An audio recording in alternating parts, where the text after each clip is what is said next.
All right, all right, all right. It is 7:30 on a Friday night. Welcome to the stream.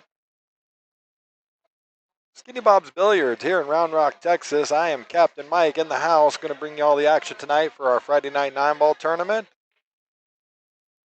What's up, Reno Kid at Texas Pool? Yes, sir. First in the house. Welcome to the stream. Welcome to the chat. So Ray Tull over there is still getting everything set up in digital pool with all the players. Excuse me, I'll get a link pinned to the top of the chat as soon as we have a bracket ready. But again, welcome to the stream here at Skinny Bob's Billiards on a Friday night 9-ball tournament action. Bear with us just a little bit. We'll get this thing up and running. I got some admin stuff to do as far as getting the scoreboards up, things like that. So glad to have everybody here tonight. We're going to have a lot of fun. Looks like we're going to have probably a full field of 32. Maybe a little less. I know there's a bunch of players that are out in Las Vegas right now. So shout out to everybody out there representing Texas Pool in the Las Vegas. They're all having a great time out there, winning lots of matches and bring home some of that casino money. So we can all get involved in that casino money. Come on, bring it on home. Anyway, welcome to Skinny Bob's Billiards Friday night 9-ball action. Welcome to Friday night 9-ball tournament action here in Round Rock, Texas at Skinny Bob's Billiards. Captain Mike is here on the mic with all of the action. Take it away, Captain. Thanks, Bob. We are setting the brackets and getting ready for battle. Make sure you click like, hit the subscribe button, and share this with your friends and socials. Back to you, Bob. Tonight we are playing 9-ball, races to 4 and 3, alternating break, and no 3-foul rule. Let's get to the action.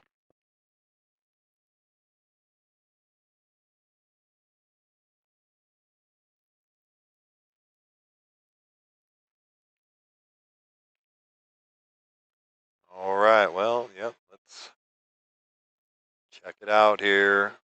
Make sure that you guys here at Skinny Bob's TV, make sure that you guys hit that like button, subscribe, and share. You're going to hear me say it a bunch of times tonight, so just be ready for it because I'm going to be reminding you. A couple players still warming up over here. I'm going to jump off for just a second, but I'm watching the chat there, so anybody out there in the chat want to check in, let me know where you're coming in from. We're going to get some pool action going on here shortly. Just waiting for Ray to finish getting the bracket set up. Once he gets that done, I'll pin a copy of that up there. Howdy to Gene and NC. Welcome back to the stream. Welcome to the chat. So glad to have everybody here tonight. Again, we got Skinny Bob's Billiards 9-ball Friday night tournament. These beautiful 9-foot diamond pro-ams. It's going to be a lot of fun.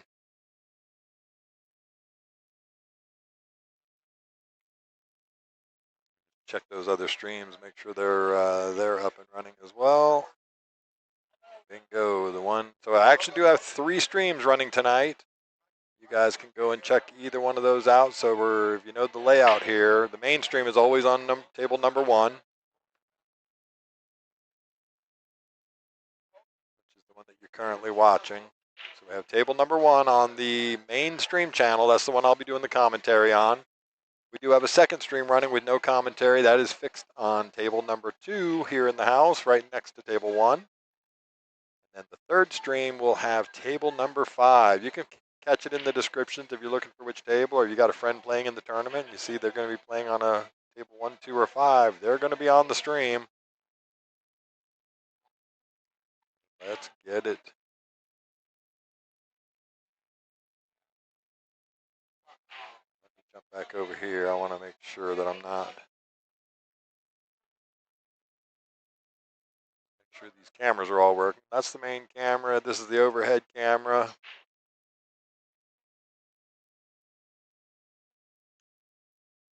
All right. That looks good. Cut this back over. Anyway, yeah, like I said, welcome to the stream. Welcome to the chat. Back over here so I can watch the chat as well.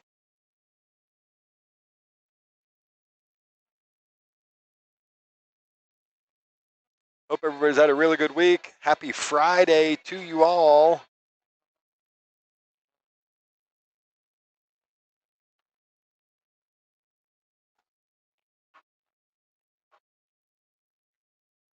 All right, so I'm going to mute out for a second. I'll be back in just a few minutes once we get the action started here. Hang out, and if you have any questions, hit me up in the chat. I can still see that.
All right, so I am back there again. They're still working on the bracket over there. It's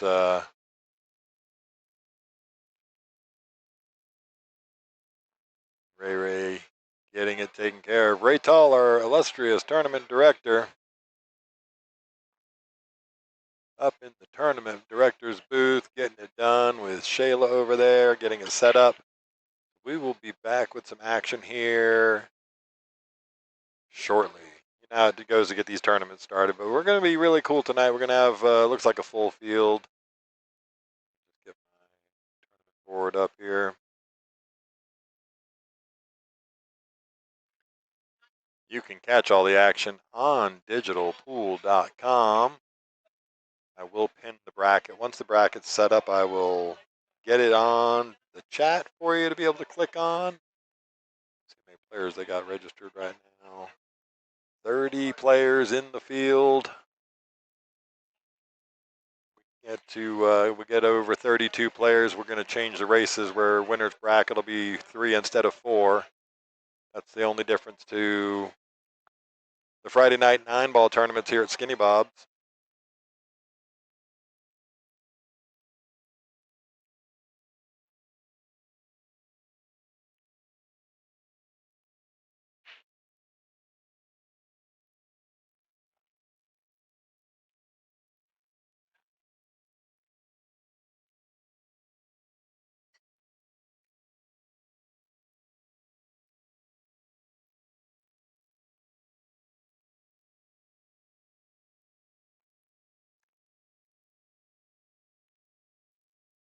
All right, so they're still warming up there on the table, but we do 9-ball here on Friday nights and Saturday nights at Skinny Bob's. We do tournaments on the main tournaments are Friday and Saturday nights. Those are open tournaments. We have a break pot that's currently, I believe, over $15,000 in that break pot. We'll get to drawing the ticket for that and see if they take an opportunity to win a bunch of cash. That usually happens sometime around 10 o'clock tonight. That's Central Standard Time here in the great state of Texas. Skinny Bob's on Round Rock, just outside of Austin. So we do 9-ball. There is no 3-foul rule in these weekly tournaments. 1 ball on the spot. You can break from anywhere behind the break line. Not have to be inside the break box. Again, no 3-foul rule. The 9-ball does not count in the bottom 2 pockets on the break.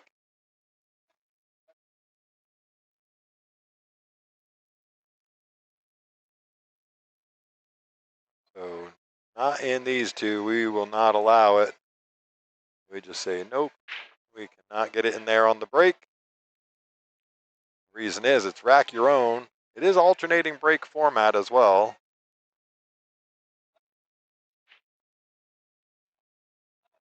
That was me just messing around trying to make sure that my telestrator's working, because that'll come up later on where I'm going to draw some silly stuff. I'll be like John Madden on the screen here, just like, we'll see what happens, you know. Just like to say howdy. Yep, telestrator works. Awesome. Just waiting for Ray and those guys to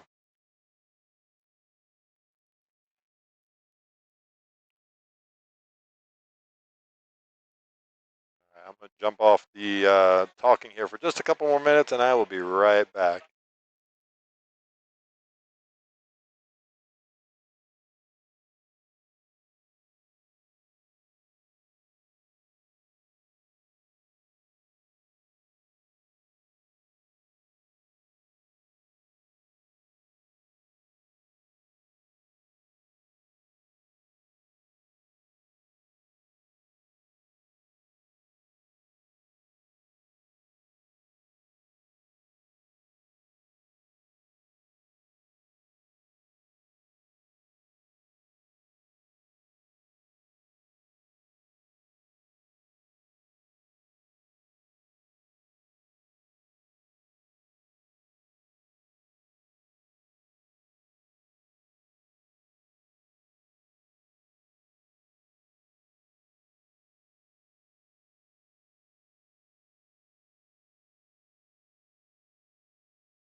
All right, so we had some very last minute show up to sign up for the tournament. So it looks like we're going to go down to a race to 3 in the winners and a race to 3 in the elimination bracket. We currently have 41 players going to be playing tonight. Nice full field, plenty of action for us to check out and hang out watching. We are ready. Not quite. Still waiting for Ray to get the bracket up. We'll get there here in just a minute.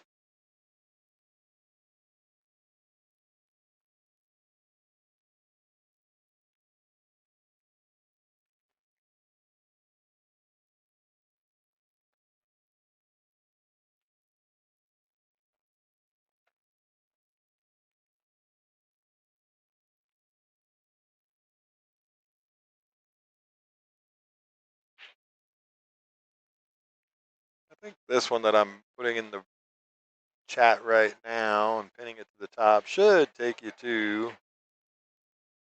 the bracket for tonight's tournament, Friday Night 9-ball. Yep, looks like it is going to be 41 players tonight, so we will be pretty close to getting underway.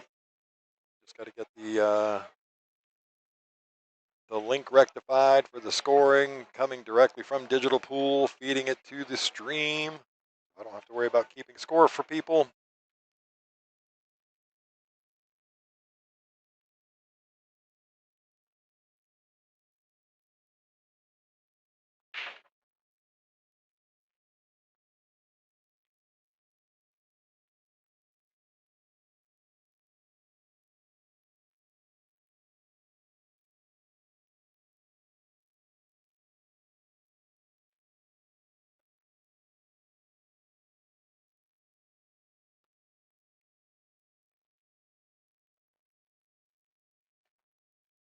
What shot this was? Yeah, that was that great shape shot.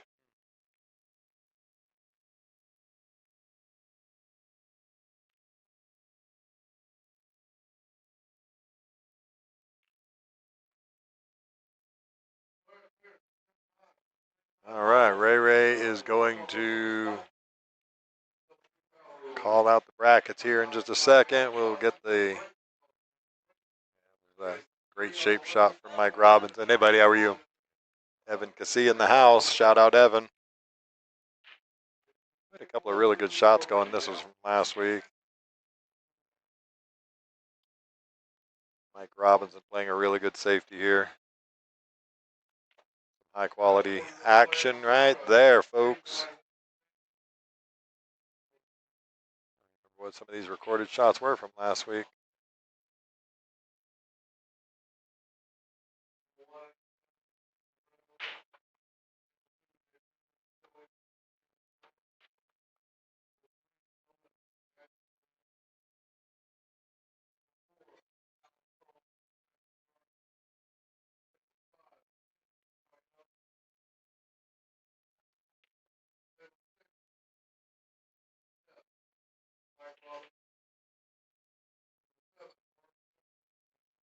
All right, one more time. I'll be right back.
All right, so I am back. They just called out the matches. We're gotta figure out my scoreboards up here. Get those rectified real quick, and we will be underway.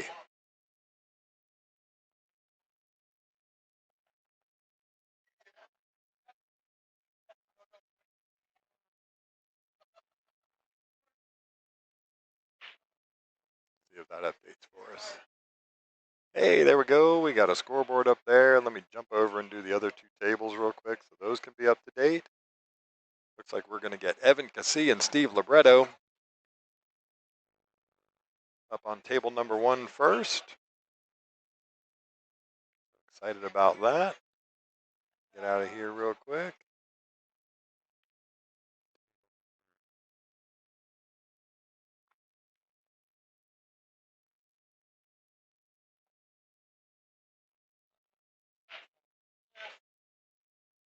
These guys are going to lag it up real quick, and we will get underway with the action.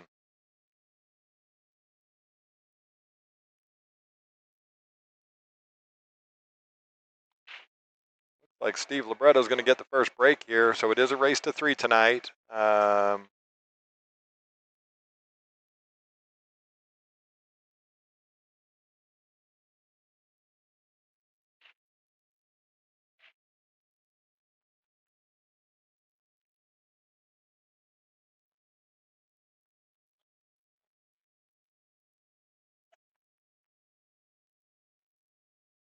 right, so that should have all of the scoreboards up on the 3 different streams we've got going. Cameras are working. We are fired up, ready for action. All right, let's go. So again, welcome to Skinny Bob's Billiards Friday night 9-ball tournament. 41 players tonight vying for the title. We're going to go all the way through this, all the way probably till about 1:30 in the morning, something like that. Let's see, it's a little bit late getting started, so we might go to about 1:45 in the morning. Usually about what time it takes to get through all of this. So here we go. Steve Libretto to break.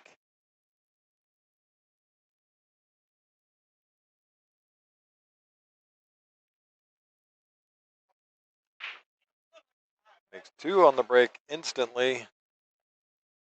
Both of them going in that corner pocket.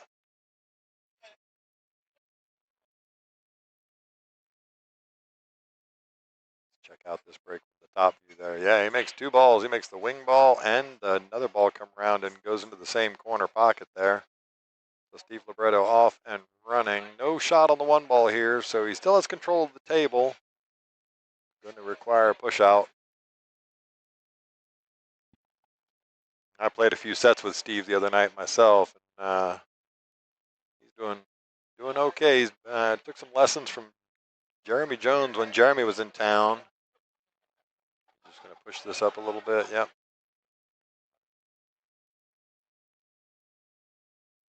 He leaves the push out there for Evan. Evan comes to the table. Going to get our first chance to see Evan Keesee at the table.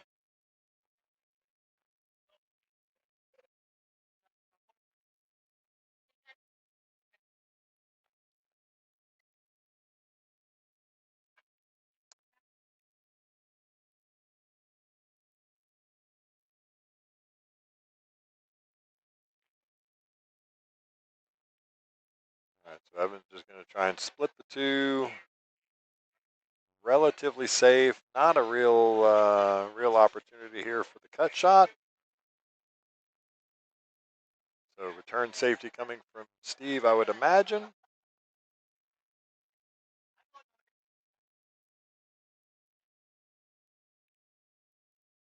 Plays it really, really well. He's going to tuck that 1 ball in. Now he's left about 3/4 of this 1 ball for Evan, so Evan should be able to play a return safe pretty easily here. Imagine he's just going to go thin off the 1 ball, try and leave it behind the 5 and send the cue ball around. Yeah, just like that. He's hit that absolutely perfect. Yeah, very, very well done.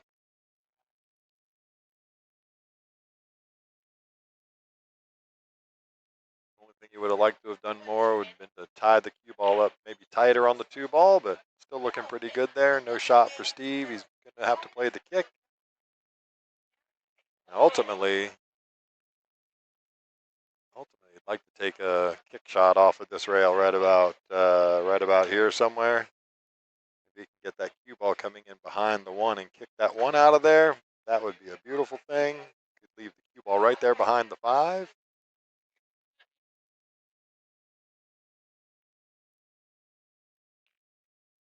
Make sure you guys click that like button. If you're jumping on here to check out Skinny Bob's TV with Captain Mike, that is me.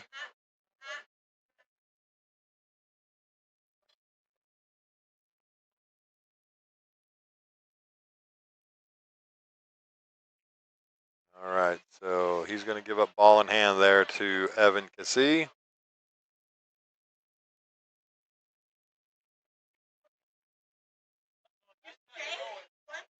Get over here, get back on that main view.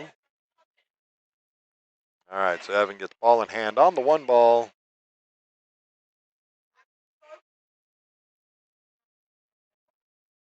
Just going to draw it back a little bit to get on the 2 ball. Yep, come off the rail. Very well handled. He would have probably liked to gotten a little further south on the 2 ball to make getting to the 5 easier, but he can just roll forward and still have a shot on the 5 ball. So no real problems here for Evan Keesee. Let me know in the chat there, how's the audio sound? Everything sound good? Looks like I probably need to climb up on the ladder tomorrow and maybe clean the camera lens a little bit. So I apologize if it doesn't quite come across perfect tonight, but I might try and draw back 2 rails to get to this 5. I'm not sure. Let's see. Yep. He liked that because he can get a little further up the table. So very well done from Evan Keesee.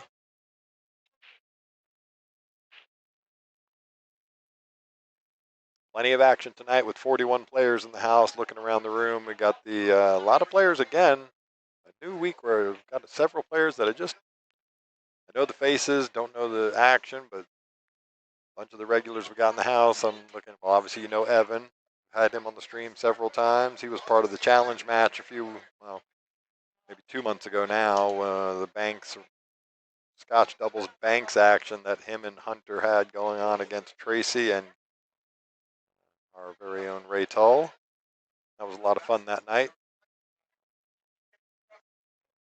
Might just try and draw back out, shoot the 7 in the side. Okay. 7 in the side. He'll come off the 1 rail. Get out to the middle of the table for that 8 ball. Really good shape here.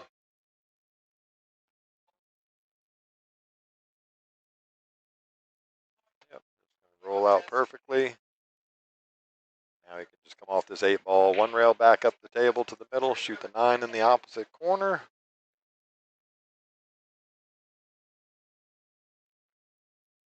Just like that. Get up just north of it. Maybe uprun it a little further than he wanted to, but still in pretty good shape here. I fancy him to make this one.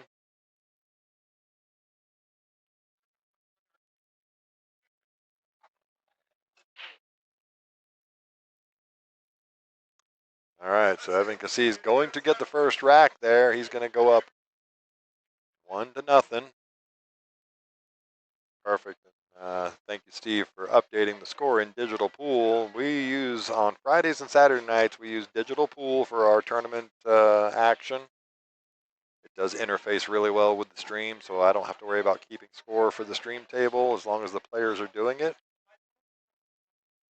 Anybody out there running pool tournaments looking for a really efficient way to do it, check out digitalpool.com. Even in the free version, you can run smaller tournaments. Still get a lot of the functionality, but it is really, really well done. Enjoy using Digital Pool a lot. All right, Evan Keesee breaking rack number 2. Got a ball down.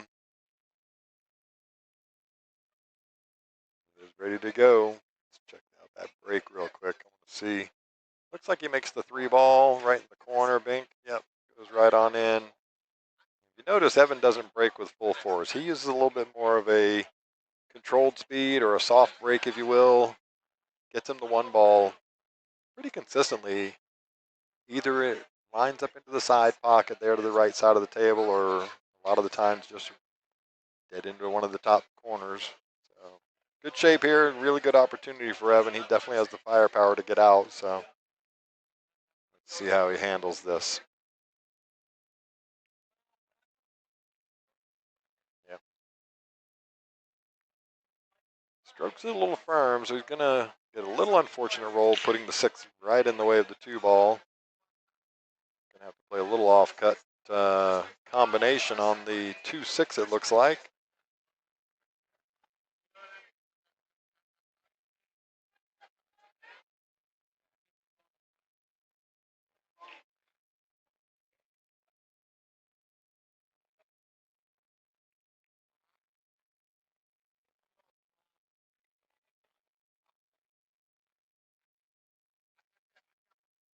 All right, so he leaves,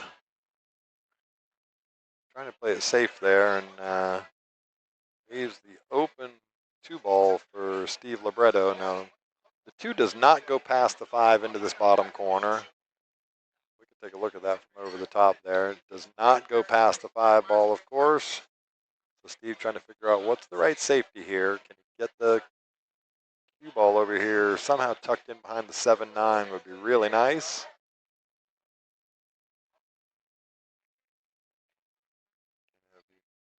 Just tries to play this 2 ball over to this rail, send the cue ball down here, or send the cue ball down here would ultimately be really nice. There's a pretty big wall to get behind here. Let's see how he handles it.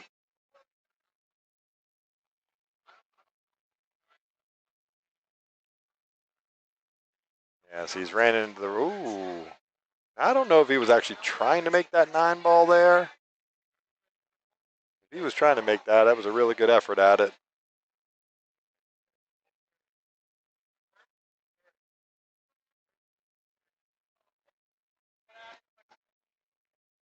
How's that audio sound out there? Does it sound like I'm clipping a little bit when I stop talking, or how does it sound to you folks?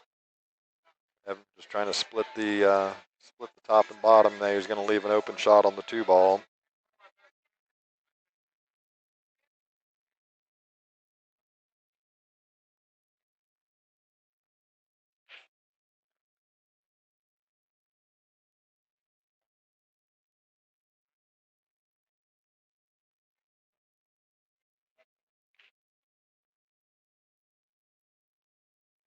All right, so Steve feathers that 2 ball in. He's going to fall pretty dead straight on this 4 ball, but not a problem. He only has to draw back just a little bit to get on this 5 ball. He'd like to get kind of straight in on it, given where the 6 ball is. Let's see how his touch is to do. Not a problem bridging there. Steve is a left-handed player. He slides off of that 4 ball and gets on the wrong side of this 5.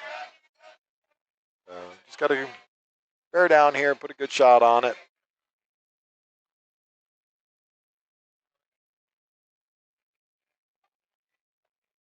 Audio's a bit muted, Gene. I appreciate that. I think I might be able to back off of the noise gate just a little bit.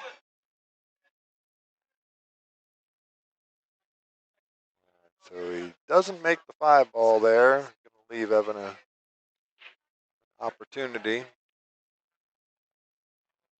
don't think he can cut this. It would be really, really tough to cut this back into the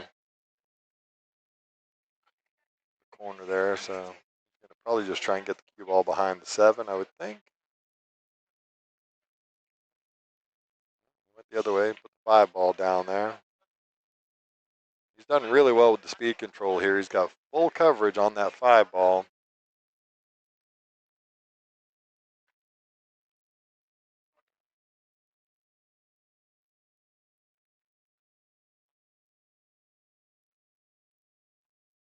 All right, well.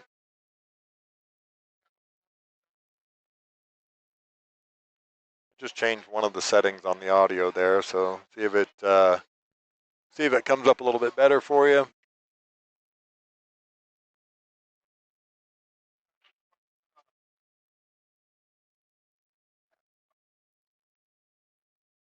We should be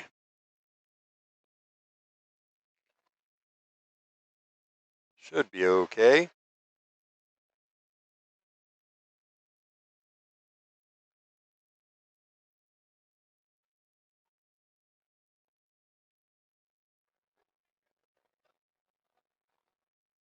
All right, so Steve's trying to go with the 3 rails and come into the 5. He was playing a lot of 3 cushion with me the other night, so it'd be funny to see because this shot, yeah, look at that. So proud of Steve. He actually picked up a little something, something when we were. Hey, Chuck Ali, miss you too, brother.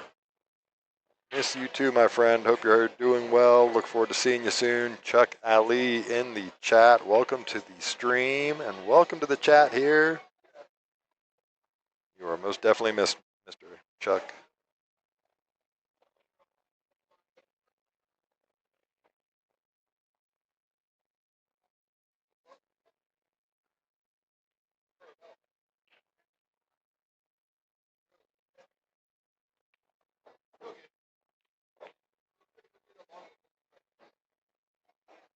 I know you were out of town. I just can't remember where you were going there, Chuck. Hope to see you soon when you get back, my friend.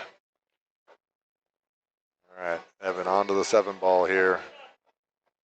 Might try and draw this to get north of the 8 ball. Yeah, just a little drag, draw, perfectly struck. What good position did Evan play there?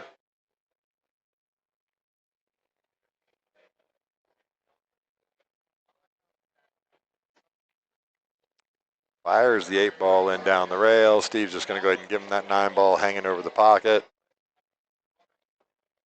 We're going to move on to rack number 3. Steve Libretto to break. Put Evan Keesee on the hill because it is race to 3s tonight. So it doesn't matter whether it's winner side or elimination bracket. It is a race to 3.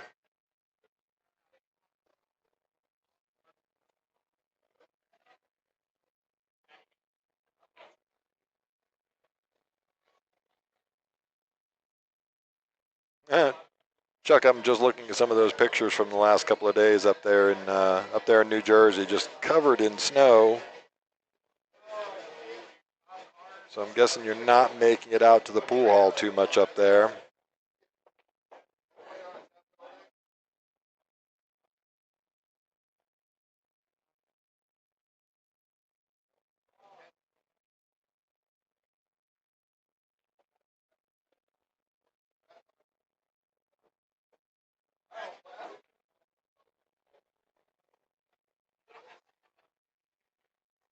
All right, Steve Libretto to break. Rack number 3 to stay alive in this match. 1 ball goes in.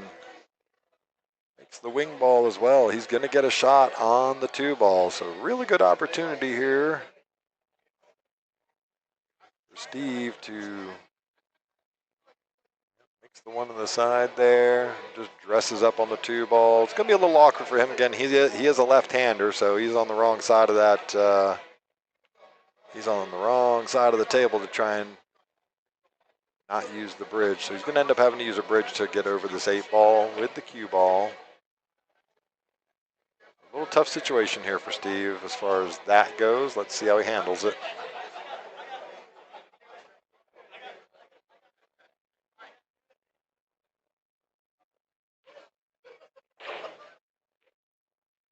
Yeah, 2 feet of snow. I saw that, Chuck. Those are pretty impressive pictures there on your social medias on the Facebook page.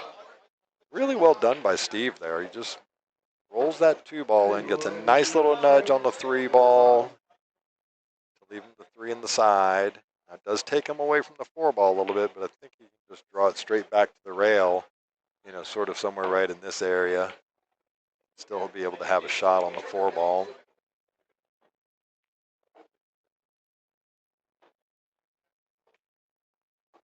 Yeah, done really, really well with that. Now he's back in shape. Got good angle on the 4 ball here, so just bear down and make this shot now. I know Steve has the firepower to do this. You make the 4 ball, get on the 5 ball, and it's tic-tac-toe from there.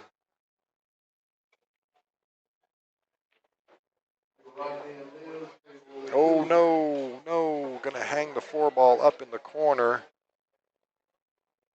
Going to give Evan a road map to get out here.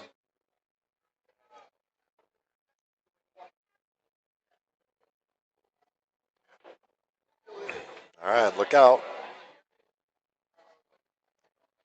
All right, very well done from Evan. Almost drew that thing right in behind the 8 ball. Just got to figure out now where does he want to go with the 7 ball. So he can bring the cue ball off the 5 and come down here past the 7 and shoot the 7 back into the corner. He's got a couple of options. Let's see how he handles it.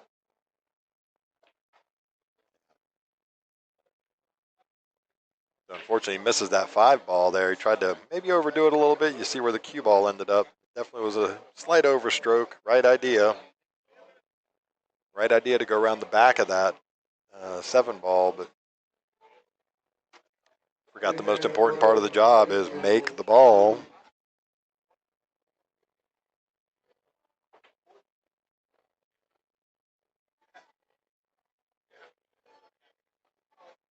Well, you guys make sure that you're clicking that like button.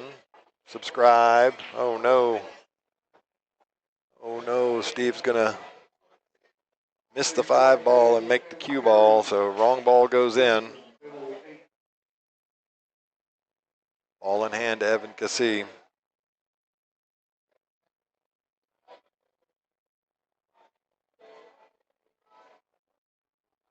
Evan's a really well-rounded player. He plays really, really good bank pool, plays a really good rotation, plays pretty good 3 cushion, plays good 1 pocket. Yeah, he's just a really well-rounded player, just getting better all the time. Does practice quite a bit, so it's nice to see his improvement over this time frame. He had a little pucker moment there with that 7 ball. But he's okay. He's in good shape here on the 8 to be able to just has his choices of where to go for the 9 ball. Really just get somewhere out in the middle of the table, not too close to the 9, and you'll be just fine. He's played it perfectly. Come down, straight and shot to the side pocket. Steve not even going to make him shoot it. We're going 3-0.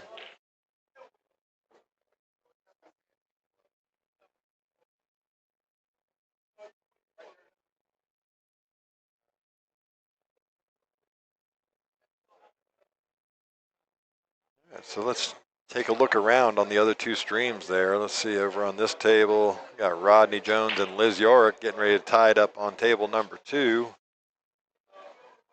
Let's see over on table number 5. We have our very own Lindsay Sanders in the house on the table playing Trent Voss. This is going to be a fun match. Yep, Lindsay's going to just, oh, gravity wins. The 2 ball goes ahead and falls. She almost hangs it up. Wipes its feet a little bit. All right, just looks like the 3 goes past the 8, but it's tight. She's hit that pretty good there. Nice shot, Lindsay. Those of you that don't know, Lindsay Sanders here at the table, she is one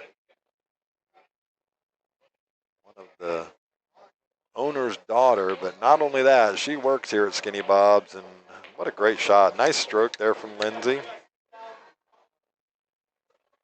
but she works here almost all week. I think she's working 5 or 6 days a week, either behind the bar during the days, and then she does some serving at a couple of nights a week, so always fun having Lindsay.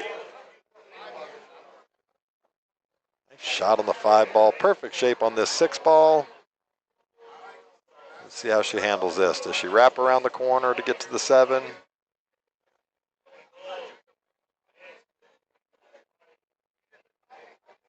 B.R. Jones, welcome to the chat. Welcome to the stream. Welcome to Skinny Bob's Billiards Friday night 9-ball tournament. We are watching Lindsay Sanders. You remember her from Mayfield? There you go. She's going to cut the 7 in the side. Nope, she went for the bank. Went for the bank, and unfortunately going to leave a shot here for Trent.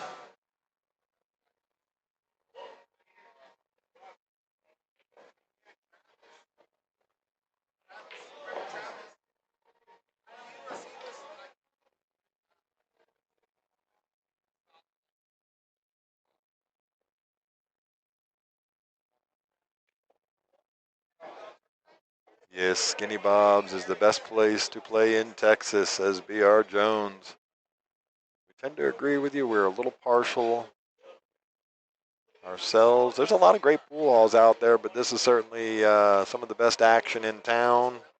Certainly some of the best action in Central Texas. All 9-foot diamonds. So a couple of the other pool halls around here have 8-foot tables. We're on 9-foot diamonds, which we are the home of the Texas Open. So, all right. So Trent makes that 8 ball. He wipes his feet on the way in. Vincent, this is a 9-footer. These are, yeah, we have 18 9-foot diamonds. Trent's going to hang the 9 ball. Oh, he stroked it really well. It's such a good stroke. So Lindsay comes to the table with a bit of a gift. She's going to take advantage of it, I'm sure. All right, so Lindsay's going to go up 1-0 in that match. We are going to jump back over to the main table here in just a second because we're going to have a hell of a match coming up. Oh, that's nice, Vincent. Yeah, the 9-foot diamond Pro-Am. It's a great table. But check out this match. It's coming up on table number 1 now. These guys are going to get it on, so let's move back over there. You have got Noah Contraras, 680 Fargo, every bit of it, and then some, versus Hao Yang Lu. He is definitely a tournament favorite here, plays a lot here at Skinny Bob's Billiards, practices probably more than anybody I know in the house for sure. He's here quite often during the day, just banging balls, digging it out of the felt. All right, so Noah Contraras wins the toss. This is going to be a good match. This is a lot of firepower between these two players. So we're going to stick with this one here. Noah Contraras has done a lot of damage in tournaments over the years here at Skinny Bob's and around the state for sure. Hasn't played as much lately, but we are super, super happy to have Noah in the house.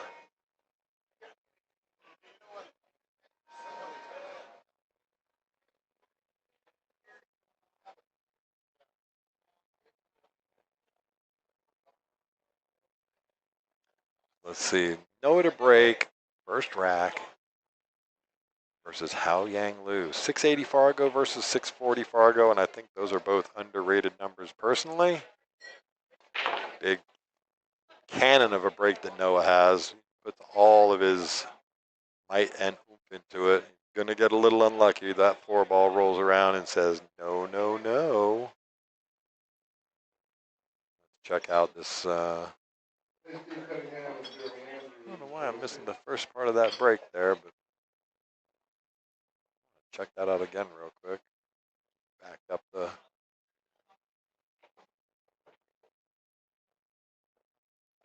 All right. Let's jump back over because Noah's on to take the 1 ball safety here. He's trying to get it down past that 6 ball. Doesn't get it there. Going to leave a wide open shot for Hao Yang now. And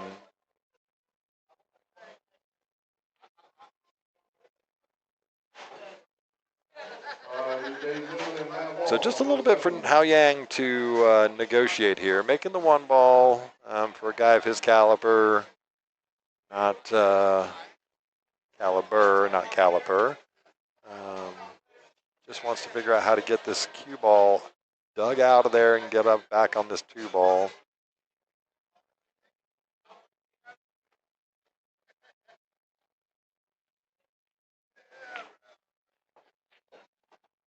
Yeah, look at this. If he gets out past, he's going to have to grab the jump cue by the look of it.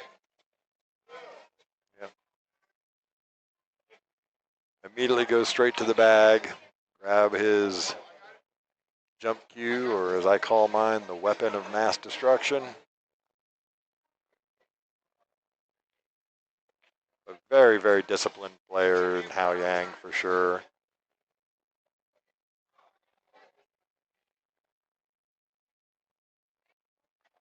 using his Predator Air Rush. Shout out Predator, one of our title sponsors for the Texas Open.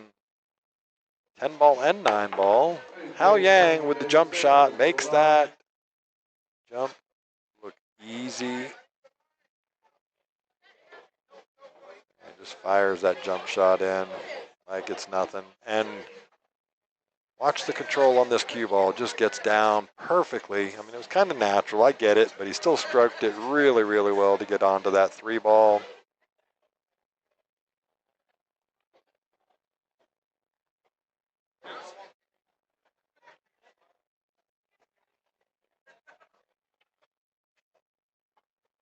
Oh, unfortunately,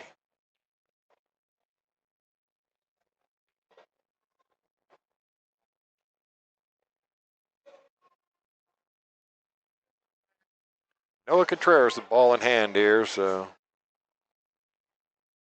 overruled the shape he wanted on this 5 ball, so now he's got to still do a little bit of work here to figure out getting on the 6. Make the 5 in the side, no problem, but he's going to run the cue ball down towards the 6. So let's see if he runs into it, or is he going to try and get around the back of that? Yeah, he's going to go around the back of the perfectly stroked. I mean, if you like perfect, right? Could have left himself a little more angle. I'm totally kidding.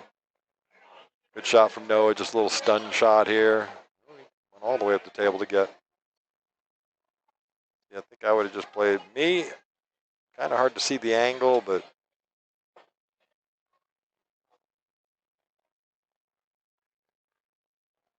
oh no!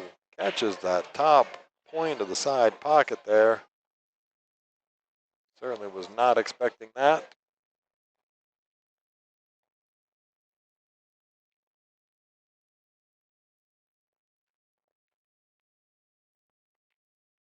All right, Hao Yang fires that 8 ball in, gets perfectly on the 9 ball. So very uncharacteristic, missing that side pocket there from Noah. That was kind of the opening rack jitters there, I believe. Not that these guys get jitters very often, but nope, not good at all. You are 100% correct there, BR Jones. Hanging out in the chat with us on a Friday night. We are super happy to have you here. Welcome to Skinny Bob's Billiards. So Hao Yang is going to take a lead here, goes up 1-0. Mark it on the beads hanging over the table there. And BK Rush, I believe, is his break cue of choice. Fires it in.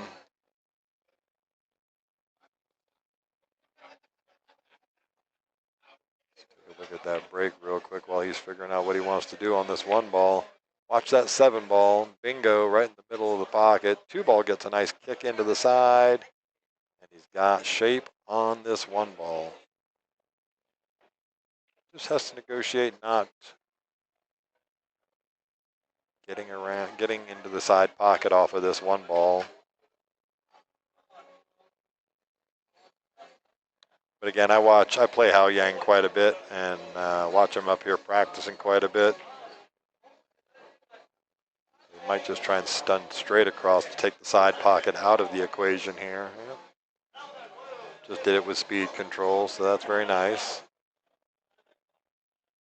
Now it looks like he has the angle. When he makes this 3 ball is going to go in here. He's going to try and get this cue ball moving around the table, but he's got to negotiate not getting into the 9 ball, not getting into the 6 ball, which is going to cause some problems. And then on top of all of that, look at that 4 ball. It's just about tucked with the 8 ball. So he's got a lot to negotiate with this shot.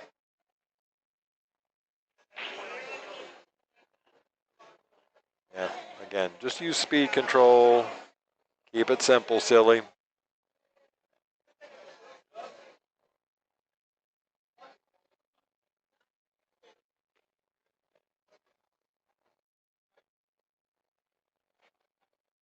Yep, nice cut on there. He's going to run way further than he wanted to. Yep, waving at the cue ball. Stop. How many times have we all done that? Fortunately, leaves himself with really flat on this 5 ball, so be interesting to see how he plays this because I don't think he can run forward with it. He might just draw back for the bank on the 6. I'm not sure. Yeah. Hit that pretty good. He might just play a stop shot and bank this right in.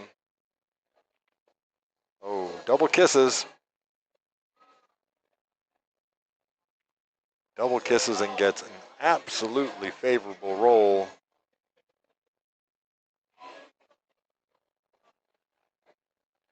He puts a little pressure on Noah here to come up with a good safety. With only 3 balls on the table, it certainly makes it tougher. He might just spread the rails here. He's going to try and give a little awkward shot. Okay.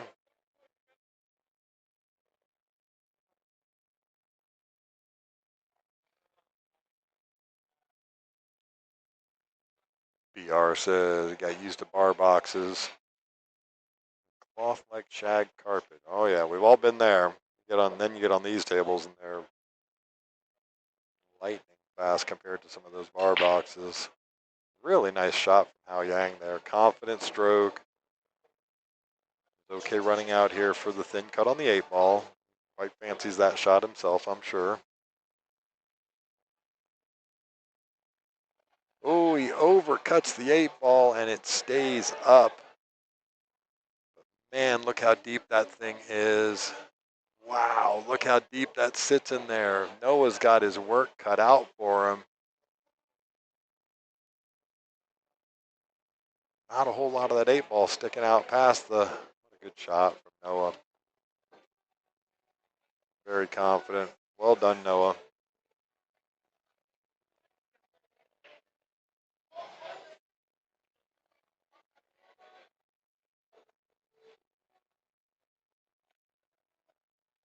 All right, so wait a minute. All right, Noah's going to take the next one and make it 1-1. See if I can help these guys because they're not doing the scoring on the digital pool app. Have to have a conversation with them about that.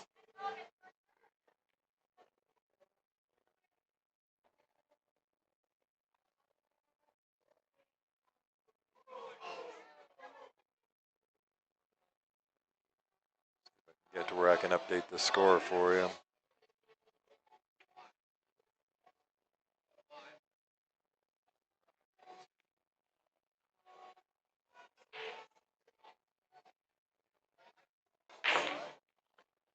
Yeah, Vincent, that is the Diamond Pro Cut. Deep shelves.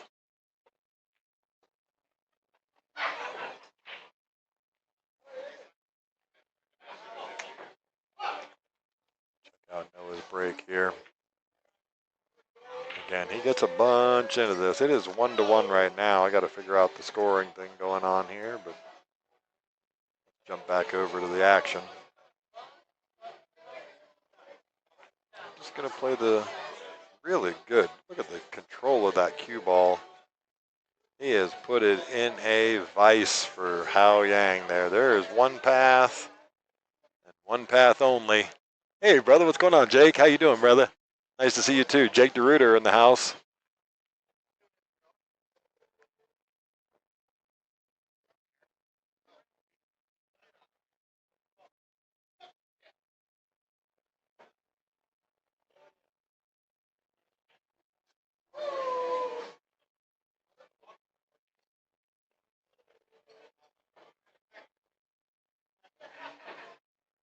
All right, well done.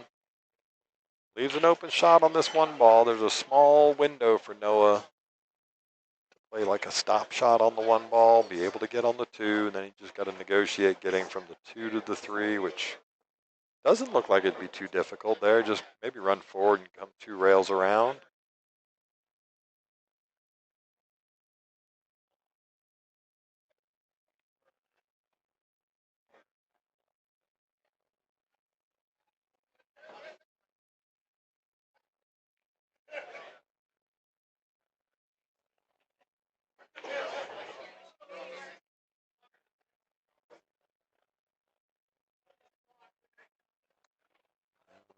probably would help.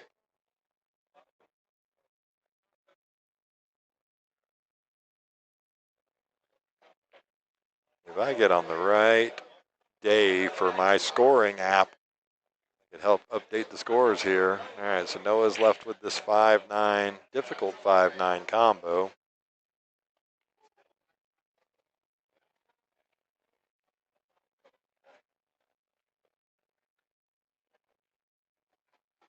Noah's going to make a really nice combo on that. Go back and check that out again.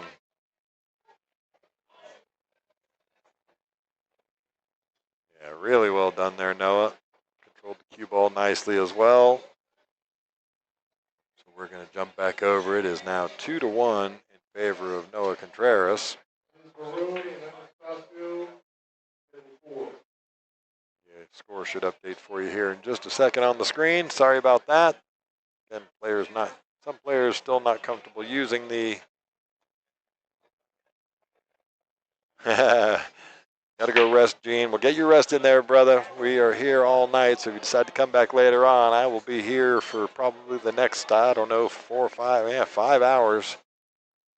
Don't let that nurse give you the evil eye. Make sure she brings you some really good Jello. Anyway, have a good night, Gene. If you're signing off, we appreciate you hanging out with us for a little bit, for sure. All right, so a little unusual dry break from Hao Yang there. Gets Noah to the table. Probably going to play the carom off of the 2 into the 1, I would think. Ooh, going to get very, very unfortunate. Doesn't make the 2 ball and does even worse. He runs around the back of the 2 ball and scratches.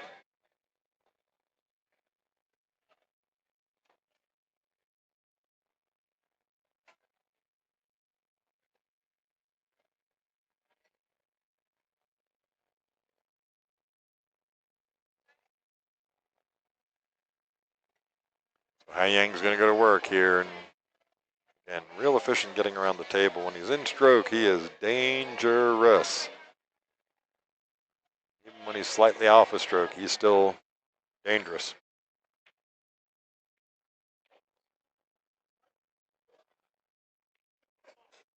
Yeah, some would make the argument that Noah didn't necessarily have to take on that carom onto the 2 because wasn't going to be able to really control where the 1 ball is going. That's why he hit it with the pace he did so he could get the cue ball back out of there.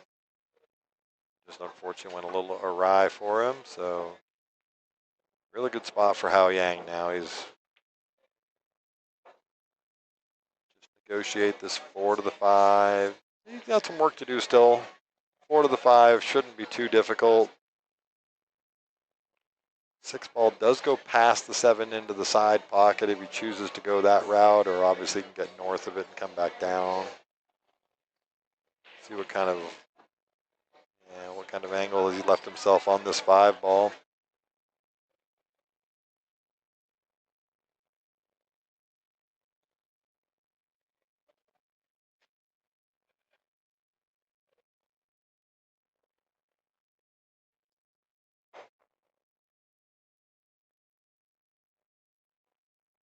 Yeah, like I said, he's left himself a little bit flat on this. The 6 ball does go in. I know he likes to play follow shots a lot. I mean, he's got a really good stroke to play just about any shot he wants.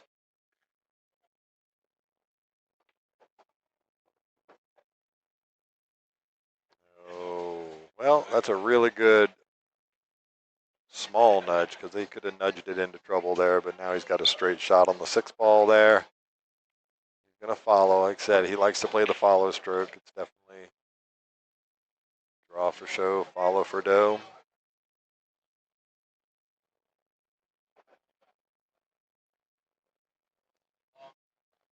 As I expected when we started this match, it very much looks like he's going to get hill here. I would expect Hao Yang to get out of this rack. Again, very disciplined player. You see, he just takes his time to figure out exactly where he wants to be on this 8 ball. I think he would have liked to have gotten a little further around on it, but he's okay. He can just go 1 rail up and down the table. Doesn't even have to attack the side rail if he doesn't want to. He's going to. Nice stroke. And if you like perfect, that is what it looks like. So Hao Yang going to take that one there and make it 2-2. Hill action here on the stream table on a Friday night at Skinny Bob's Billiards. Welcome to the stream and welcome to the chat. Got a few of you out there watching. Why don't you check in? Let me know where you're coming in from. Where you're coming in from, and hopefully it's far enough away that you don't have or that you do have an excuse for not being here on a Friday night for this great action at Skinny Bob's in Round Rock, Texas. Noah Contraras to break. Hill match. We have a Hill thriller already. Round number 1 of the Friday night tournament. Big old hammer of a break. Wing ball goes. Going to overrun the shape on the 1 ball a little bit, but he has control of this rack. He's made 2 balls on the break, the 1 ball and the 8 ball.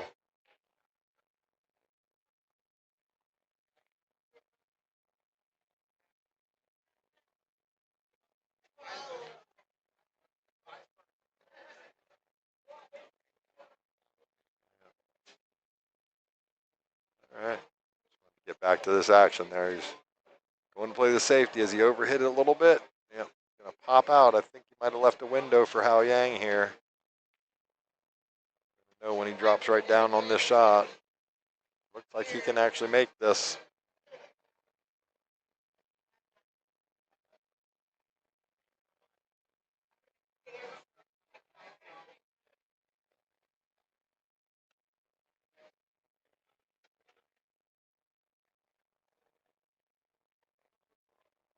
All right, makes the 1 ball.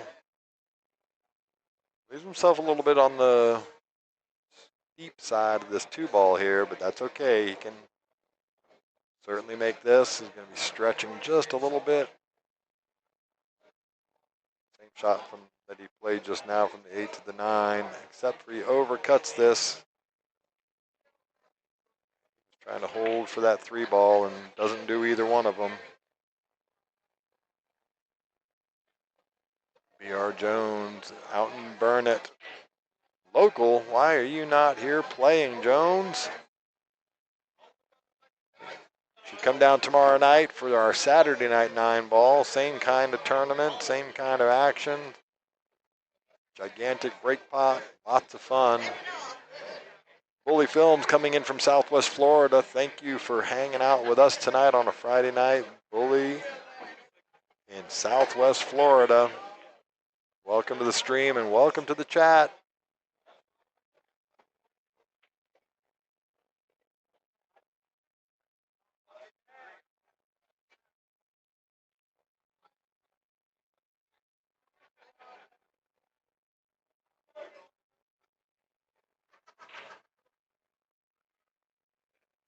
Yeah, he was trying to get that 4 ball to a little more on the center of this bottom rail. He's got the full 9 foot, well, 8.5 foot of separation between these. And Yang just trying to see where that cue ball is going to come out after playing a really thin 4 ball cut here. This is for the win here in round number 1. Trying to stay in the winner's bracket side of this action, Hao Yang Lu.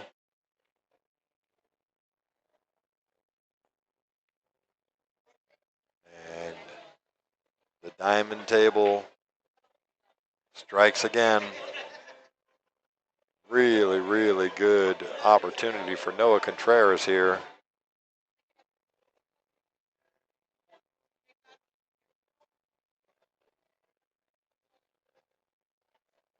Rolls it in. Smartly just comes off the 1 rail. And fine fettle here for the 5 to the 6.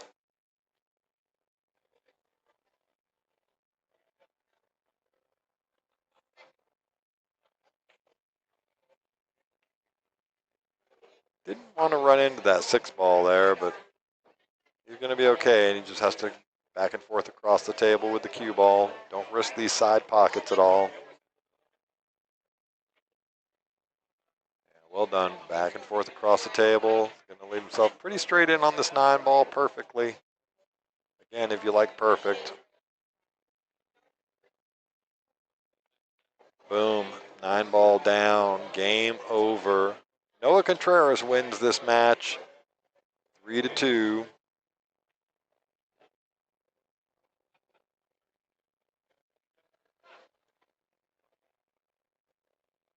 Couple more people checking in the chat. Welcome to the chat. Welcome to the stream. We got Smelly Dead Cat coming in from Portsmouth, Virginia. Thank you so much for joining us tonight here on a Friday night. Lewis Washburn, Weatherford, Texas, right on it out there in Weatherford. I hope you guys are enjoying the stream. That was a really good match there. These matches go real quick when the short races on the weekly tournaments, but still a lot of fun, a lot of firepower as you saw from both those players. Some really excellent shots. Let's, real quick, while we're waiting for our next action, we're going to jump back over to Lindsay Sanders over on table number 5. Our very own Lindsay Sanders in the house. Beautiful shot on that 8 ball. Gets perfect on the 9 ball here. Let's see if she can just stay down on this one and roll the 9 ball in.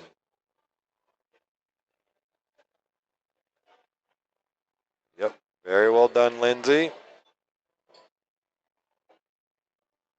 I think that might be it. Might it be, yep, Lindsay Sanders is going to win that one 3-1.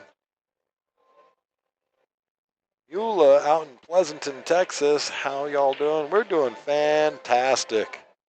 Welcome to the stream. Welcome to the chat. My buddy Mike Evans in the chat. Good to see you in the chat there, Mike. Miss having you out here, brother.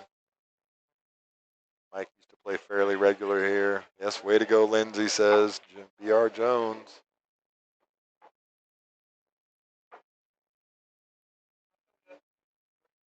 All right, so we're going to get another matchup here on the mainstream table. Not sure who's got what going on over here on table number 2. Let's take a quick peek.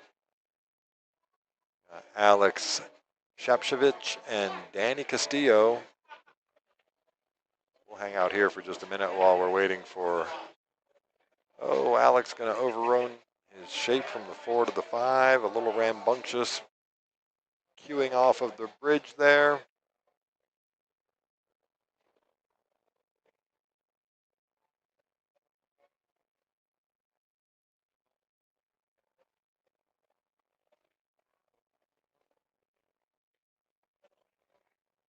We are going to get up on the mainstream table. Patrick Garza and Jeremiah Hoffman. Mula, this is an absolutely open bracket. We do not do a split bracket on Friday nights or Saturday nights, so if you're one of the slightly lower ranked players and you're probably hoping for a good draw, it does happen. We've got, yeah, bad leave is right.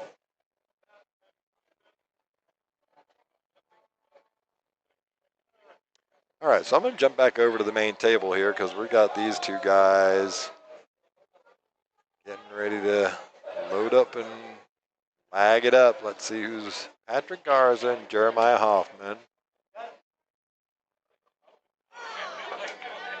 They didn't lag, they tossed the coin, so Patrick's going to go ahead and get the first break. Race to 3.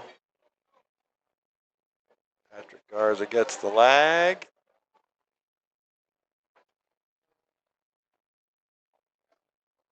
Coin toss. First break. Yeah, Mula plays pool. This is a fun tournament, man. You get a little bit of everything in this tournament because everybody joins and likes to play. Again, it's a short race, so anything can happen. You'll get in here some nights and you'll see the 440 Fargo beating a 640 Fargo in the short race scenario because obviously it's very important. Patrick Garza with the first break. Makes one on the break. Doesn't waste any time. He's going to drop right down on this one ball, but I wanted to see the break real quick. Lost that cue ball just a little to the south. Looking for a safety here. Well, he was definitely trying to get down below this 3.76 setup. Got Jeremiah a little on the treetop side over this 9 ball, so let's see how he handles this stroke.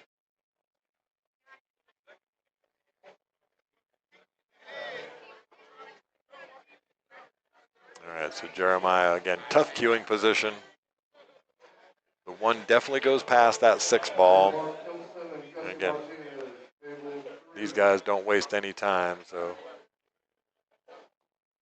1 ball down. He can make the 2. He's got choices. He can go straight up and down the table. He can wrap around this left corner if he wants. Or you can draw it straight in off that rail. There you go. 3 options.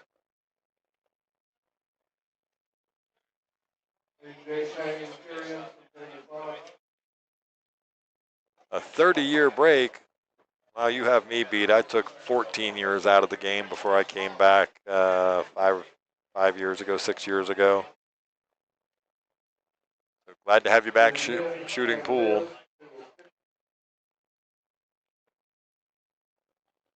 Definitely come by and say hi. Would love to have you come out and hang out with us. We do a split bracket tournament on Tuesday nights. That's always a lot of fun. We do a Fargo rated fair match tournament on Sunday afternoons. Another one that's a lot of fun. Not a whole lot of pressure. Has to go rail first. 4 ball goes down. A little conservative with the stroke there, so he's not going to get all the way around to the 5 ball is Patrick Garza. I think the 6 does cover the bank, so that's not going to happen. Now we're going to look for the safety here. But definitely come by and check out Skinny Bob's Billiards. You'll definitely enjoy it. It's a lot of fun. As Mike Evans was just saying in the chat there, the tournaments are an absolute blast. They do run them pretty quick, at least as quick as the players will let us.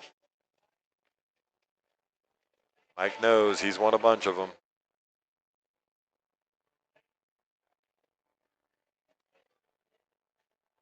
Well, we look forward to it. Make sure you find me. I'm usually running around here 3 or 4 nights a week. I'm always here on a Friday night, of course, to bring you the live stream action from our 9-ball tournament.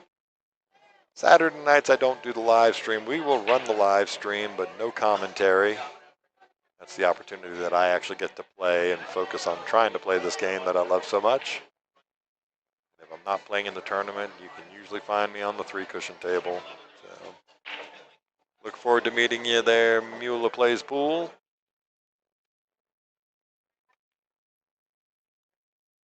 Okay, rattles the 5. Ooh, almost gets a little love off there. Jeremiah coming to the table.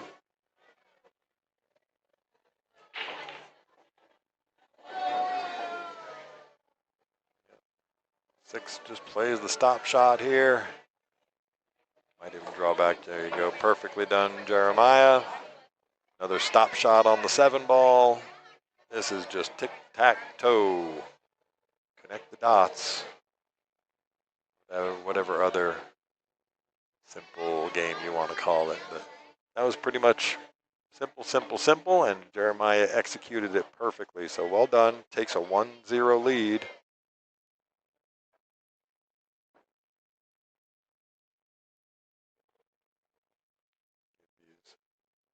Yeah, he definitely shoots fast. He's not the fastest in the house, but he definitely does not waste any time over the table unless you put him in a really bind, difficult shot situation. That is your teammate. That's right, Mike.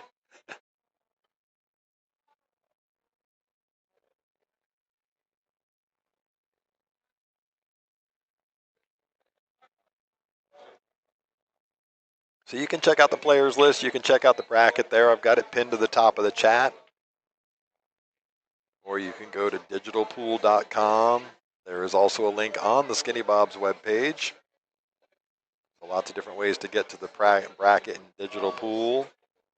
Check out the players list, the bracket, all that good information on there. So Jeremiah makes a ball in the break. Looks like he's made the 7 ball. The 3 just unfortunately rolls and covers the 1 ball going into the corner. So Jeremiah's going to have to find a safety here. About the longest you'll ever see him take over a shot right there.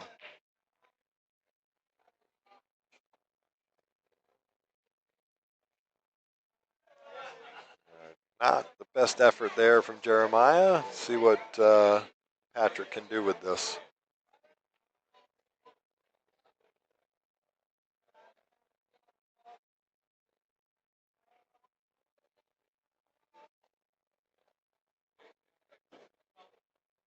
Oh, he's going to undercut that a little bit, trying to hold for the 2 ball.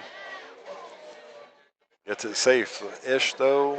Jeremiah will play a return safety here.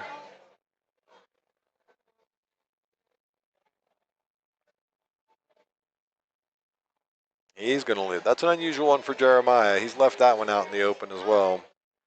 With the correct angle for Patrick to naturally get over to this 2 ball, so opportunities flying back and forth now. Like a little angle here, just keep that. There you go.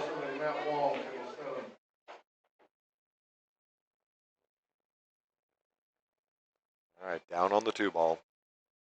Drawing hard.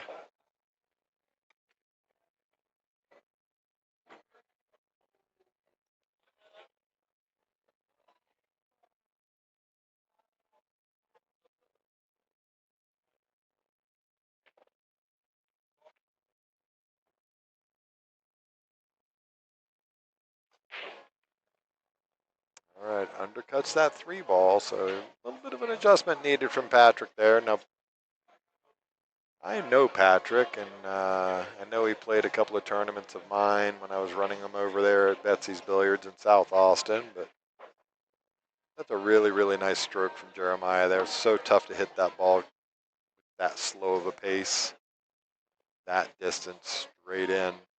Keeps himself on the correct side of the 4 ball.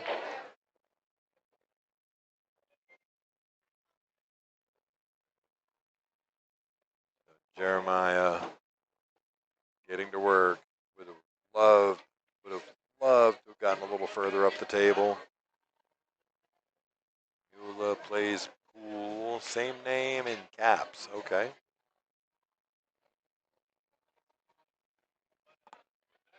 So lots of great stuff happened around the pool scene here in Texas. You know, obviously the big announcement a couple of weeks ago was that the U.S. Open is coming to Texas. Be up there at the Embassy Suites. Go on. Got to make that one there, Jeremiah. Sorry. Just slightly overcut it there. Yeah, U.S. Open. Big news for us, too, because it's going to be the week before the Texas Open 9-ball championship. Now, we're going to have a couple of big announcements about the 9-ball championship, which is always on Labor Day weekend. That week leading up to the Labor Day weekend, all the way through the Labor Day weekend. So it's really well done from Patrick there. Played that with some bottom left. Checks, strokes that thing back down perfectly. So, oh my. Look at this roll. How you like me now, he says. Doe is right. Funny, I hear Homer's voice. Doe. All right, Jeremiah gonna try and get this safe again. Looks like he's hit it just hard enough to get coverage where Patrick can't make it, but I think he can see the right edge of it.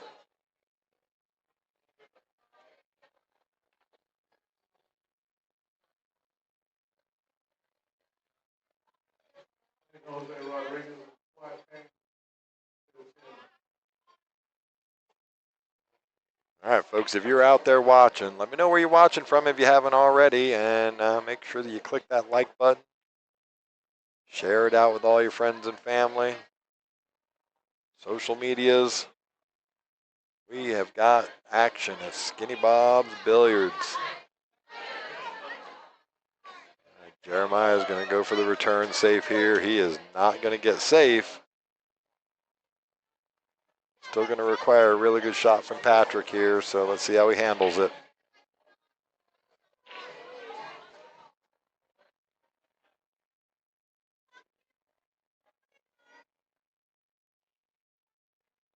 Tough couple of shots either way you go. If he cuts it to the left corner, he's got to have to get a little stun stroke on it and come around 3 rails. If he wants to cut get that off of there.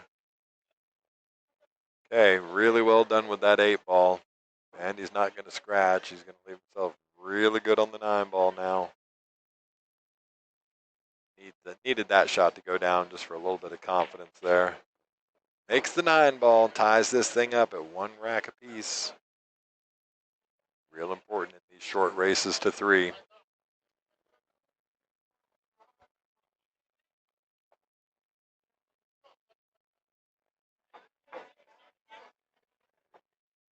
We have a lot of fun here at Skinny Bob. We're just kind of looking around the room outside of the tournament action. We got plenty of other people playing on the open tables down the other end of the room.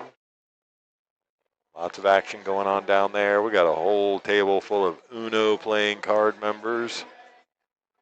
Got a good game of Uno broke out over there. Got a little bit of action going on the 3 cushion tables. Really hard for me to stay away. I love that game. All right, let's check out Patrick's break here. It is 1-1.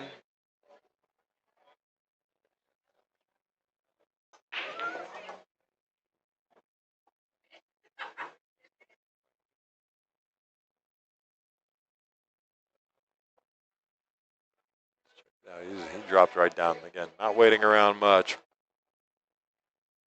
Let's just get back to the action there. He's already made the 1 ball. He's down on the 2 ball. Fires the 2 ball in. On perfectly to the 3 ball. Just needs to stun this off the rail a little bit. Oh, he lost the cue ball. A little unfortunate there for Patrick. Now he's got his work cut out for him. Gonna go grab that jump cue of his. I think that thing is a peach hour that he's playing with. Jump cue wise, that's what it looks like from over here.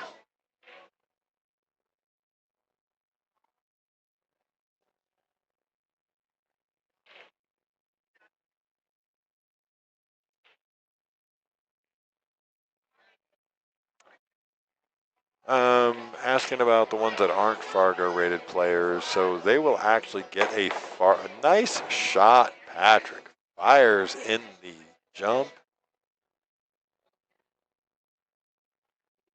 What a good shot there. Doesn't have a whole lot of anything on this 5 ball, but anyway, back to your question about this. So if you didn't have a Fargo rating before coming to play, again, this is an open tournament, so there's no handicapping, so it doesn't matter there. Their matches will still get reported, and what will happen is they will generate a Fargo rating from there moving forward. So if you didn't have a Fargo rating and you were looking to get one established, our tournaments here, as far as the open tournaments, Friday and Saturday night, they're a really good way to get started.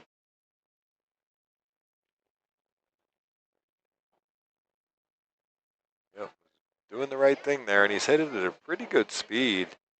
He's done really well with this. Cross bank that 5 ball twice to get it to the middle of the table, and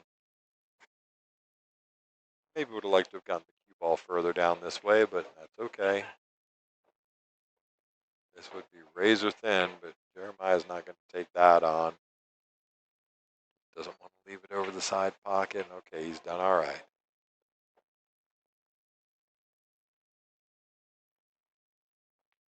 Patrick gets the interesting option here.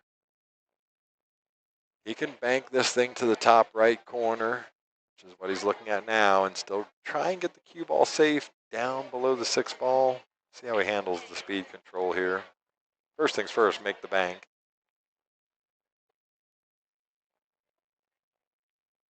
All right, so he's going to give the gift to Jeremiah. The last 3 is 273.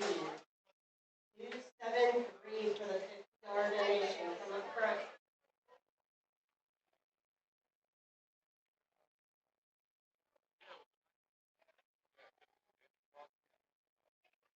Yeah, best way to start if you don't have a Fargo, BR Jones is asking.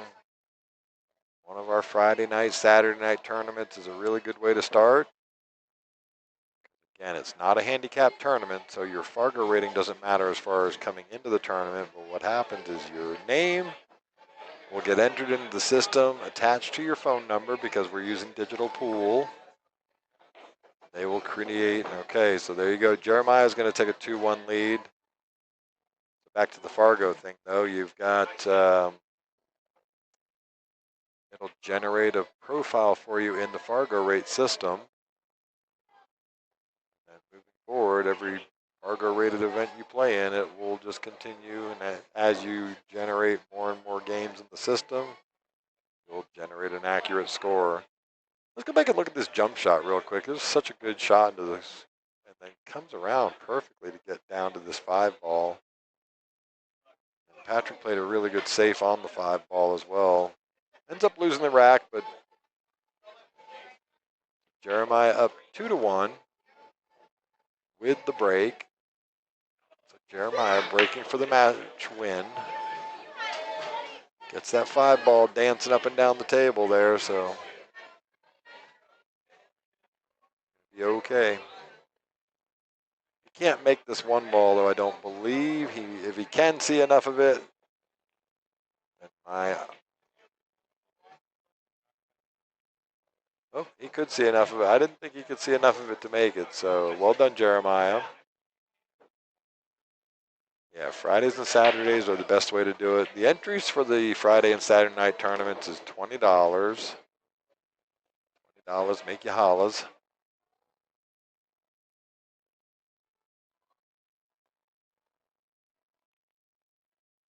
All right, so Jeremiah ends up having to kick at that 3-ball and makes good contact with it. Yeah, that was a nice shot. But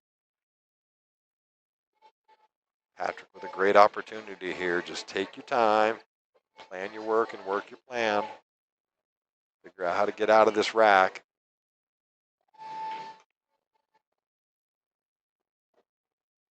Okay, did just fine with that. Going to play the 4-ball into this corner here. Get the cue ball moving. Oops. Keep on the wrong setting there with the telestrator. I apologize. Going to go 1 rail back out to the middle of the table. Shoot the 6 into the side pocket. I didn't want to fall too straight on this because he's got to try and get back down here for the 7-ball. So I imagine he's going to try and draw this a little bit.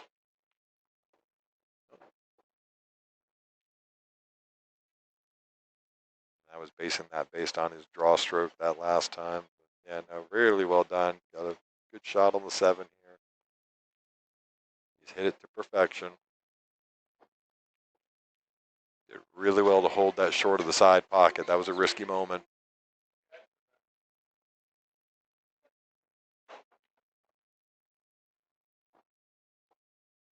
I think it's safe to say that adjustments were made by Patrick. He did not. Fires that 9-ball in. Tie this up. We have another Hill thriller for you here at Skinny Bob's Billiards on a Friday night.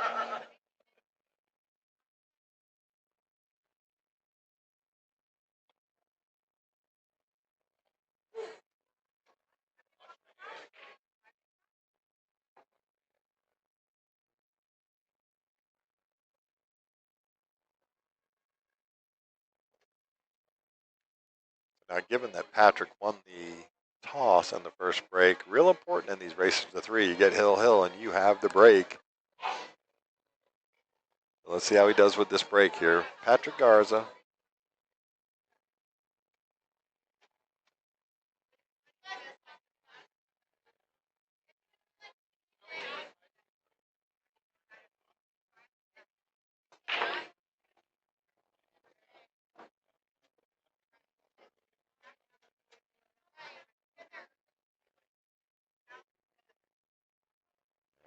Got himself hooked on this one ball here. He made a ball in the break. I think it was the 5. Nope, it was the 8 ball that went down. That 7 just double kisses the 1. The 6 going to roll in the way, forcing Patrick to play the rollout. What he doesn't want to do is he doesn't want to leave Jeremiah an easy safety. So he ties the 2 and the 3 ball up.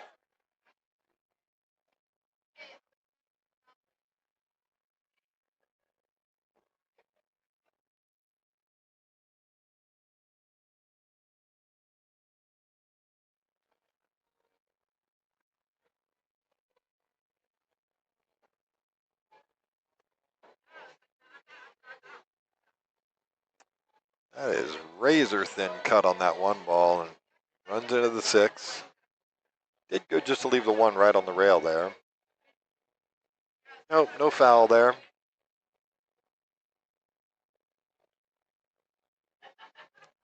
What a cut shot from Jeremiah. That was really well done. He's got the 2-3 combo here. It's definitely makeable. There's just enough room between the 2 and the 3 to make this. So just about. Oh, interesting. Was not trying to make it. He didn't like that he was having to overcut that 2 ball with some power if he wanted to try and make it. So he opts for the safety.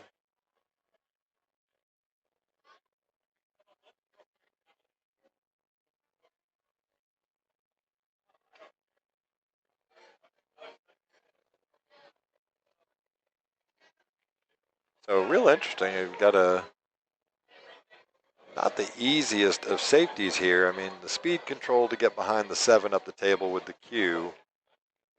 Just sort of taking it off of the 2 ball, going off this rail and going up here behind the 7 somehow. It's a really small window to get into. The other option, of course, is playing it thin off of the 2 ball, coming back out down here and sending the 2 ball up the table. Looks like he's going to aim for that option. Now he just doesn't want to run into the 3 ball because he's trying to get the cue ball out of there. He has done really well with the speed. Kick shot for Jeremiah now. Again, not wasting any time. Does really well there. That 7 ball is actually covering a part of the 2 ball, so Patrick might just be able to see enough of this 2 ball to stun it back behind the cue ball behind the 7. Kind of hard to tell. See how he handles it here.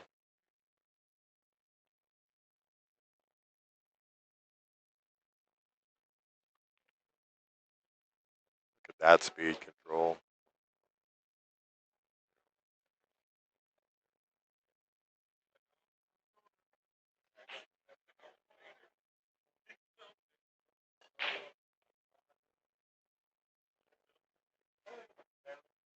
All right, so Jeremiah makes the contact. It's a really nice roll there that the 2 ball and the cue ball sort of tie up to each other. Patrick with the return safe again. Now, even though we don't have a 3 foul rule in effect, all of these safeties, these are real important, kids. If you haven't been playing pool or you don't know how to play pool, real important. Yep, so ball in hand because he went rail first there. See if I caught that or not. Yes, he's going to go rail first off of this 2 ball.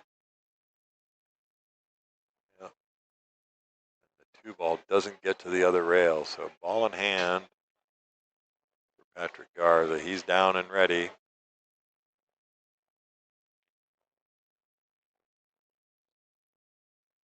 There you go. Okay, good shape there. Keep in mind, this is a short race. These are races to 3, both winners and elimination bracket.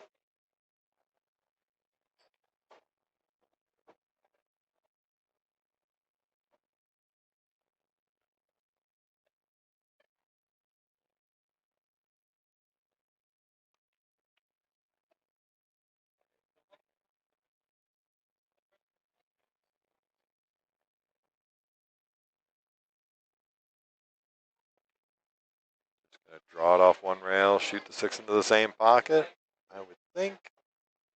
Yep, well done. Stun this straight across the table. Give yourself a line. I would not risk the side pocket here, but okay, he was a little straighter than it looked.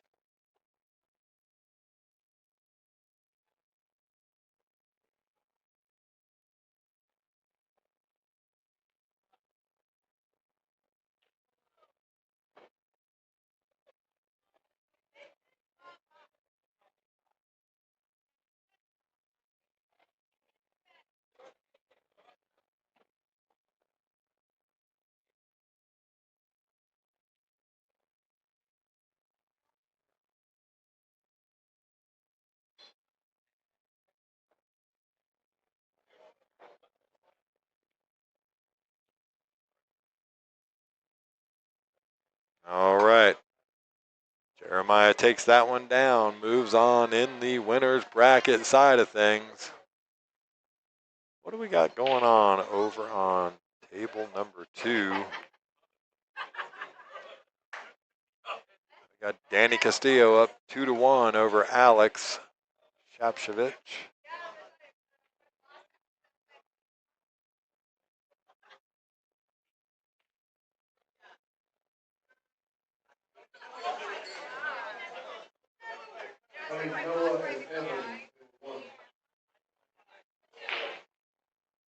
So they went ahead, and again, we run these tournaments pretty quickly, pretty efficiently. They don't wait a whole lot of time. If there's matches to be played, they get called straight away. So looks like we're going to get 2 guys that you have already seen tonight. Should be a really good match. Evan Keesee and Noah Contraras coming up on table number 1 here at Skinny Bob's Billiards. Good shooting, Jeremiah.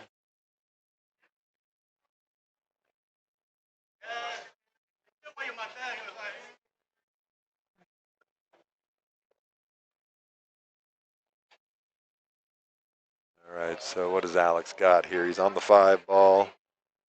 Probably going to try and get straight across the table for that 6-9 combo, it looks like.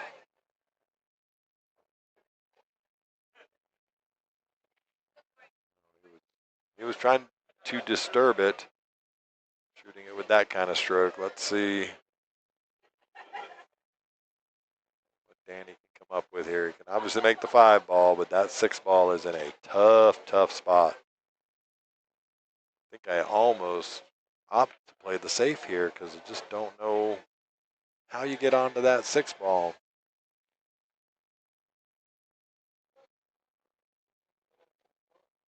We're going to jump back over to the main table here in just a second. They're lagging it up as we speak. I'm going to jump over there. Yeah, see, Danny was trying to play the safety here. Looks like he's done pretty well with it. So we're going to get the action back over to table number 1 now. It's Noah Contraras playing Evan Keesee. Evan gets the first break in this race to 3. M. Barton is asking, so we do actually, for the majority of the year, we rack the 1 ball on the spot. The only time we move over to the 9 ball on the spot is the week before, or maybe 2 weeks before the Texas Open. So when we get to August there, we will do the 2 weeks prior to the Texas Open where we go ahead and run the 9 on the spot, because the Texas Open runs 9 on the spot. Gives everybody a chance to sort of get warmed up with that break. But the rest of the year, we do the 1 ball on the spot.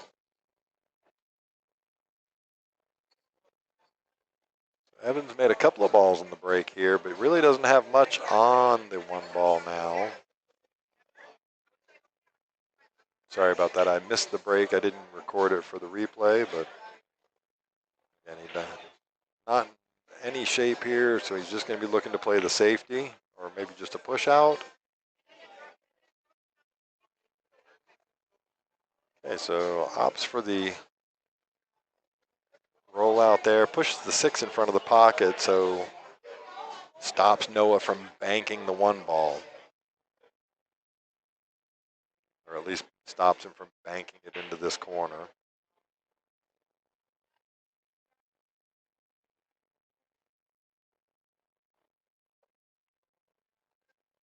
Noah's just going to opt for the separate them. He was trying to get that 4 ball in the middle of them there. Evan might take this bank on. I mean, there's a couple of easy safeties, but he might. Yeah, he was trying to take that bank on. He's got such confidence in his banking game. Fortunately, he's going to leave Noah a pretty good opportunity here to make this 1-6.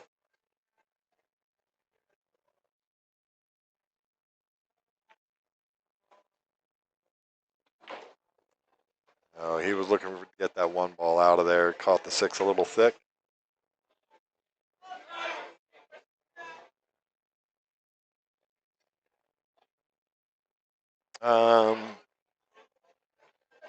The 9 on the break, if it goes in one of the top 4 pockets, then it's a win. With it being an alternating break format and rack your own, we do not count the 9 on the break in the bottom 2 pockets. So if it goes in this pocket or this pocket, it does not count. But if it goes in the other 4, then it does count as a win on the break.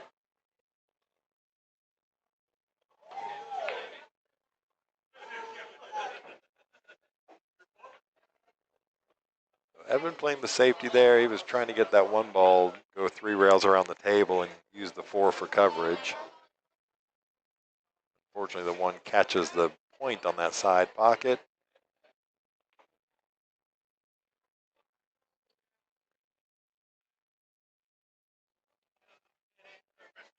All right, so Noah's going to leave Evan a shot on the 1 ball here. Not super easy, not super difficult, just one you really got to pay attention to.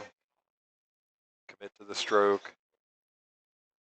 Looks like he actually has enough of this where he can draw out of it off of the 1 rail and shoot the 2 into the same pocket is a good option.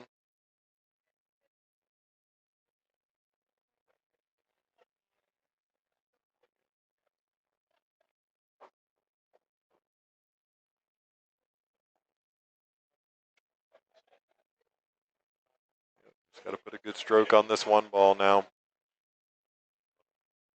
M. Barton, we would look forward to having you come up and play for sure.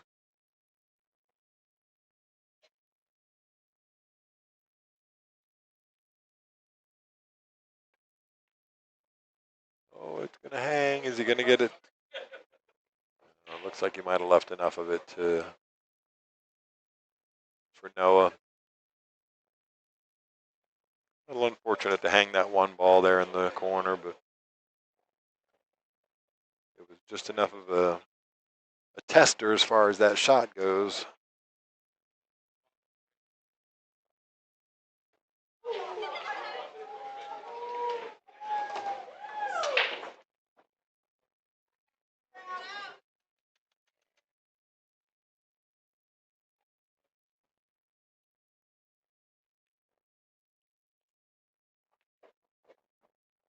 All right, Noah down on the 2 ball. Nothing but center of the pocket there for Noah. All right, 3 ball and draw it off the 1 rail. Just wants to make sure he doesn't find the side pocket here. Played it just slow enough where he doesn't even risk the side pocket. Very well done, Noah. 1 more good position shot, 4 to the 7. He wants it to go a little further. He's asking it to stretch. I think he's going to be just fine, even if he has to go up and down the table, which he might opt to do because he can hit this with a more confident stroke. Yep, up, straight, and down. To be perfect on the 9 ball.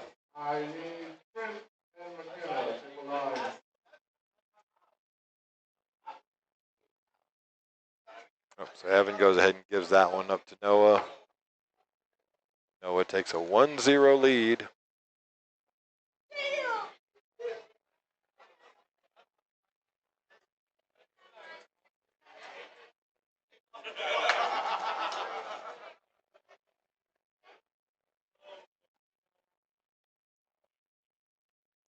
Evan Keesee to break. Excuse me.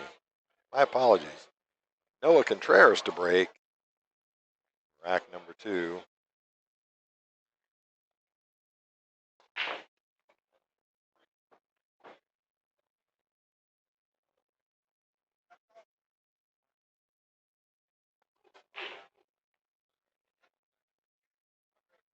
All right, so Noah's got the first rack. Onto the 2 ball, made the 1 on the break. Rolls that in, has the 3 ball. Quite fancy him to come 2 rails around, straight onto the line of the 4 ball. Might have overhit this a little. Might have overhit the speed a little bit. All right, he's ended up just fine. He was having a moment, though, thinking about it.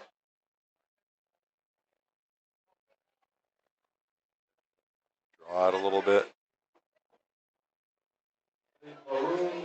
5 ball on the side, just going to run up off the top rail, come back out to the middle a little bit, leave himself a little angle on the 7 ball.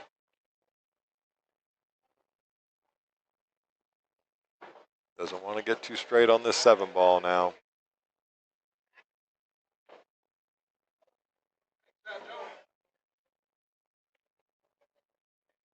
Perfect.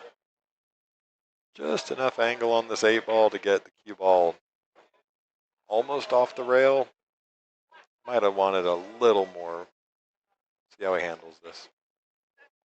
Put a good stroke on it there.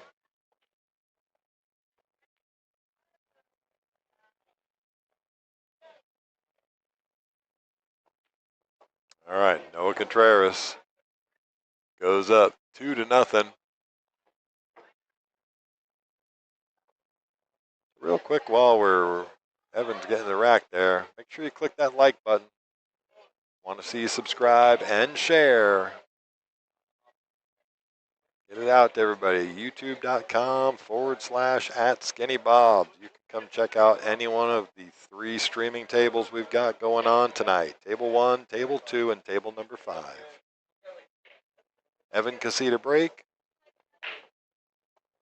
to stay in the match. Got Noah on the hill.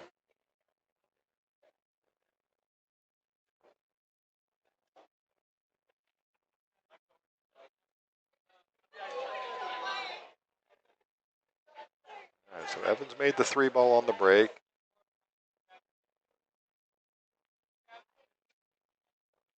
He's done really well to get out of there. He might have overhit a little more than he wanted to, but did a really good job of getting around the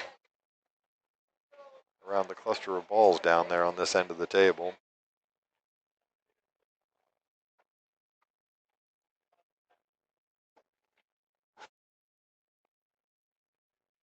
Going to overcut this 2 ball.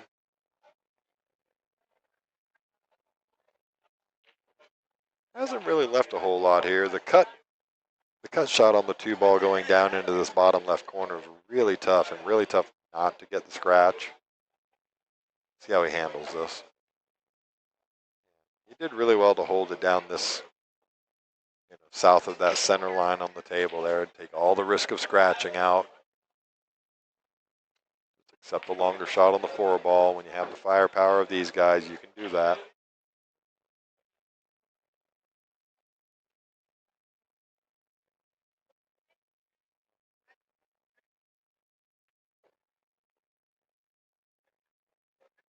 Pinches that 5 ball perfectly.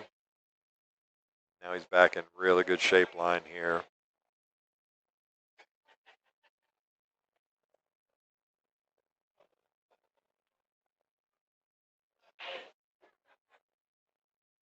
So again, like we were talking about earlier about the Texas Open 9 ball coming up in end of August. The week prior to that will be the ever so prestigious U.S. Open. Thank you so much to Emily Frazier and Matchroom for bringing that one over to the great state of Texas. We are super happy to have it over here. Going to be up in Frisco, Texas, up just on the north side of Dallas. Noah has stroked the Snoochie Boochies out of that. Everybody asked me, what the heck does that mean? Watch any Kevin Smith movie, you'll understand. Good stroke on the 8-ball from Noah, well controlled with his cue ball. This one to take a 3-0 win. Noah Contraras takes it down 3-0.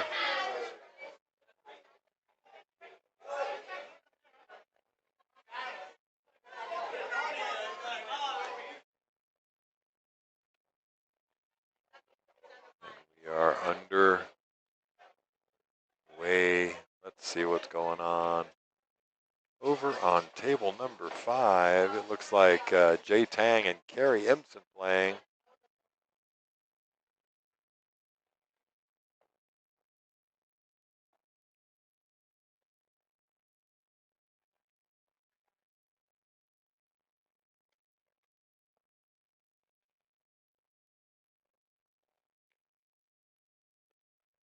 Currently just waiting for a match to get up on table number 1. It is 9:30, so I don't know if they'll play another match before they do the break and run pot.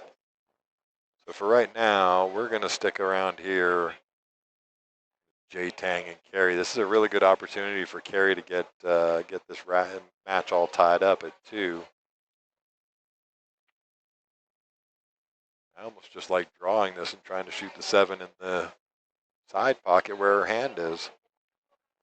Kind of like that.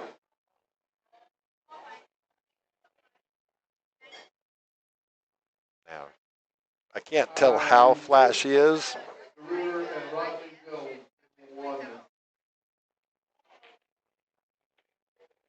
So it just depends on how flat she is on this 7-ball. If she can just slow roll it in and keep the cue ball on the right side of the 8, then great. Table number 1, we're going to get Rodney.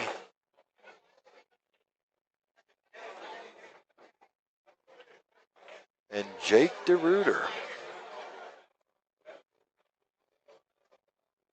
Oh, yeah, very well done. Nice speed control there, Kerry.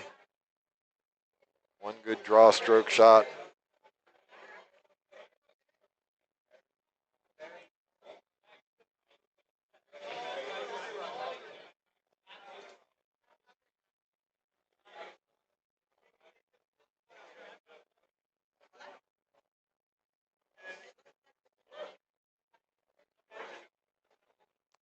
Oh, no, Kerry, that's so unfortunate.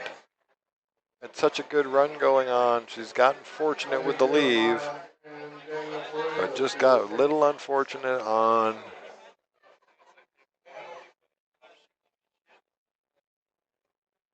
I'm ready to go back over to that table. I got Jake DeRuiter, who's coming up on the table number 1 stream, trying to tell me that if he plays like poo-poo, just to call him out on it. That'll be a fun match. I'm going to jump over there here in a second. I was just trying to see what Kerry did with this. They're going to go back and forth a little bit. So I am going to jump back over to table number 1. That is the table we're committed to on this one. If you want to watch the rest of that match with Kerry and Jay, you're most welcome to jump on over to the other stream for table number 5. So this is going to be Jake DeRuiter and Rodney Jones. Now, you were talking earlier about how fast Jeremiah shot. Watch Rodney.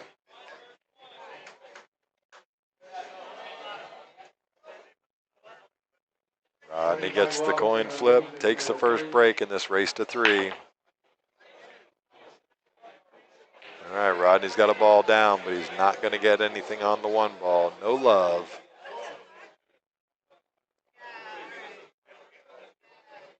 Now, he might just go between the 6 and the 5 and come in behind the 1 and kick at it. Again, he doesn't hang around, that's for sure.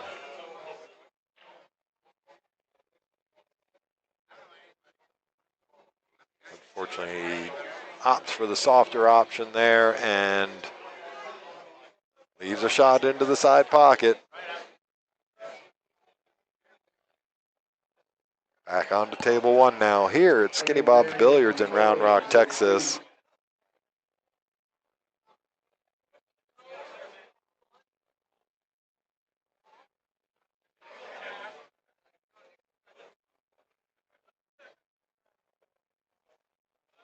Jake just trying to figure out what he wants to do with this cue ball. There is a risk of scratching. He's cutting it really awfully thin.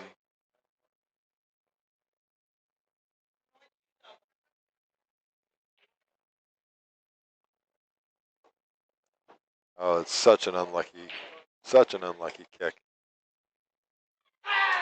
Very unfortunate coming off of that.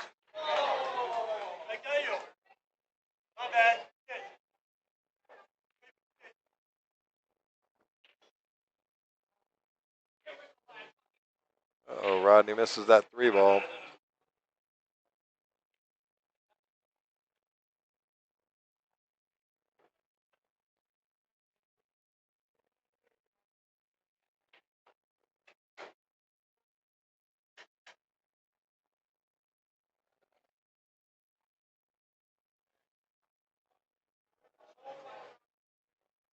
Funny the contrasting styles here. Jake's a little more methodical about shot choice and things like that. Rodney just sees it so early.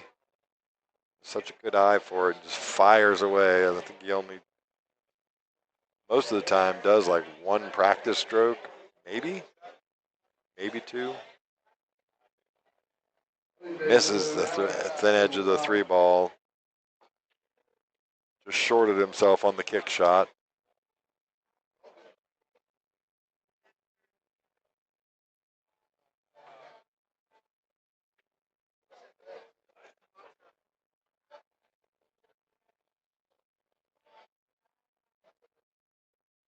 Let's take a look real quick. Look at least, see what we got going on over here in the stream channels.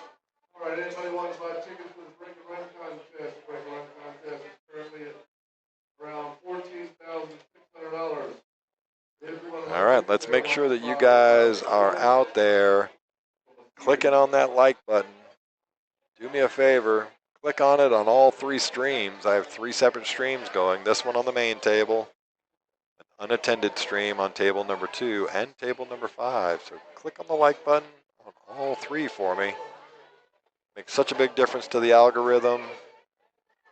Such a big difference to the chances of our wonderful pool hall here getting seen by many more people out there in the algorithms.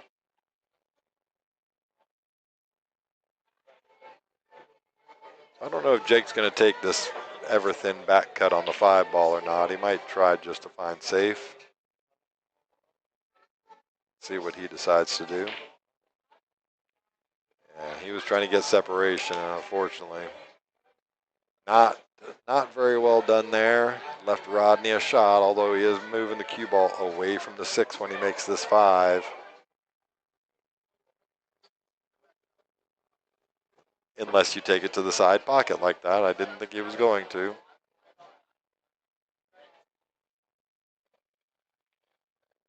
Back to perfect now. Well, you know, if you like perfect.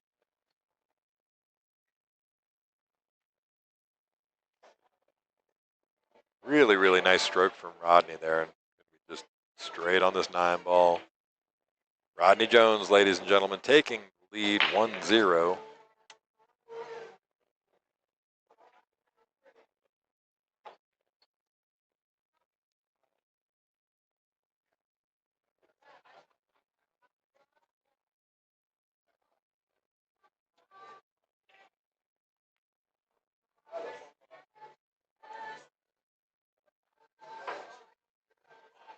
If I haven't already said it, happy Friday, ladies and gentlemen. It is Friday night here at Skinny Bob's Billiards in Round Rock, Texas. Make sure you're clicking on that like button. Hit the subscribe and share.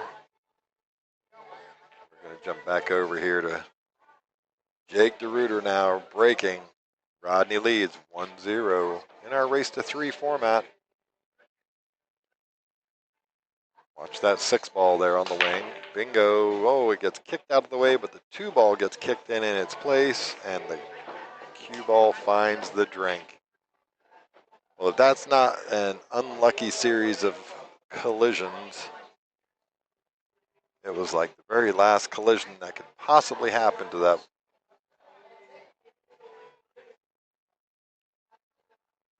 So Rodney gets ball in hand now.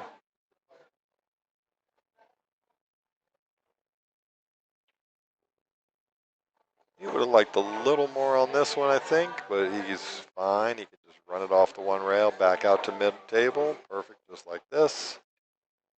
We've saved players for the $50 donation. Gonna go between. The Oh, last three is 285.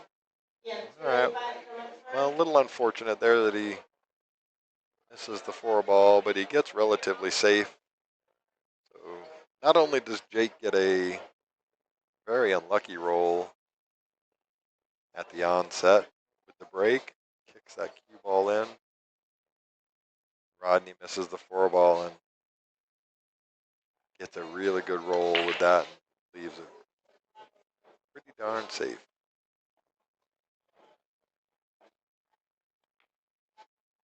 Took on the bank. Surprised me by that one. Thought he would have just opted for the safety, but at least with where the 4 ball is, it does go past the 9, but it doesn't leave a whole lot of window for the 5 ball here. Now he's hit it really good. He actually can, if he had made it, he would have been able to see more of the 5 ball and would have been able to make that. There's still a lot of work in this rack.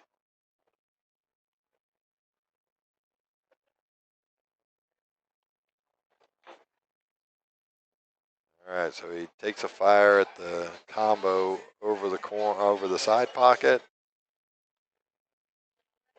Again, another fortunate roll there. Rodney going to come in behind it.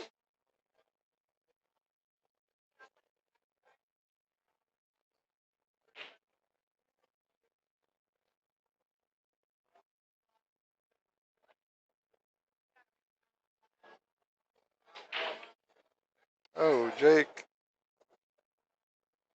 Just a little loose with that. Which, I guess in the grand scheme of it, he was hooked on the 5 ball, so.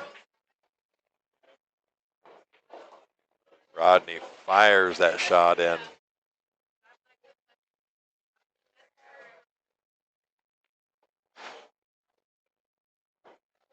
They say he doesn't hang around when he gets on the table, for sure.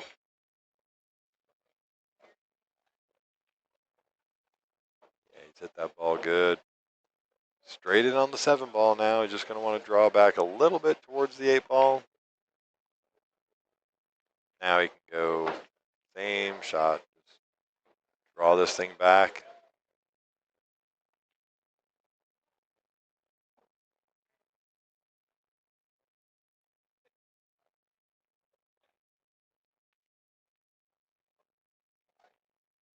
Rodney's going to pinch that 9 ball. He's going to leave Jake a shot on it. Not going to be happy with himself there. We've all done it, but it still doesn't make it any easier. Jake's going to be stretching a little bit for this. Right over that corner pocket. Hits it perfect. All right, he's going to go tie that up at 1-1 apiece now.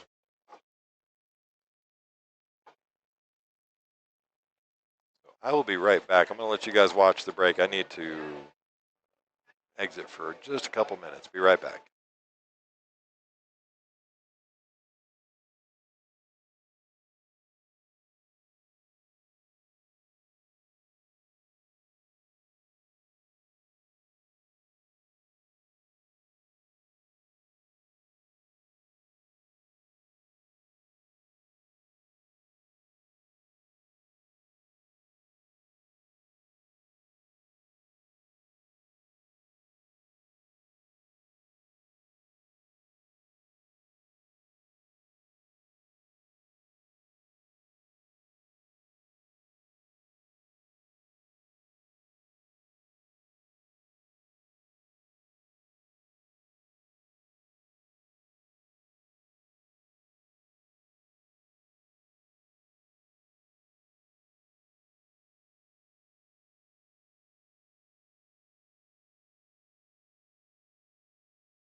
All right, I am back. Sorry about that. I had to step away for just a quick minute.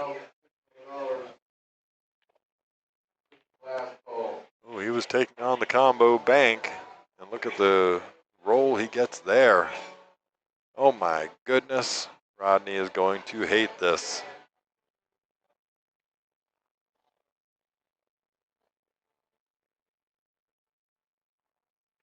Boy, he's going to breathe a little easier there. You did not want to miss that with the 9-ball hanging over the pocket.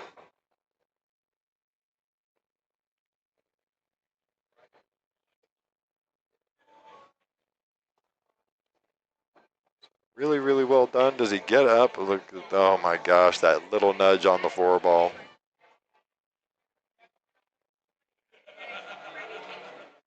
You can see a thin edge of this 3. He's just got to find a good safety on it.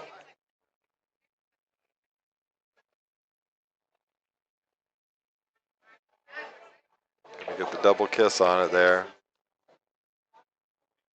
I was trying to see. I don't think the 4-9 goes. Maybe it does. Maybe it's super, super close, but Rodney's laid up for it, so he might just, oh, I was going to say he might opt to, yeah, he's going to get, yeah, a little unlucky there. Rolls that far out. That little double kiss got him. All right, Jake going into the side pocket here.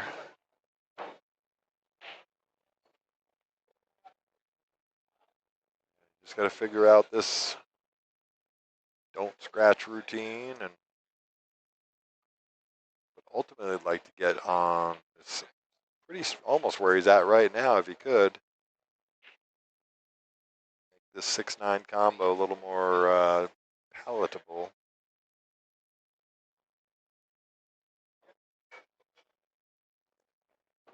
Oh, and he's hit that really well. That's a nice shot. Comes around 3 rails. And you just got to bear down and make a good combo. Either make a good combo or make a good safety, one or the other.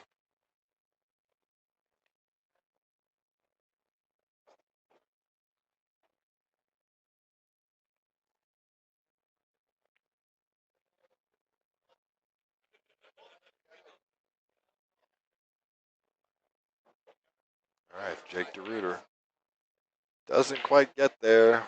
He's going to quite the fortunate roll there. The 6-ball gets really close to that top rail, so although this cut shot is makeable, it is definitely a tough, tough one.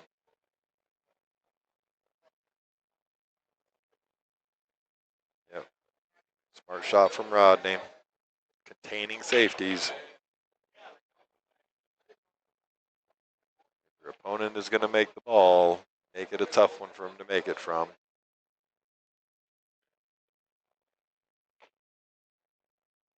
Fires the bank a little long on the 9-foot diamonds here at Skinny Bob's Billiards. All right, good opportunity for Rodney here to get out of this rack.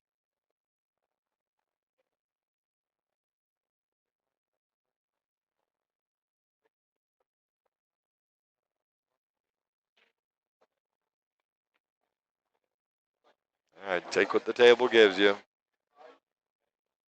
One more good shot here from Rodney. Oh, sends it a little long. He's going to give Jake another really good opportunity here. That's not like Rodney. He would normally make that shot. I would give him a 9 out of 10 times.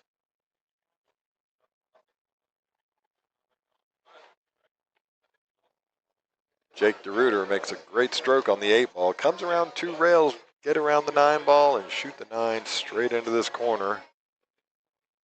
Control your stroke here. Very well done, Jake.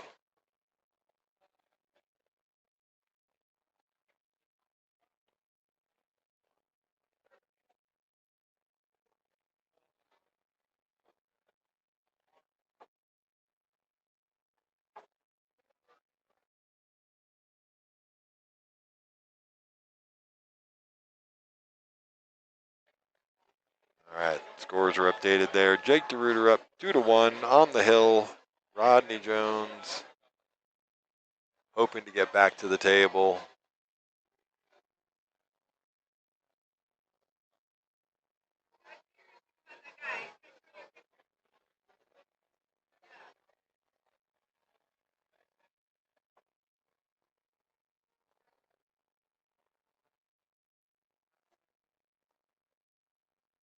So I'm here every Friday night at Skinny Bob's here in Round Rock, Texas.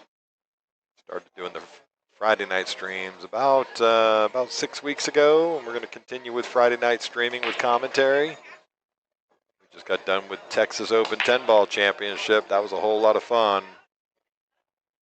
Lots of great content there to watch. Get over there onto the Skinny Bob's. Make sure you're watching it on the Skinny Bob's YouTube page. Keep it official. There's a couple of copies out there floating around being used by other streamers. Keep it real. Keep it Skinny Bob's. Rodney's going for some separation. Going to try and use the 4-ball for coverage. Looks like he might have gotten it. Hard to tell from the angle, but it looks like, yeah, it looks like Jake might have to kick one rail at this. That's exactly what he's going to do. Oh my goodness. Talk about a couple of unlucky caroms.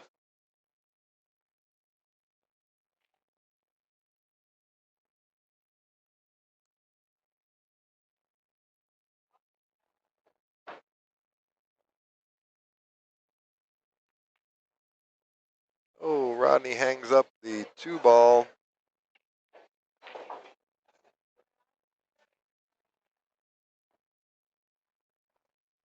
Interesting to see how Jake handles this one. Might just try to draw back between this, try and draw the cue ball back over here. Is he going to get there? Is he going to get there? He does. So he can certainly see enough of this 3-ball to make it. Doesn't want to run into any of this cluster here, so hits it with some pace.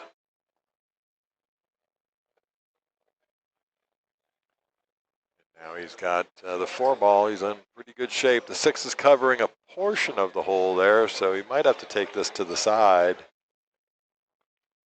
Yeah. Oh, what a shot. He drew it to the north side of the side pocket. Well done. Jake holding his position now. Yep. He's got a little angle on this 6-ball there, so see how he handles this. Take a little bit of manipulating to go between. All right. He was able to hold it there. I didn't think he could hold it that far, but he did. Now, again, just bear down on this one. Make sure you make the ball.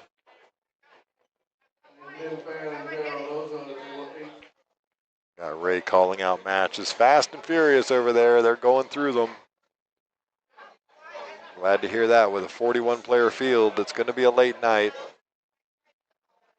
We're going to be here for all the action, though. Is he going to get enough on this? He does. Look at that thing run out. That is just about perfect. Cue ball might be running away from the 9 a little bit,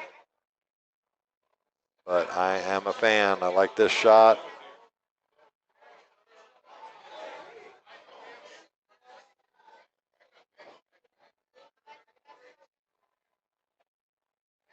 All right. Jake DeRuiter for the 2 balls for the win here. And not just this this rack. This is for Jake for the set.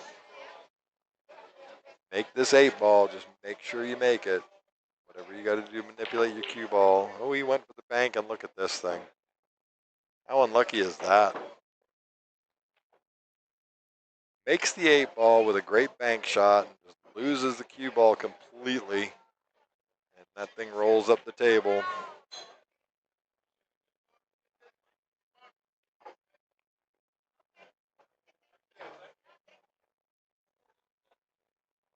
All right, so we are hill again. Happens a lot in these races to 3.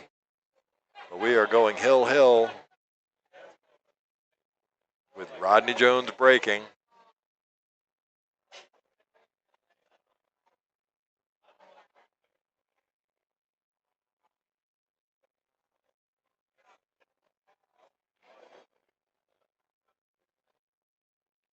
All right, Rodney Jones breaking in this hill match. Winner gets to stay on the winner's bracket.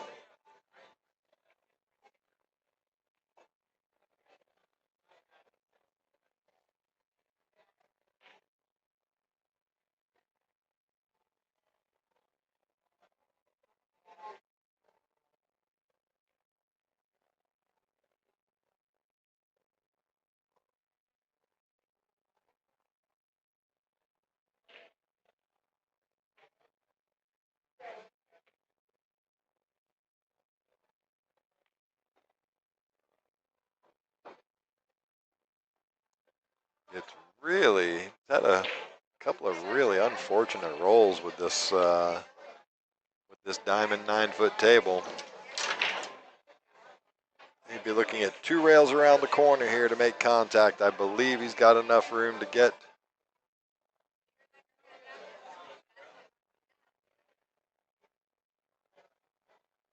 Does he have enough room to go that way? He does. So yeah, he can actually just go take this right into here, and bring it back out into it.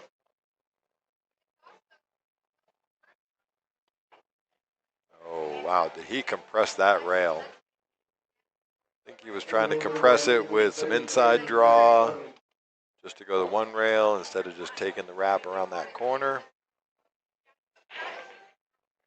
I like the wrap around the corner because it's definitely a bigger ball, but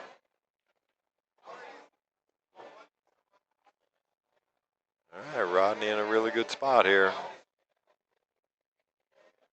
Yeah, he doesn't take it up the table far enough, so he's got work cut out for him here not to scratch. Oh, he's hit that ball good. Very well done, Rodney.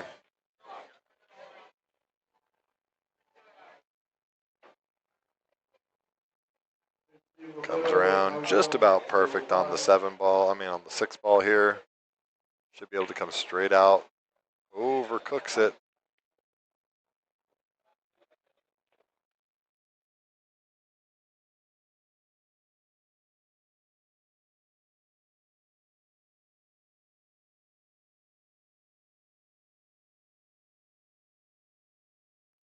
All right, so no easy feat here. The 7 is just on the northern half of the side pocket, so this is a really thin cut. It is makeable without the scratch, so just opted for trying to play that safe and does not get it. So he's going to leave Rodney with a really good opportunity here to get out of this rack. 3 balls for the win.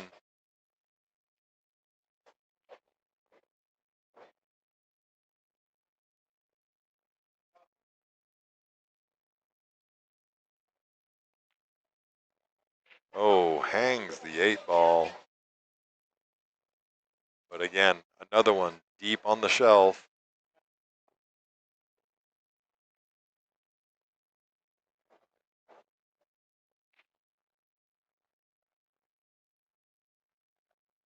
So I think after this match, we're going to hold up on table 1 until they do the break and run contest. I'll show you that. If we do get somebody breaking for the money, we will obviously show it to you.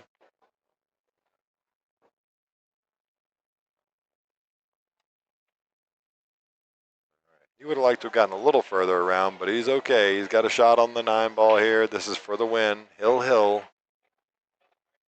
Jake DeRuiter with a really nice stroke on that.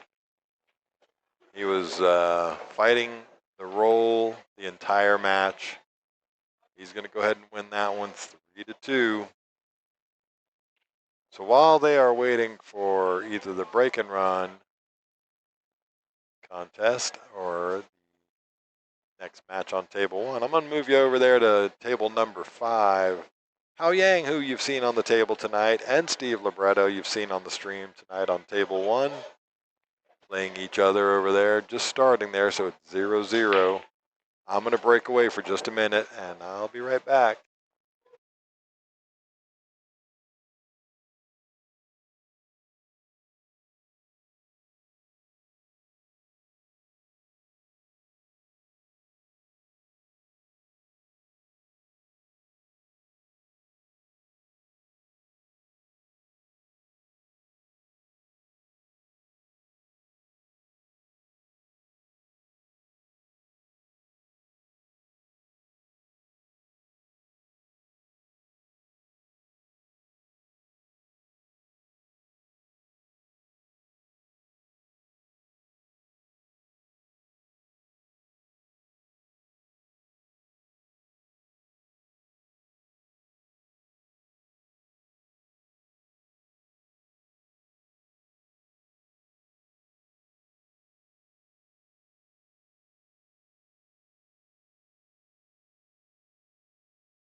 All right, so I am back.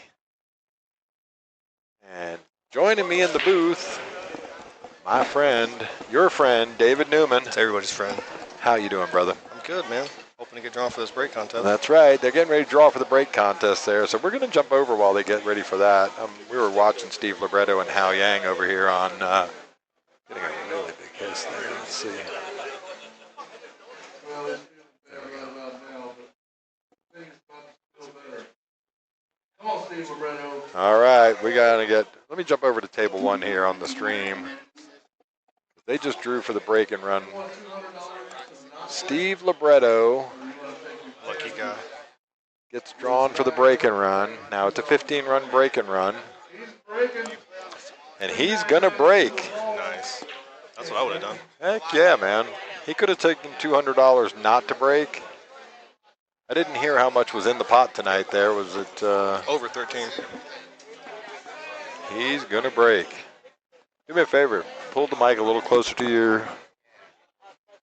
Yeah, I noticed that last time when I was listening to the replay that the mic was too far. Too far away, yeah.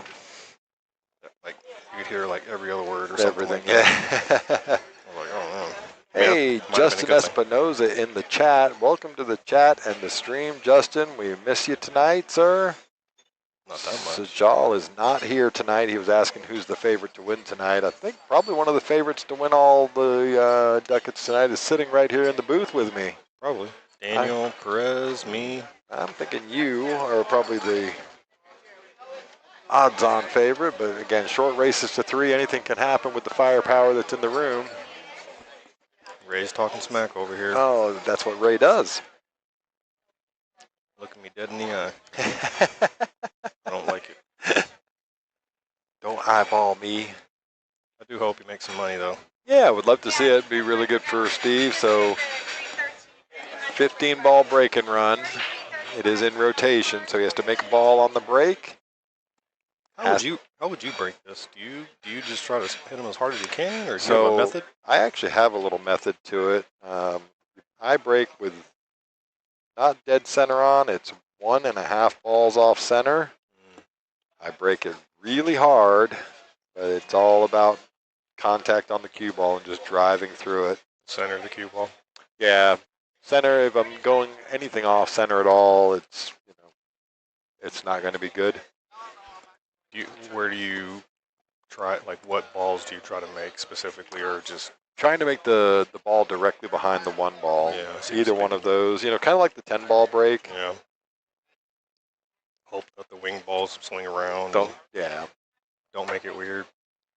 Yeah, as long as you can get one of the balls behind the 1 ball to the side pockets before they get kicked is really what you're trying to do.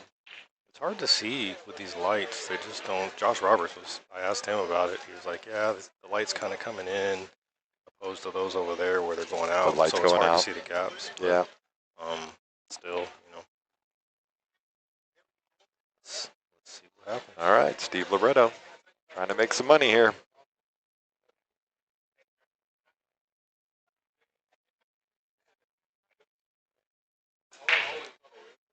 Oh, come on, 10. Oh, 4 ball. 4 ball is in. 4 ball is in, ladies and gentlemen. I feel like that's almost the right speed to make a ball. Yeah, I like it. The 10 fired. I think it was the 12. The 12 went low and the 10 went high, so I don't know. He's got an opportunity here. He's got a tough shot on this 1 ball, but he has to make this one. If he makes the 1 ball, he can stop and take the money, or he can keep shooting. But given where the 2 ball is, I wouldn't even worry about it at this point. Just make the 1. I think he was lining up the bank. No, he's going for the side. Straight in. Yeah. I mean, that's what you would do, right? Just make this 1 ball and not worry about the 2. Oh no, I'm trying to get shape on that too. It looks like he can bank it into the side pocket. Maybe the 10 makes it big. I can't really tell. Yeah, it's kind of hard to tell. We could take a look at it from the top view. Might make it a little tight, make it smaller. I think he's just a little off the angle there for the bank, though. If he hits it with pocket speed, it makes it just a little bit bigger. Yeah. And then you're just making it to make 2,000 and not worry about the 2. Now if he goes for the side part, he doesn't. He only has the. I guess he could cut it in that corner. No, he can't cut it in the corner. He can't cut that back in the corner. Yeah. He can shoot it in that side pocket up top and just try to run away with 2,000. I think that's what I'd be doing. Just make the ball, right? Might get crazy and hit it with a little bit of top and try to see if that 3 comes into play too. I mean, really, he could. I mean, if you're feeling frisky, you could make the 1 ball and bank the 2. If you were feeling that frisky, because that would give you natural shape on the 3. It wouldn't be a hard bank on the 2. I mean, that would be not a horrible decision because the 3, the 5. I mean, that's another 2,000. $2,000, yeah. Banking.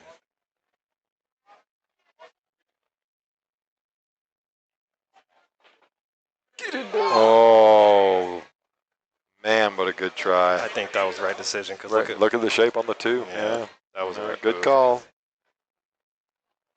That's a good try, Steve. Went a little long. Yep. It's hard, man. Sometimes it's hard to make those balls under those bright lights. Yeah, man. But you know, he had an opportunity. All right, well, he made a ball in the break, but he couldn't make one after it. So you know what that means? No.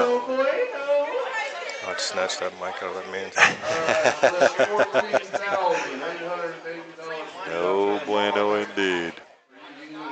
What do you say, 13,800? Yep. So that'll be available for tomorrow night. I'll see y'all tomorrow night. No. See. Yes, we will. I got an early tea time Sunday. I can't do it. Where are you playing at? Mill Creek. Oh, very Yeah, the nice. same guys. I thought about hitting you up, but I figured I'd give these guys a. They've been beating me recently, so I need to try to get some money back. Who are you playing with?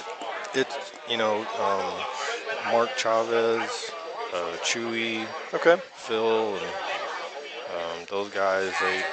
They were regulars at Forest Creek. Yep. With Chuck Swisher kind of introduced me to the game, and it's hard to think of other people's names, but Sure. they're a good group of guys, and they play pretty solid, man. It's not easy to get a skin, so. Nope. Well, I would have been in for sure.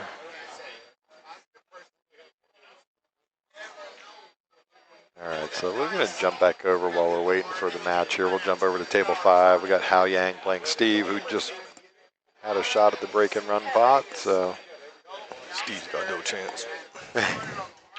Hao Yang has a lot of firepower. Well, it's tough to focus after that, Sure. You kind of get that adrenaline dump, going. and then no reward. Yep. And now you're just like reeling. Yeah, now I got to go back and play Hao Yang. Everybody's talking about you in the background. Yep. Oh, do you see that guy's break? Oh my God. Had a chance. Had great shape on the 2 if he makes the 1. But...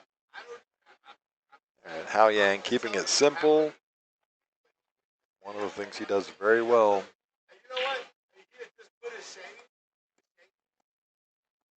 Now, is he a snooker player? Hao Yang? I don't think so. I mean, tell me he doesn't look like he has played snooker for 20 years. Right. He does have that very disciplined stroke pattern to him. I think in China, the pockets are rounded. They are rounded in yes, Chinese 8-ball especially. I went over there one time, 20 years ago. Yeah. And, I thought I was tough, big stuff, right? And, man, those tables were tough, man. Those They are were tough. They were rounded and small, and I couldn't make a ball. Yep. It was very humbling. That's like playing on a pyramid table as well. Same thing. The pockets like, 2/3 of the size of these pockets with the same size ball. Oh, wow. And they're rounded. So it is. And, you watch some of those guys playing Russian pyramid, and it's really impressive. 9-foot table?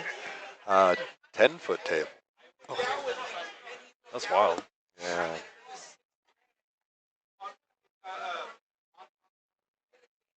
Yeah, I'm looking forward to getting to play some snooker 3 weeks from now. I'm going to head down to Houston for a couple of days and play. I'm going to geek out on some 3-cushion all day one day and play a little snooker the next day. It's so much nicer than playing here. Oh, I know. I don't know what it's like, but I've heard from the Houston people, and they're like, yeah, somebody cleans the table after every game or set. Every once in a while, they come by. So I play down there every 3 weeks. I go down to play 3-cushion. The two main places to play down there. One of them has 16 tables. The other one has 18 tables. 3-cushion tables? 3-cushion tables. That's all it is. There's no pool tables at all in either one of those places. That's so awesome. And they come around once an hour, give you clean balls, wipe the table down, vacuum the table, and set you on your way again. Once an hour, they come by and do it, and it's just Heaven. they're in perfect shape all the time. The ball just travels nice and long and fast. And Heated too, of course. oh right? yeah, of course. Do you know what kind of tables there are? Both places are all on Verhoeven Oh, tables. goodness. Yeah, same Verhoeven table that you used to have in here. Wow. I miss that table. Yeah, I mean, these are great tables here, but I do miss the Verhoeven. Yeah, Verhoeven. they have Verhovens.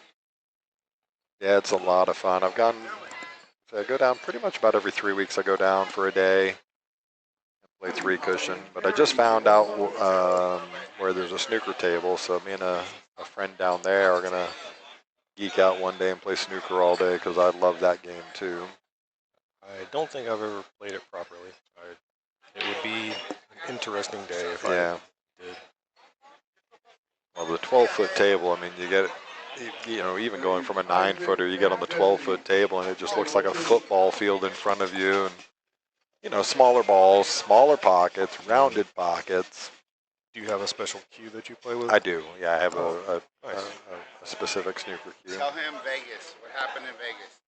Hey, what happens in Vegas? What happens in Vegas stays in Vegas. And here we got somebody talking to us outside the booth there. All right, Steve Libretto at the table here on the 5 ball. Going to probably play the safe, I would imagine. Nope, he went for the same bank. Going to second guess his banking skills now.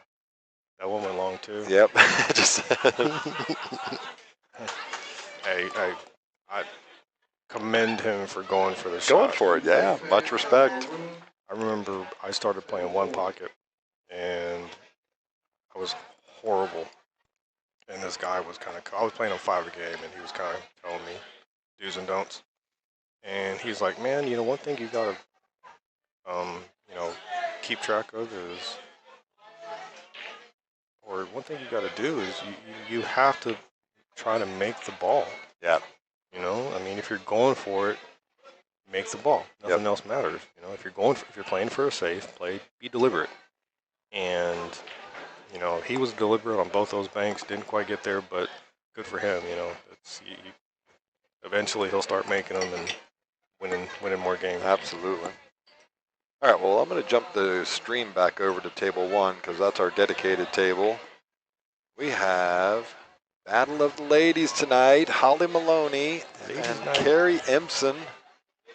Going to do battle over here on the stream table. Welcome. So I think Carrie and Holly. no, her husband. What's his name? David Impson. I think they actually did really, really well last week in the Scotch doubles chip tournament. Yeah, chip tournament's a great tournament. Yeah, it's a lot of fun. All right, so Holly gets the first break there. Makes a ball on the break. See how she did there with that. Man, you're getting this replay thing down. She goes, dressed up perfectly on the 1 ball. I don't like that though. I don't like the transfer screen because it's like a second, Right. and I don't know. It bothers me. You did it, didn't you? Of course. It was a collaboration effort with Shayla and myself. I do love. I watch this stream all the time, even if I'm not playing in the tournament. I watch this stream. Oh, I'm so happy to hear that, man. All right, so Holly. Think she plays safe here, or does she go for it? I think she goes for it. Naturally going to get back down to the 5 ball. She might make this. She just drilled it. Yeah, She actually overhits this, though, and it's going to be... She can make a lot of shots. Yeah, she's got nothing on this 5 ball now. Single rail kick behind it.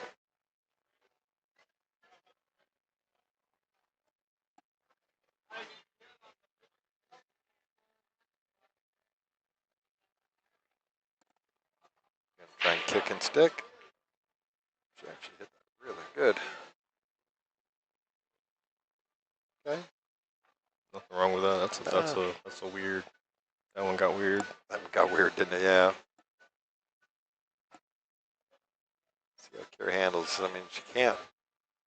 Tough shot. She's got a strong stroke. She could probably make this and hit a lot of bottom and just perfect on into the the 7. rail. Yeah. Given where the 7 is, you don't really have to think much about that, right? Yeah, Just drill it perfect. like that. That was a tough shot. She had to put a stroke on it. Yep.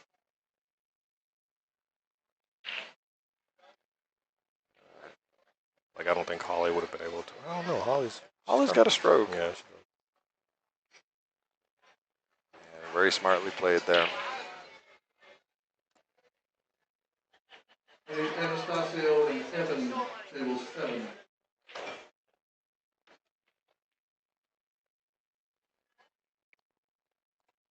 Don't over. Oh, she's underhit this. She's going to hate this position.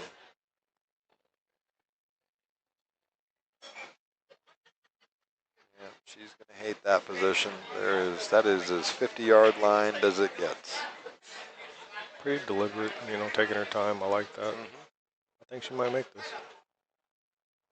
Yeah, she's got a good opportunity to just put a good stroke on it. Unless somebody walks by and sharks her. Oh, yeah, he stopped. He stopped. Shorted Oh. He's still sharked. it.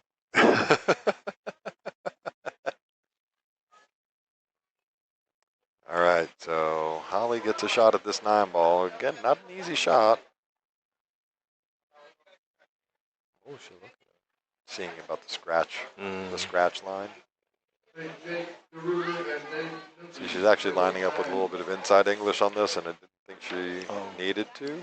Oh, they called me. They called you and Jake DeRuiter, I believe I heard. Oh, nice. So, well, good luck to you, brother. Thanks for hanging out with me. Thank you. It was fun. All right, that's David Newman, one of the prohibitive favorites for the tournament tonight. See how he handles Jake DeRuiter over in the, not sure what table they called him over to, but. All right, so the ladies are battling back and forth now on this 9 ball. Nothing easy about these long shots on the 9-foot tables. Let's see how Holly handles this one here. Really good opportunity now. Probably the best of the shots. Not going to get it.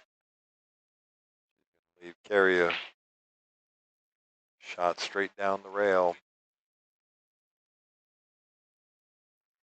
Carrie is very deliberate with this. She lines it up, finds her spot, just lays on it and puts a stroke on it now.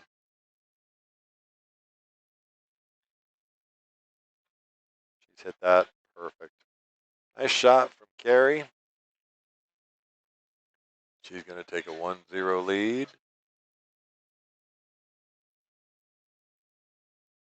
Race to 3.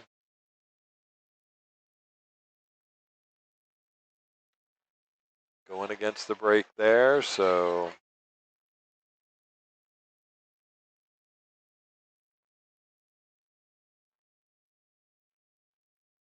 jump over here and check out the bracket for a second. So Holly had lost to Daniel Perez, so this is a elimination bracket. See where Carrie ended up going over to the elimination bracket. Carrie lost that match to Jay Tang over on table 5 a little bit ago. Okay, well, that makes sense.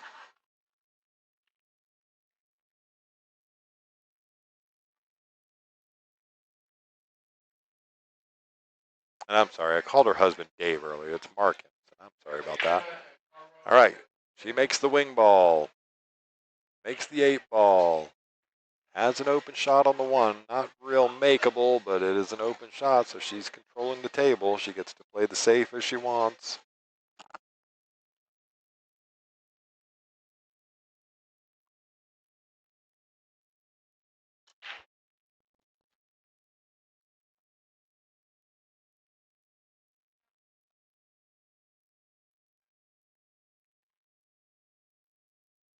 Play a really nice containing shot here. It's just going to bounce a little high for her. It was bankable. You are right, BRR. Okay, she's left Holly a shot on this 1 ball now. Shouldn't have to do too much with the cue ball. This is just about speed to make sure you don't get trapped. Get off of that 5 ball. That's so unlucky. Not only did she roll up behind the 5 ball, but she actually kicked the 9 ball right into the line of the 2 ball. So she doesn't even have the 1 rail kick at this point.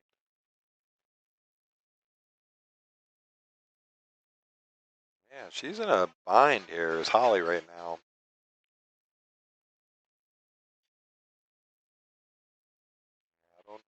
2 rails? That was always going to be a tough one, Holly. Ball in hand for Carey.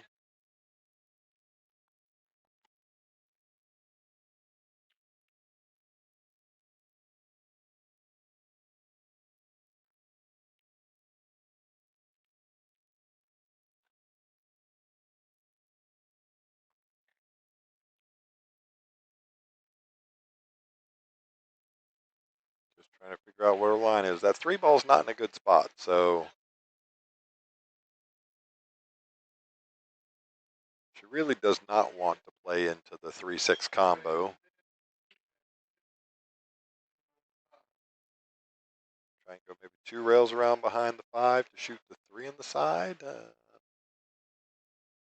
think I would personally rather shoot it up into the top corner.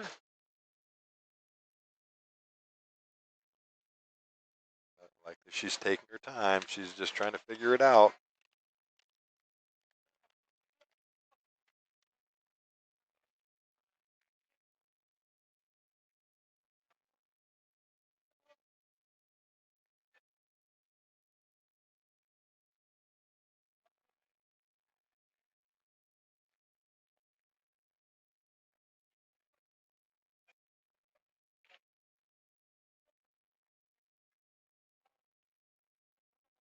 All right, so she's got on the 3-9 is what she's looking at here. Yep. She doesn't fancy the 3 into the top corner, so she'll take on the 3-9 combo.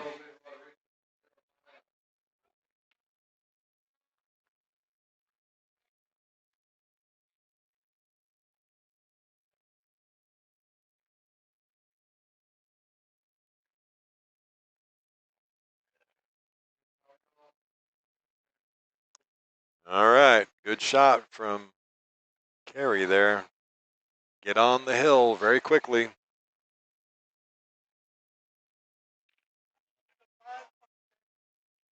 Yeah, ouch is right. All right, so Holly gets the break. Down 2-0. Trying to stay in this match.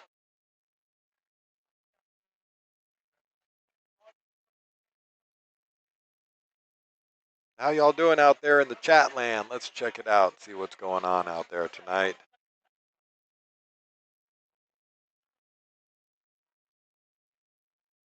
Make sure you guys are clicking that like button for me. Hit the subscribe and share it out amongst your socials. We need to get some people watching. See if we can get this thing over 1,000 views tonight would be nice. Holly Maloney breaking to stay in the match.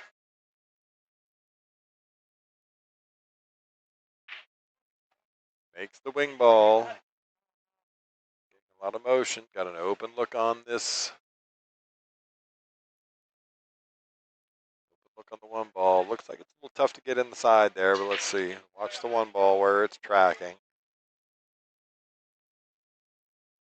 She might take on the 1-9. I mean, the 1 in the side is really tough here. She might take this 1-9 on. She smartly plays the safe. Going to get full coverage. Force Carey into a kick shot.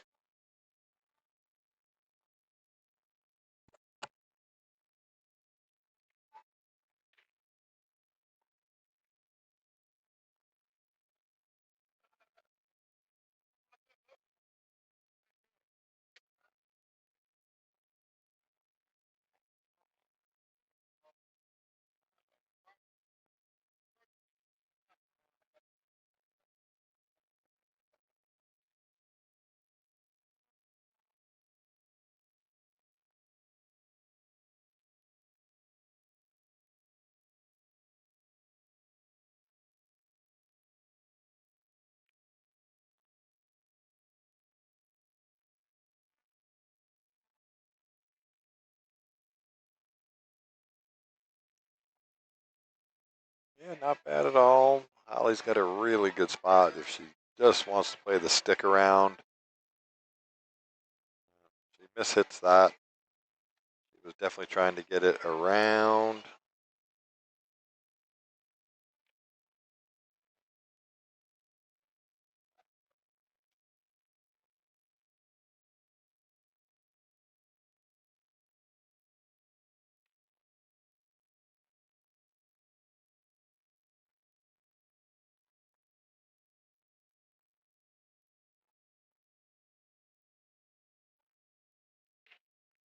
All right, nice stroke on that one ball there. Gets good shape on the 4 here. At least not bad. Looks like the angle might be a little weird, but I think she can still squeeze up past the 7 ball to make the 5 in the side pocket. So let's see how she handles that.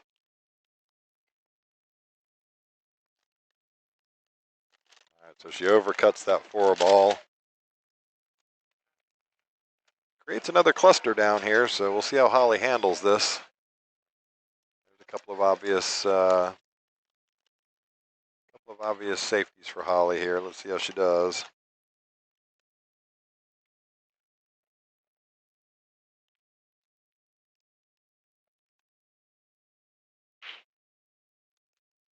She was just trying to contain this. So left Carrie a couple of options here. Carrie could go with the safety. She could go with the 4-7 combo, or she could just try and cut the 4 straight up the rail. So let's see what she decides to do.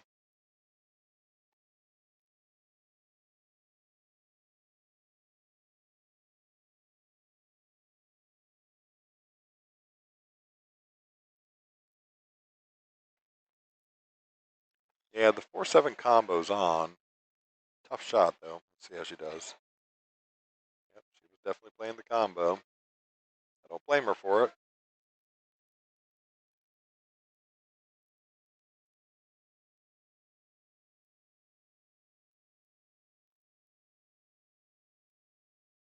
I would expect Holly to play the safe here, but she might go for it and just try and draw this into the other rail. Tough shot. Because of that very reason right there. Trying to hold for that 5 ball was always going to be difficult.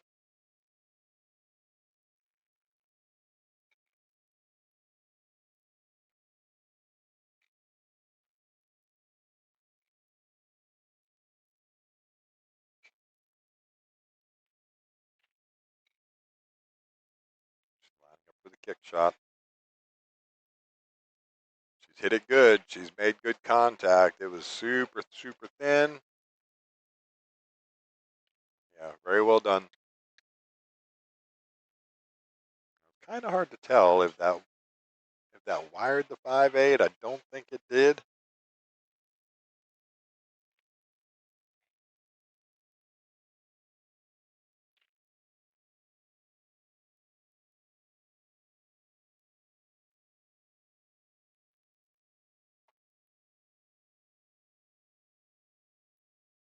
She's just thinking it over here.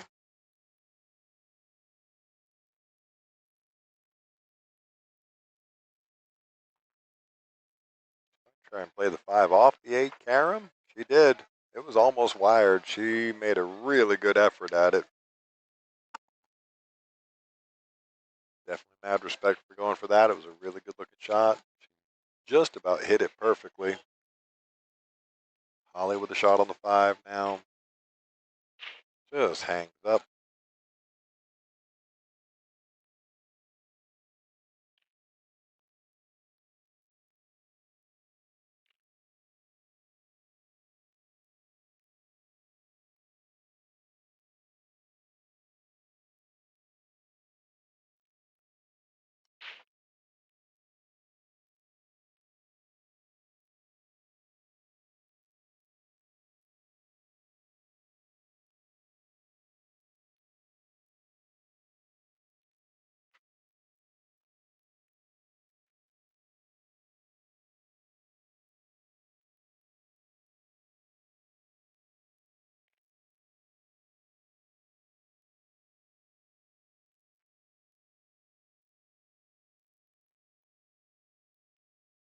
And hanging the 5 up.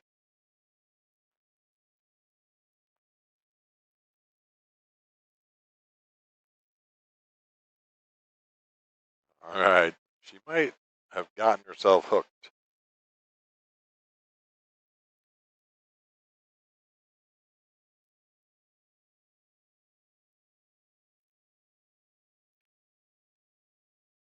Yep, she got hooked by the point. She makes really good contact on that 6 ball, but doesn't get any love.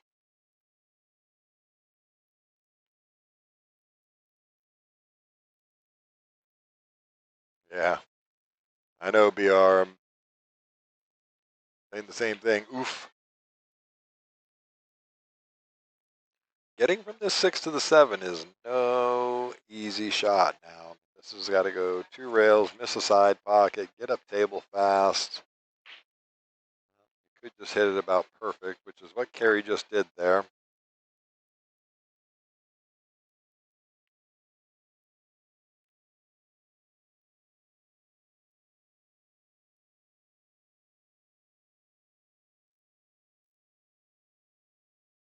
You know, she handles this shape from the 7 to the 8. Yep. Very well done. Nice shot, Carey.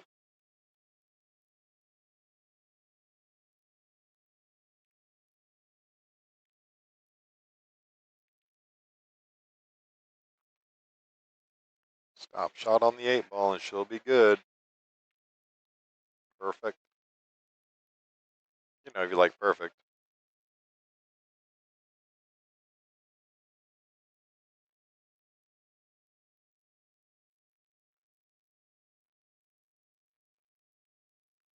Very well done from Carey. Dominated the whole match there. A couple of exchanges that went back and forth.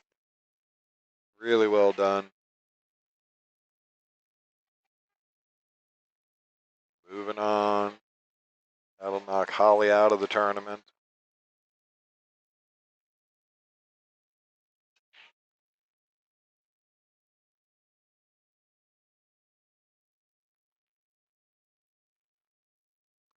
Let's take a look over here at table 2 for a second, see what's going on. Yep, way to go, Carey, indeed.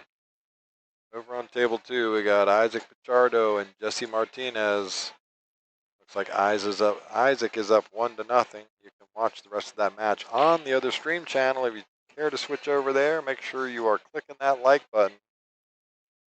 What do we got going on over on table number 5 right now? We've got Min Fan playing our very own Lindsay Sanders. We've seen Lindsay on this table a couple of times tonight. With a containing safety shot there, very well done.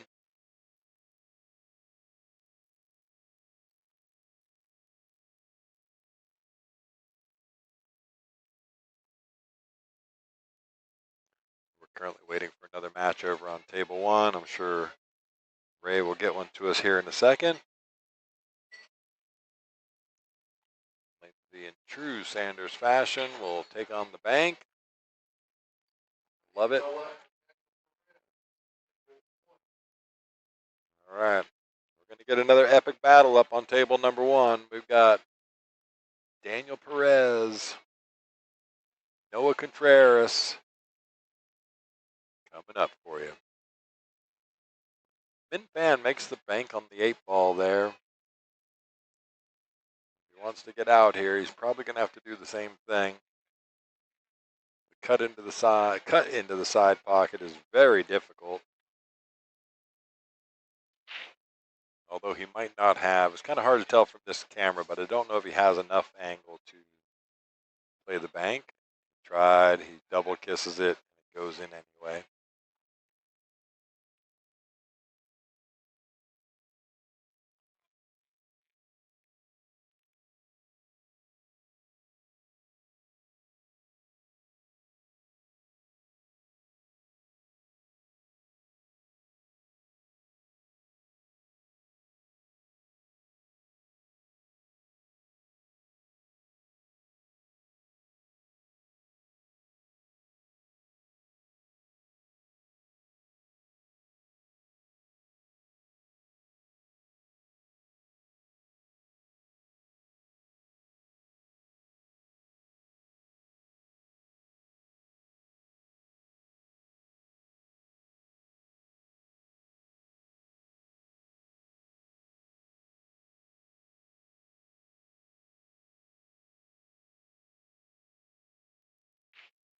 All right, we are now back over to table number 1, our dedicated mainstream table.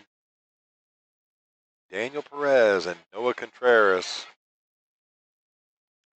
This should be another pretty epic battle here between these two guys. Lots of firepower.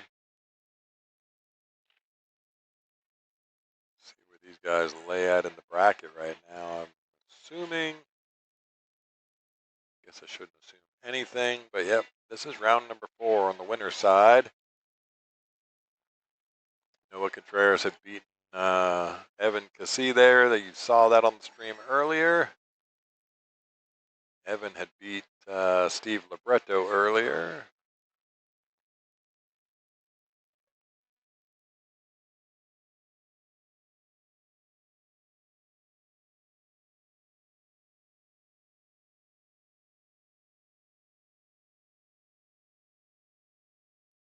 So here we go. Daniel Perez to break. We're going to go race to 3 here.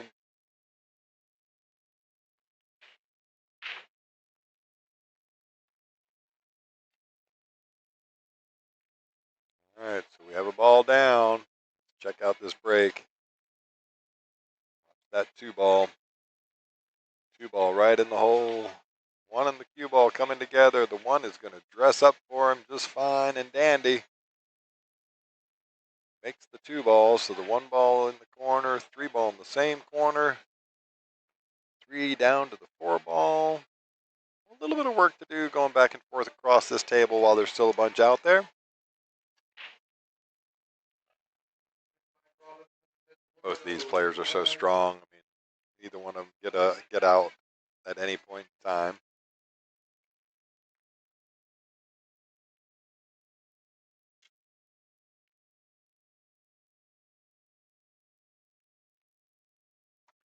All right, so he gets onto this 3 ball. He would have liked to have had a little bit more workability with this cue ball. He's gonna have to find this gap between the 6 and the 9, I think. I don't know if he can get all the way down below the 9 just from that position.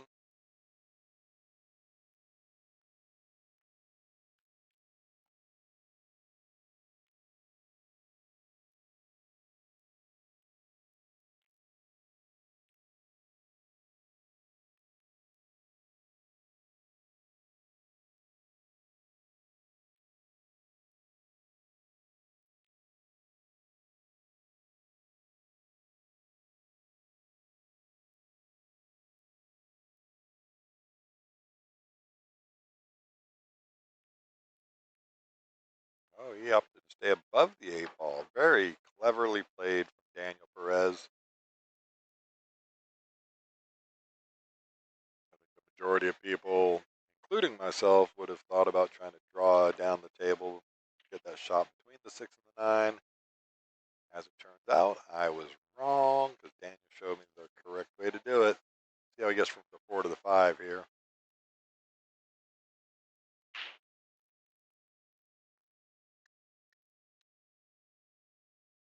All right, still working his way out. Excuse me. Still working his way out of this, so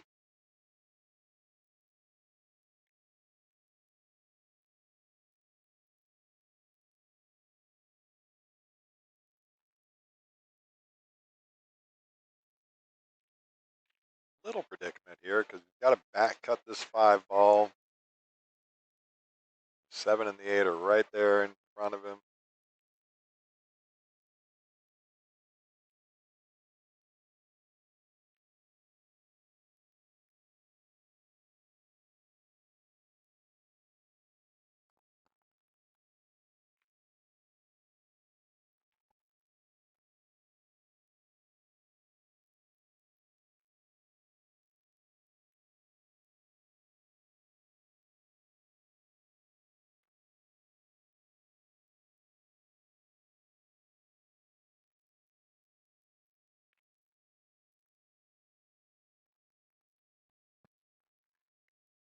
All right, well, he was hoping to get off of that front of the 8 ball there and being tree topped over it a little bit.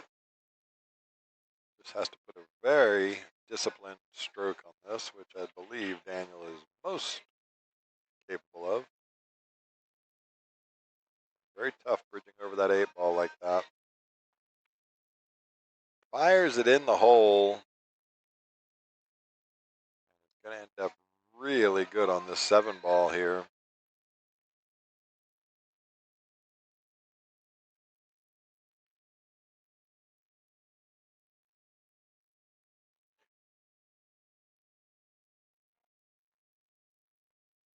Let's see what he does here. Draw out, or does he go forward? I think I probably prefer to go forward and try to come 2 rails out of there.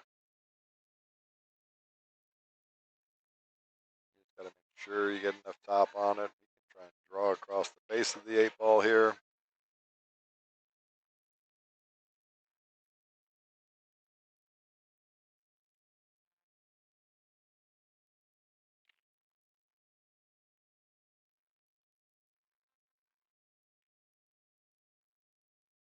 All right, on to the 8 ball he goes.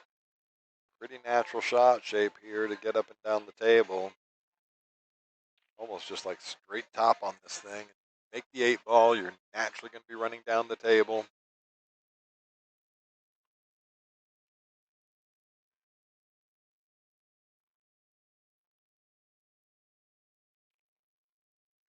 Two rails, 3 rails, perfecto. If you like perfect.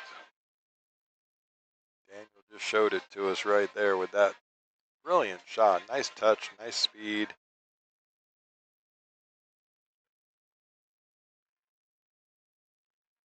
Going to take the lead 1-0. Daniel Perez leading Noah Contraras.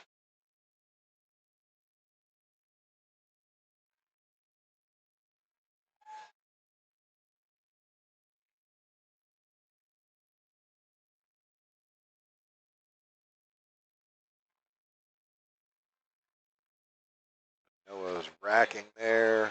Rack number 2. Race to 3.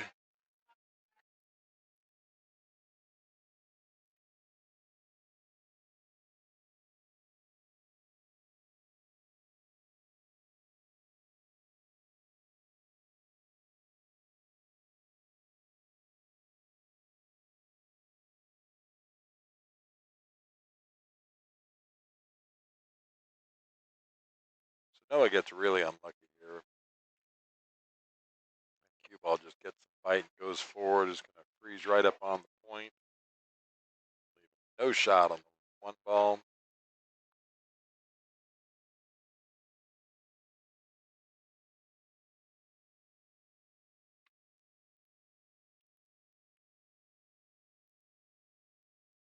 Pushes the right shot there.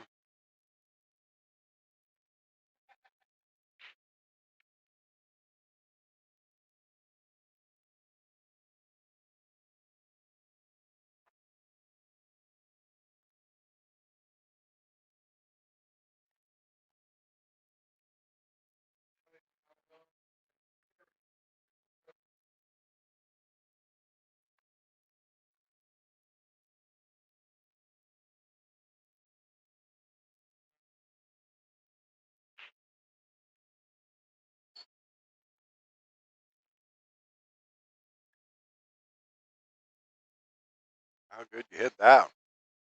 Great shot, Daniel. Noah gives him a little acknowledgement with a tap on the table with the cue.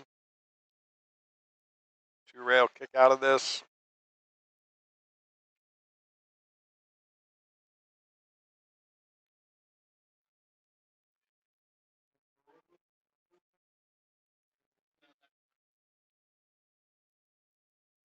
Hit it good. Made good contact. Would love to see some safety, but it's not going to get safe.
Noah very cleverly gets that up on the angle for the 3. He can go 3 rails around and drop into the line, or he can play this with inside.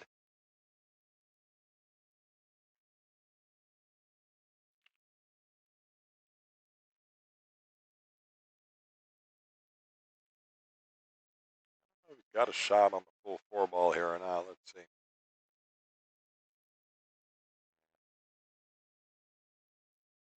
Got in a good spot there. He hasn't left any favors for Daniel.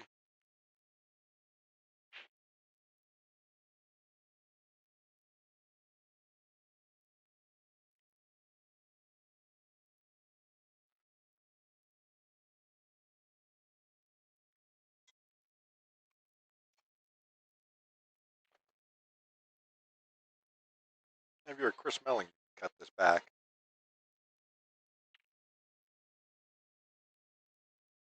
Daniel's looking at it.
Well, you really don't want that double kiss because a lot of times it'll just put the forward right in front of the pocket, but this time it actually keeps them away from it too. So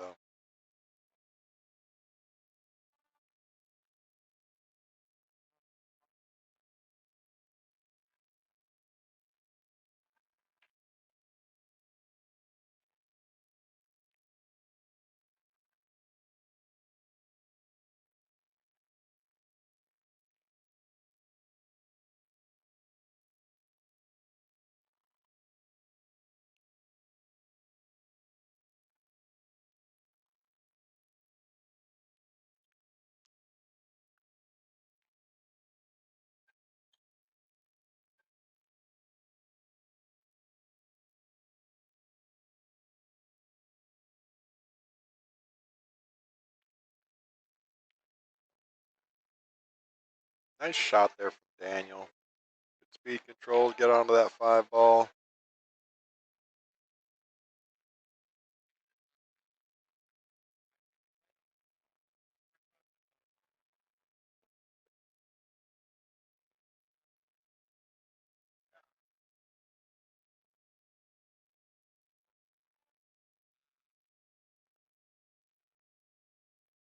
Daniel currently leading 1-0.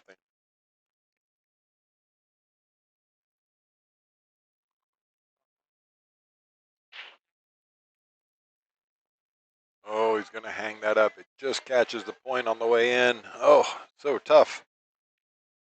So tough, Daniel.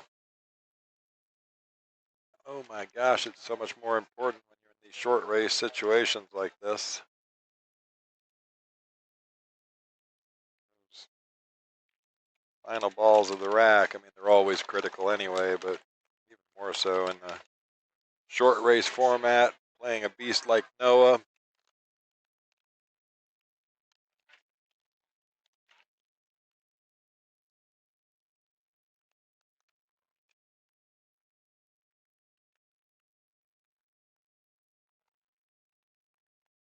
Really good opportunity for Noah to tie this thing up.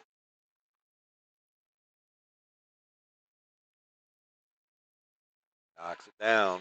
Noah ties that up 1-1. Race to 3. These players know each other really well. They play here at Skinny Bob's all the time. So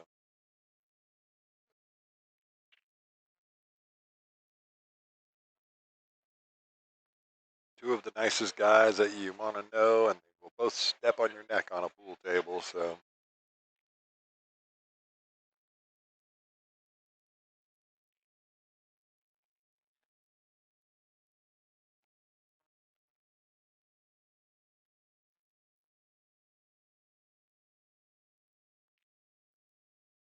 yeah, the winner of this is going to be guaranteed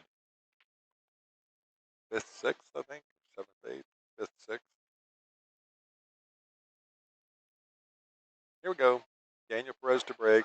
All tied up at one.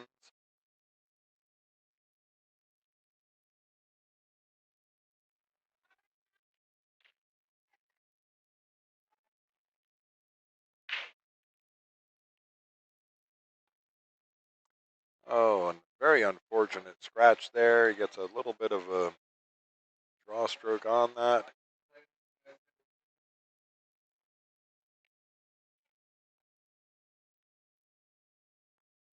Noah's going to get ball in hand.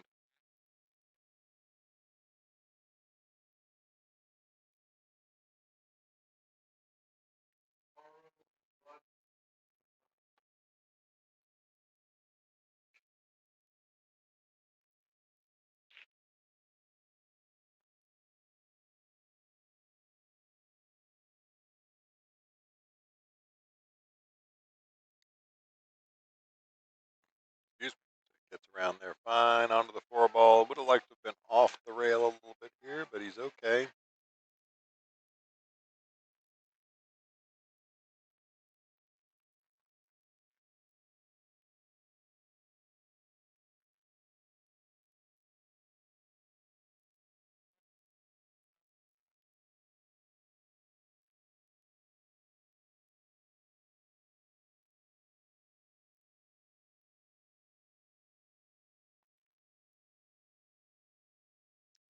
All right, doesn't get the pop out of that he was looking for. So I certainly imagine a safety coming out of Noah.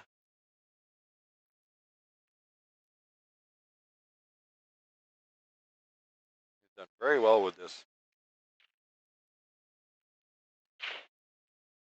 Would have liked it a little bit, another ball closer to the nine ball. Sort of takes the jump cue out of Daniel's hand.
All right, well, he's done well to hit that five ball, but he's going to leave a pretty natural line from 5 to 6, 6 to 7, and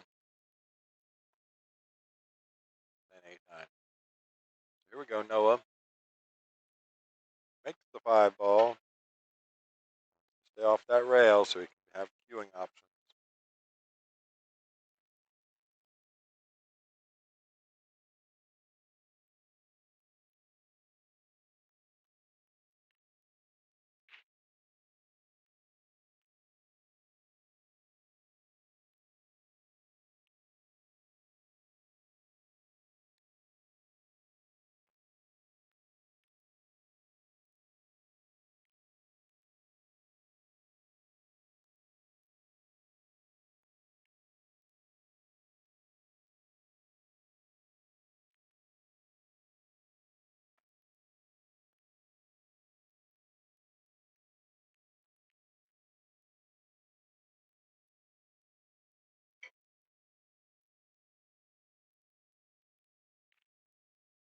Nice stroke from Noah there.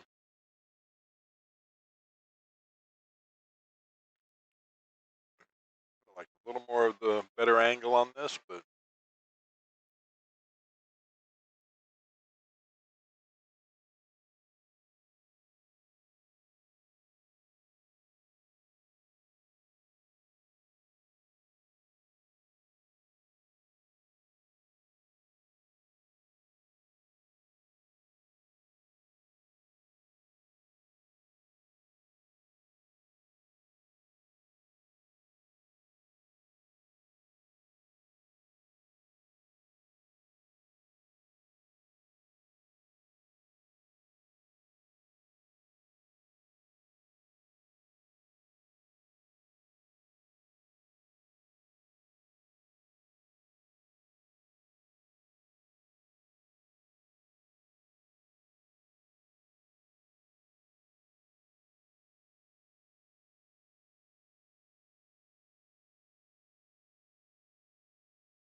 all right, so a little unfortunate there for Noah in the last rack. Now he's going to get the break.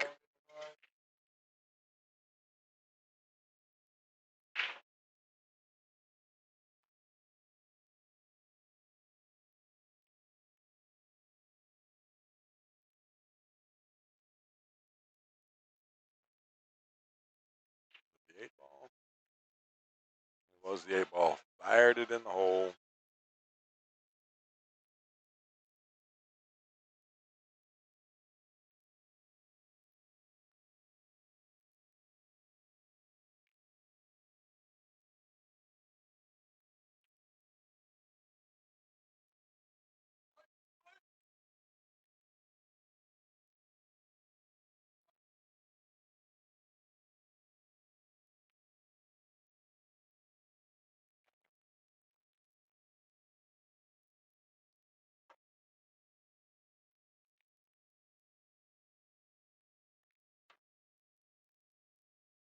Yeah, Noah acknowledging. He gets a little lucky there, and he gets a little payback there from the monotheistic pool god.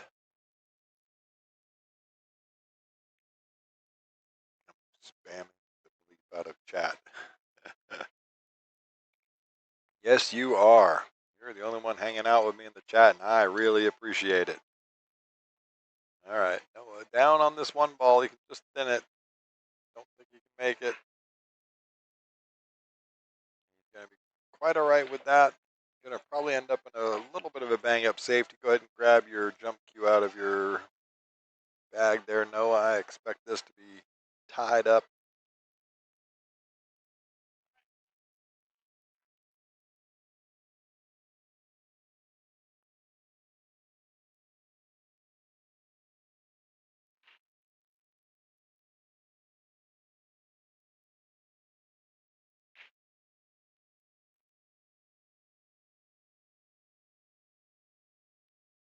All right, Dan, you're trying to get a little safe there. Hang on 1 second.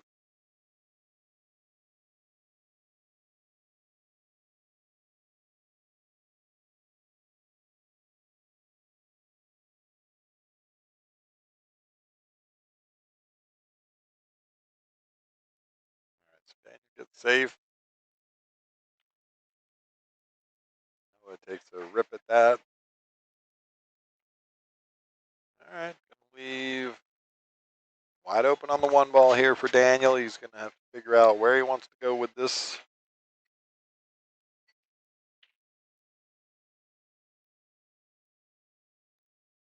2 ball looming over the top right corner.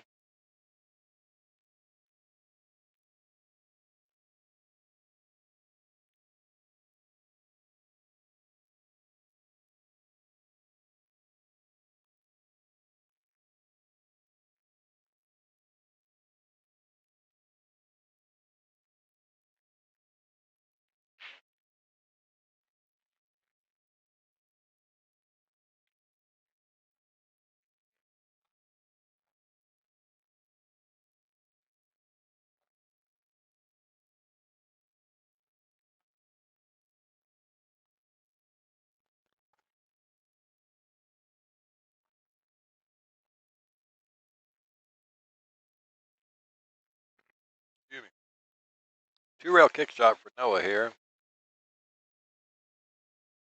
Oh, we went right around it. Surprising there. Give ball in hand to Daniel Perez. Currently 2-1 in favor of Daniel.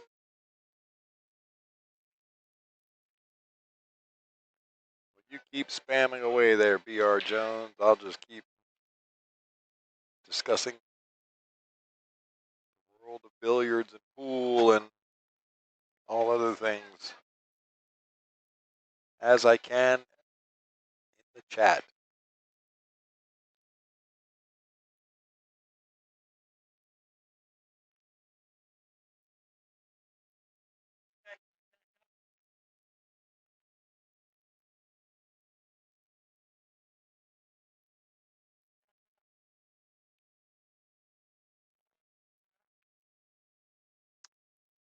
All right. Himself onto the 4-ball, or excuse me, the 2-ball. He would ultimately probably like to get somewhere about where he's at right now for the 4-ball.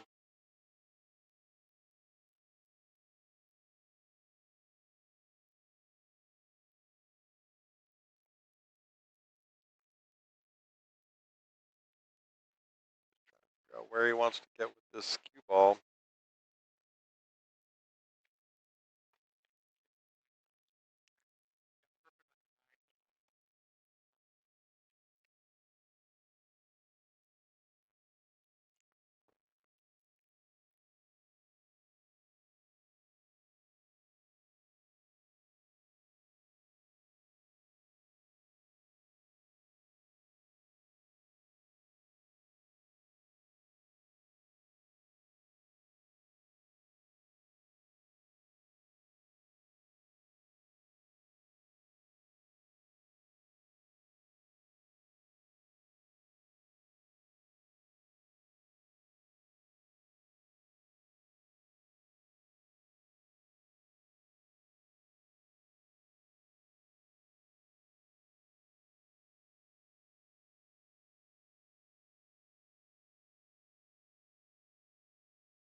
All right, these guys have gone back and forth a couple of times with their safety play and kicks, and see what Daniel does here.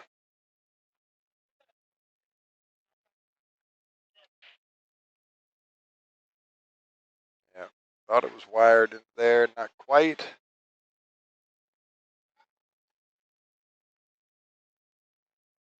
Looks like the 5 might not go past the 6. It's going to be really close if it does. Oh yeah, no, it definitely goes. Just looking at it from a different perspective, it definitely goes past the 6.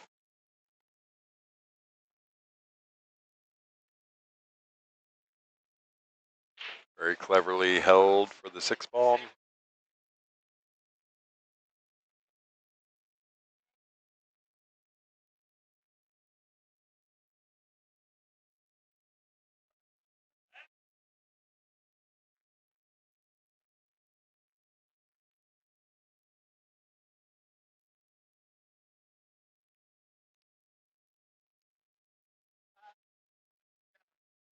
All right, Noah. Probably just draw it off the side rail here, I would think. Except for the miscue. And even worse, just unbelievable. Just get punished for the very unfortunate miscue. Ball in hand, 2 balls left on the table. I would definitely fancy Daniel Perez in this one.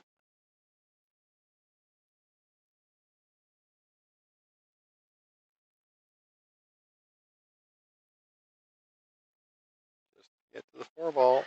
Yep. Ball's dead on the line. It's going to be a good shot.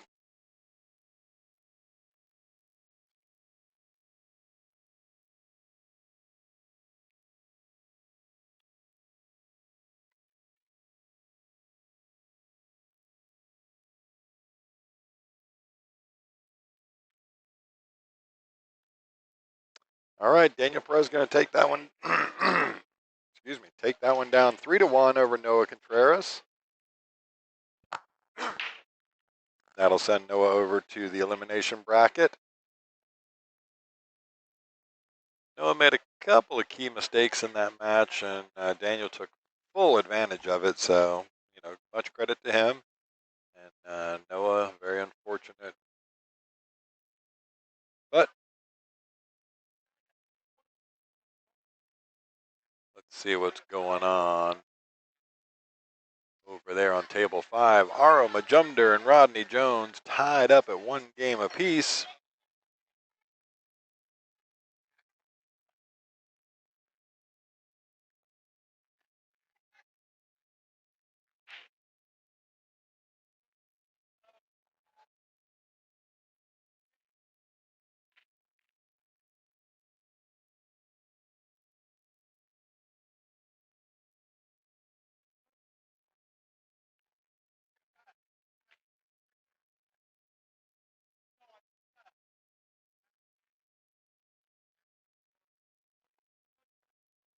So Rodney and Aro. Rodney, super fast player.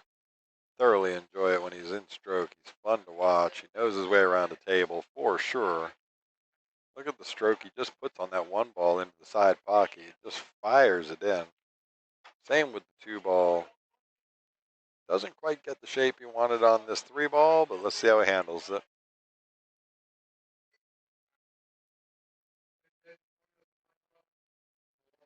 All right. Mike Robinson and Daniel Perez going to come up on table number 1 here in just a few minutes. For meantime, we will stick right here with the Rodney Jones and Aro Majumder.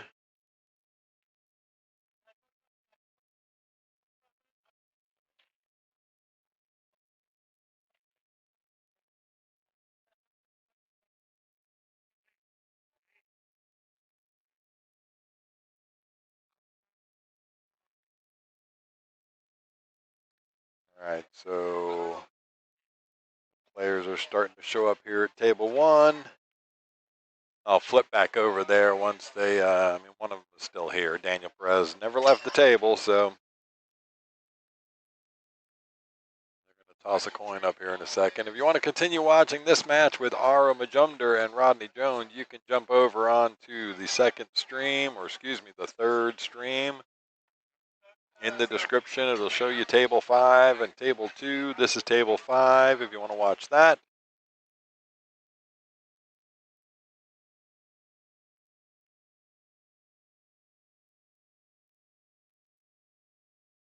But we will let you know afterwards, or you can check it out in the bracket and watch there, or you can just watch the match live on the YouTubes.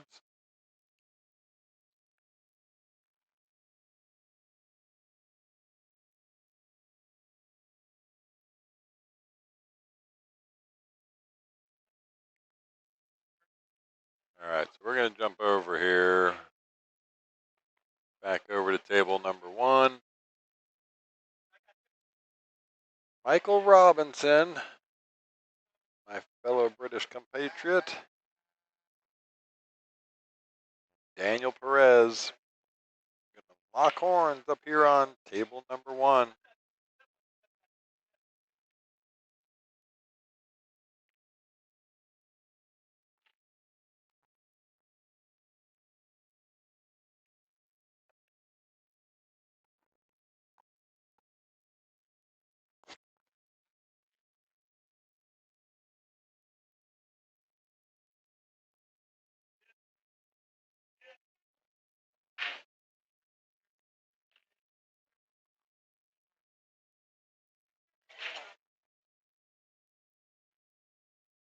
All right, so nothing on the break there for Mr. Robinson.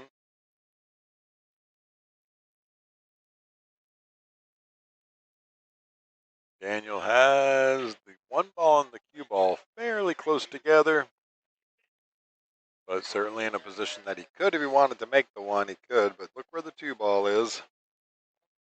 Quite the nightmare where that 2 ball is at right now.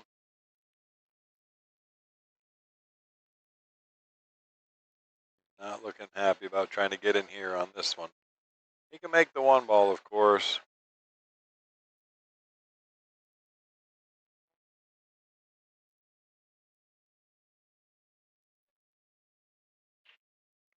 Daniel looks like he's taking this back cut on.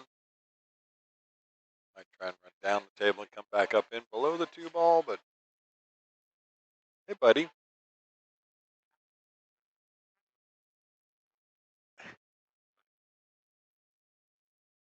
Oh, yeah.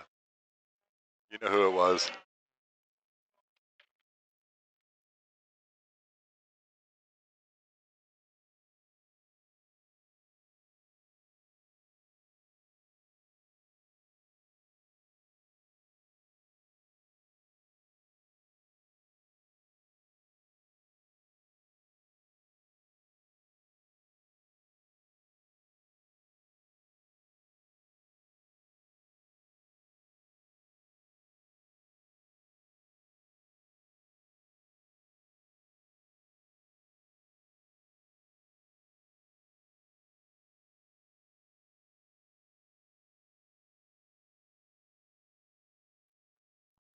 All right, sorry about that. I was just talking to Ray over the side of my shoulder there, and these guys have got a battle royale started here.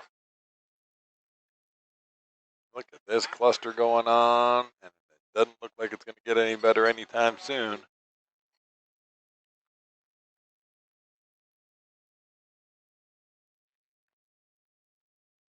This is such a touchy shot, this straight up the table, little bit of left hand spin. So easy to overspin this right into the 2 ball or the 6 ball.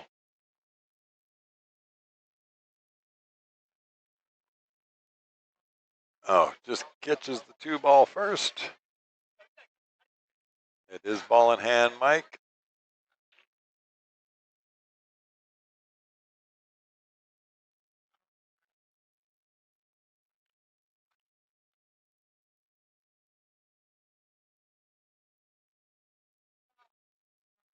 Appreciate all you folks hanging out with me tonight here. Make sure you click on that like button, hit the subscribe button, share it out with all your friends and family and social medias out there.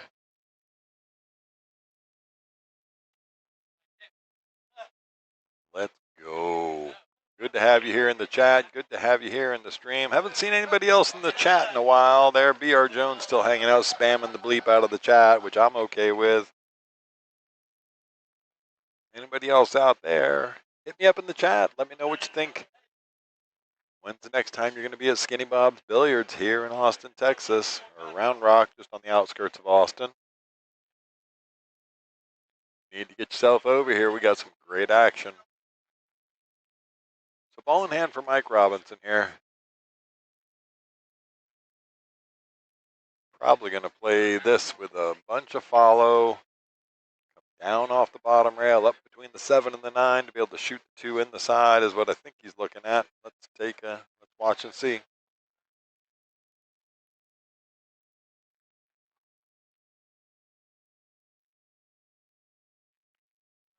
Oh, nope, he went the other route. He went to draw it. Gets a nice little kiss off of the 6 ball there. Give him a little more angle on the 2.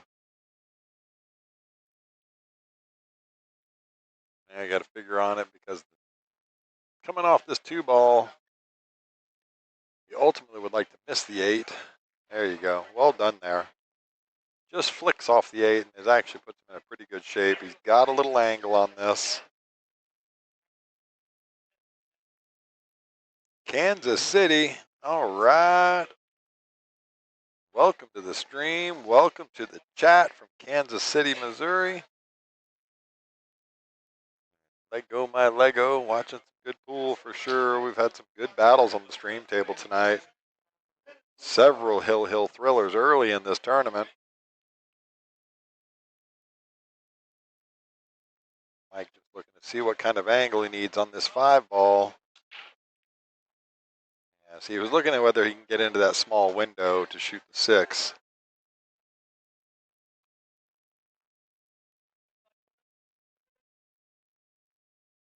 Tough spot because it's a small window. You have to get up in past that 7 ball, I think.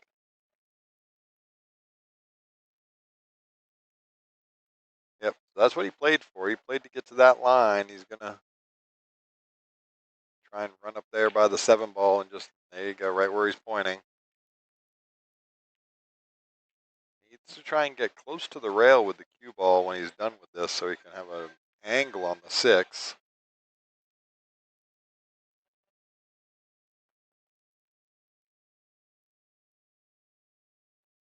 Vegas wore you out. Yeah, I bet it did. It's a tough week. The grind is definitely real going out there, so I understand completely.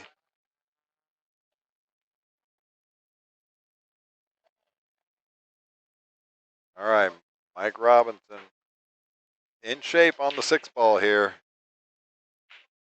See how he gets to the 7 without getting trapped behind this 8. Oof, fire in the hole. That's how you get out of there. That's also how you get the ball out of the pocket, too.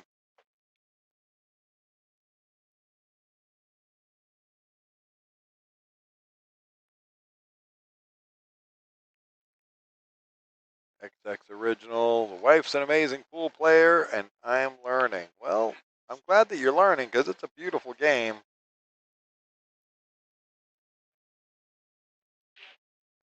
It really doesn't matter the discipline, whether it's rotation, 9 ball, 10 ball, or 8 ball, or straight pool, 14-1, 1 pocket. It's all the discipline of a few moving objects being manipulated by human interaction.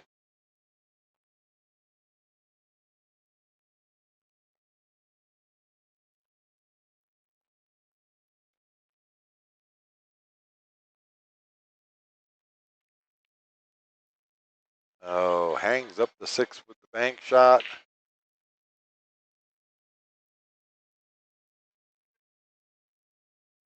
17th out of about 390. That's a pretty good result there. Lego my Lego.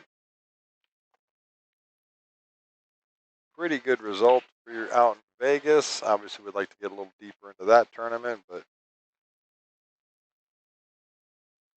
yeah, dope. Daniel put a good stroke on that. He didn't quite get enough on to get back on the 7 ball, so let's see how Mike handles this from the 6 to the 7 ball. Kind of the same shot he had earlier to get around onto the 5 ball was right in that little window, so.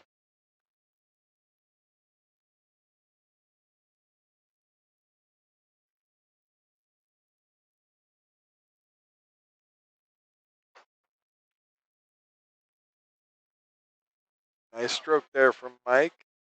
Gonna leave himself in a pretty decent spot here. He can just play this and drag the cue ball across the table.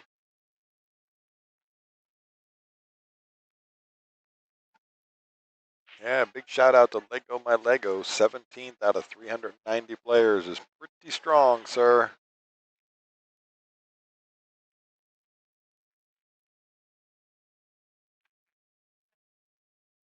Oh, Mike's gonna rattle that 8 ball. He's gonna leave it right up by the pocket there for Daniel.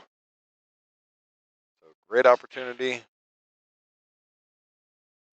Really good chance. Most beneficial. I can come up with some more superlatives. That was your first time going to Vegas. Lego my Lego. That's really, really good, sir. 8 ball to the 9 is just about speed control here.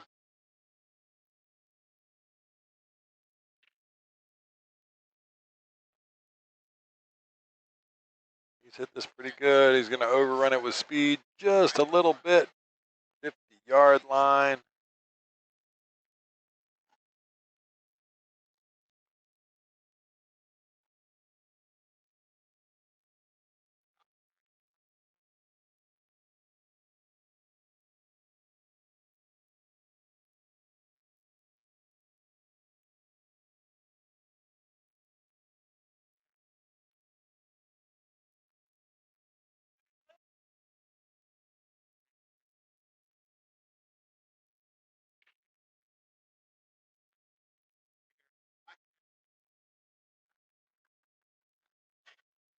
All right, so there we go.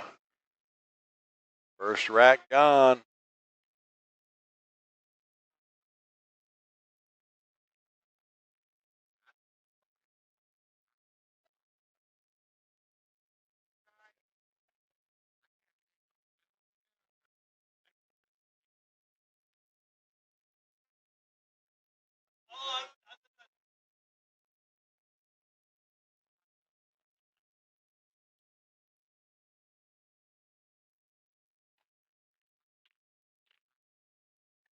right, Daniel Perez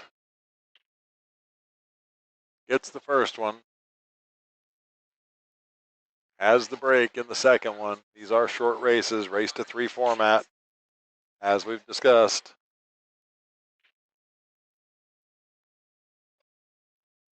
The shorter the race, everything just gets a little more magnified.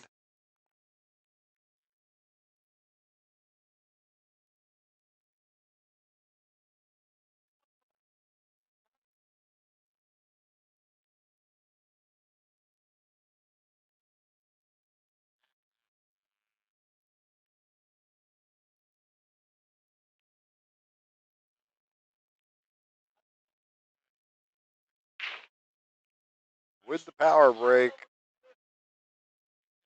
not going to make anything.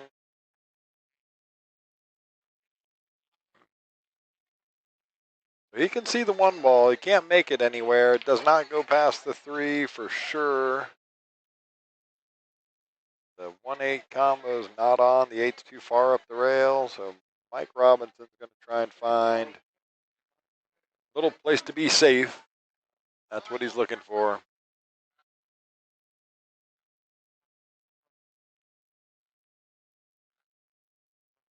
Now, it looks like he might have just enough line to sort of roll the 1 ball past the 8, sort of right at the base of the 3. Just try and tuck the cue ball in nicely behind this 8. That's the simpler of the shots. Kind of like that right there. He's done all right. He's left an outside edge of this ball to Daniel, so Daniel gets to play the return safe without having to kick at it.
All right, there's the cutback from Mike Robinson.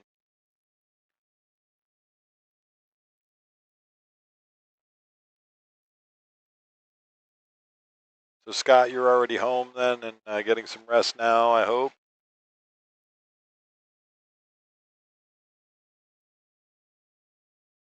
Two ball cutting the side. He's just going to, little weird angle here. Can he get enough draw on this to get to the left of the 3 as we look at it?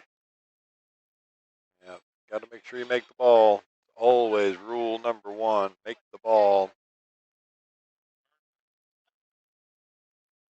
So a little unfortunate there for Mike. Going to leave a shot on this for Daniel. No easy position here, though. I mean, he's going to just drive this ball in, try to drive the cue ball straight up and down the table to get back down here for the 3 ball. Fancy Daniel to make this shot and get shape here. So tall order. Let's see how he does with it.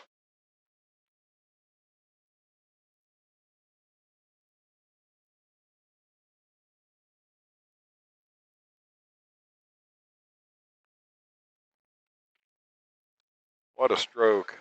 What a stroke He's going to be fortunate for him. The 4-ball's hanging over the pocket. He would like to try and get as far up the table, up somewhere between that. He can get somewhere up in this area right here with the cue ball. He's done really well.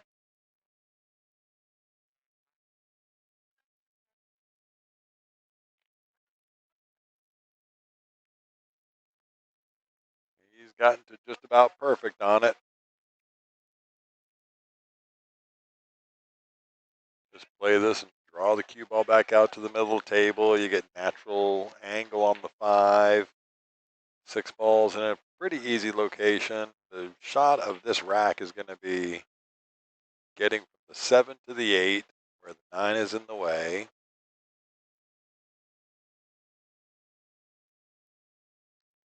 Yeah, it was a really nice shot.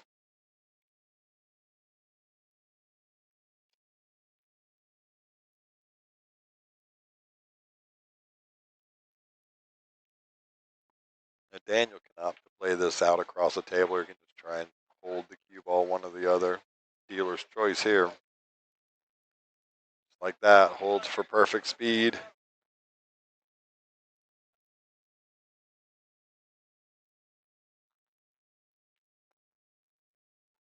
Daniel's 4 balls away from going up 2-0 in this set. Short sets, these races to 3.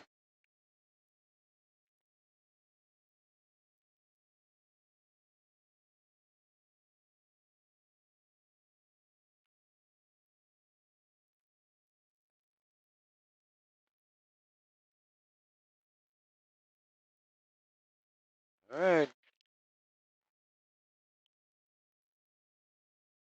Getting from the 7 to the 8. I said it earlier in the rack. This was going to be the crucial move, getting from the 7 to the 8, shooting away from the 8. Slightly off angle on this.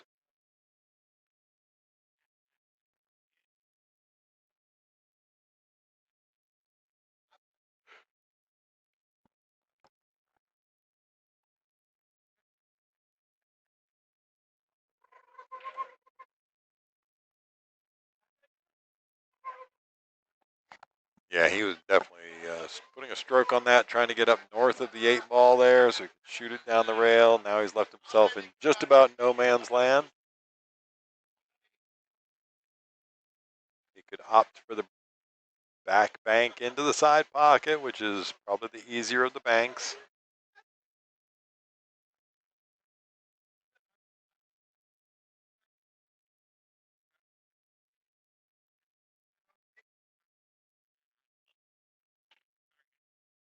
Yeah, we had several players out in Vegas. So some of the regularly known players for the stream not out for it this time because they were out at excuse me, at the CSI Nationals out in Vegas.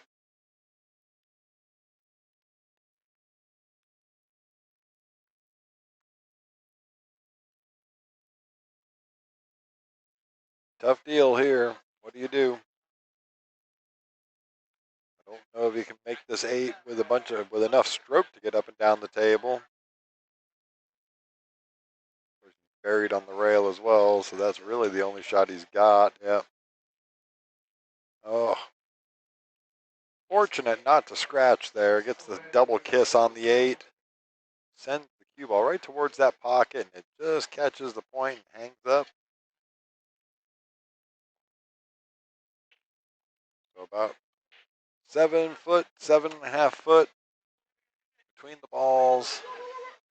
Just needs to roll it in because he's going to naturally have shape on the 9 ball.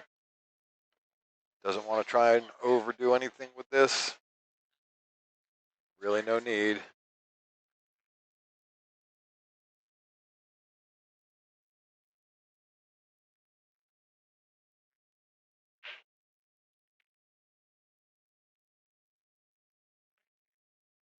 Well done. Gets right onto the 9 ball. Mike's just going to give him that one. That's going to make it 2-0 in favor of Daniel Perez on the hill. Mike Robinson breaking to stay in the match. Take a look at the bracket and see what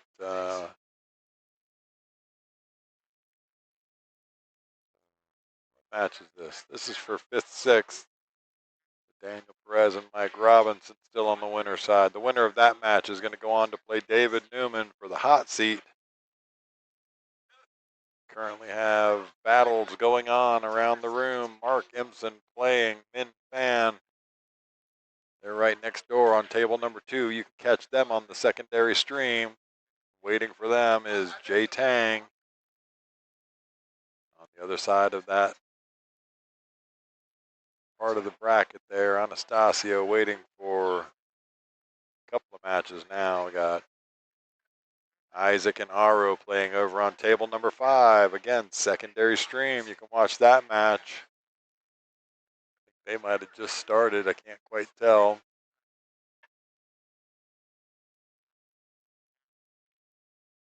But back at this one, Mike Robinson breaking to stay in the match. Let's see how he does with it.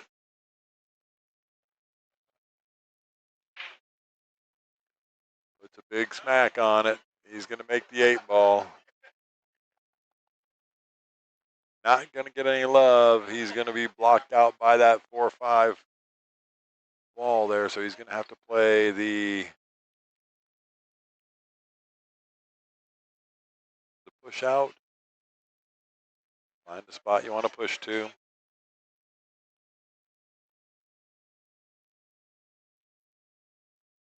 Confirms with Daniel that he is playing a push.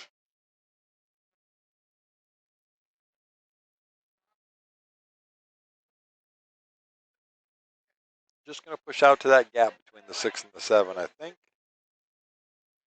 Yeah, just like that. Just fine. So now Daniel's going to play the return safe on him.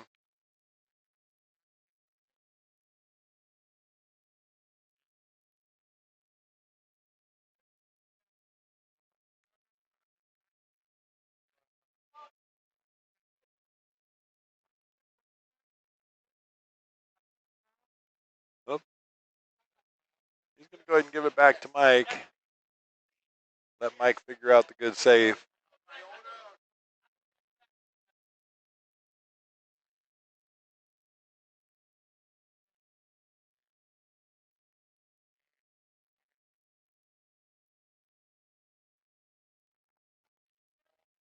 See how he handles this safety here. All right, he's not going to be super happy with this unless he gets coverage. I think it might have popped out in the open for him.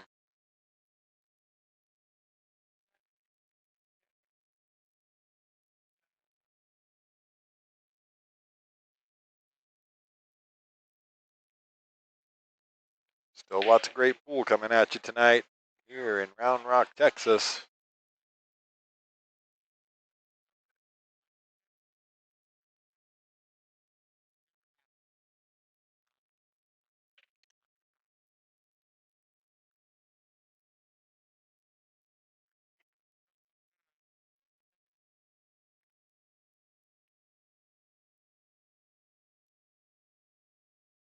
You can see this, but that 2 and 9. The 2 does go past the 9, but it is tight. Big stroke there. He's not going to get where he wants.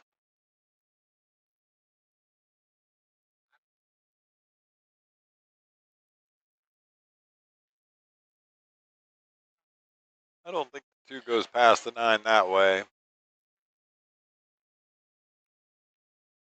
Might be time to duck and cover.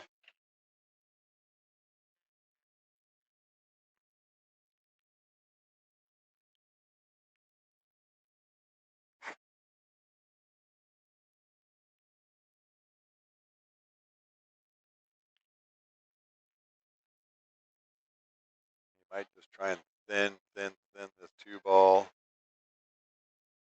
Try and 2 rail in behind that 4-5 with the cue ball. Certainly an option for him.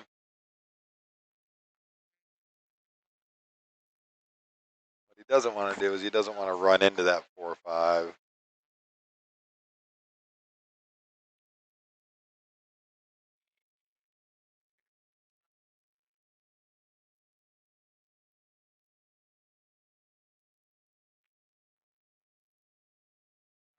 Yeah, he was looking for a little more out of that 2-9 bank combo. 9 just didn't quite open up enough for him there.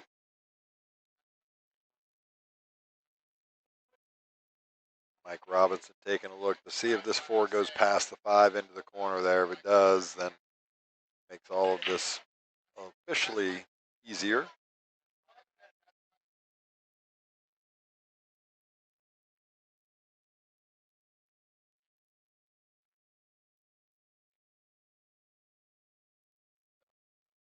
All right, knows what he wants to do with it.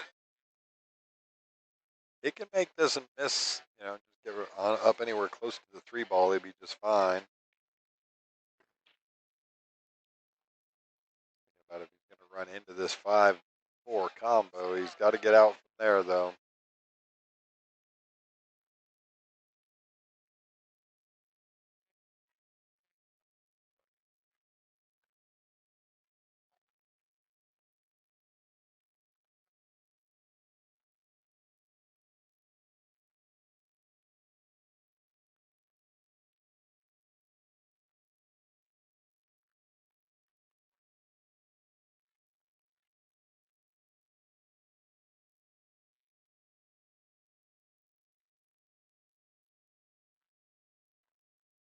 Got him in a bit of a bind here. The 6 ball really is hampering that single kick.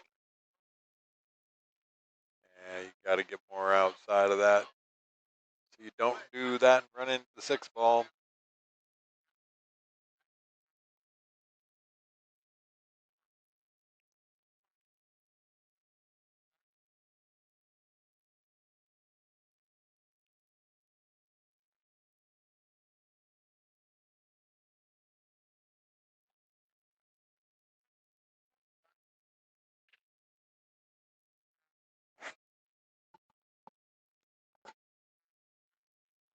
All right, so pretty straightforward out here for Daniel. 3 ball, he's going to make the 4 in the corner, try and draw, make the 5 in the same corner.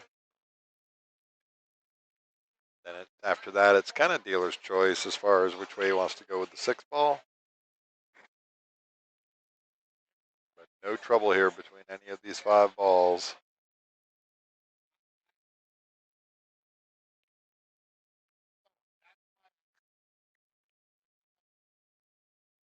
Well, he doesn't quite get back far enough on. Might just have enough to make this and sneak around the back of this 6 ball. Let's see. All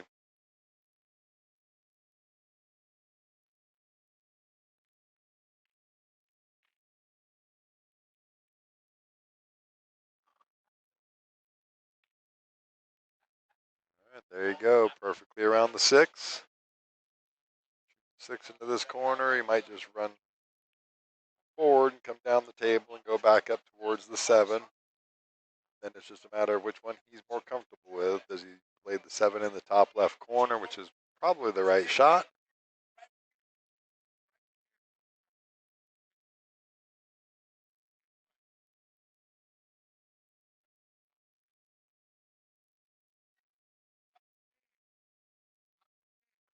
Uh-oh. Stretching a little bit. Forces a miscue.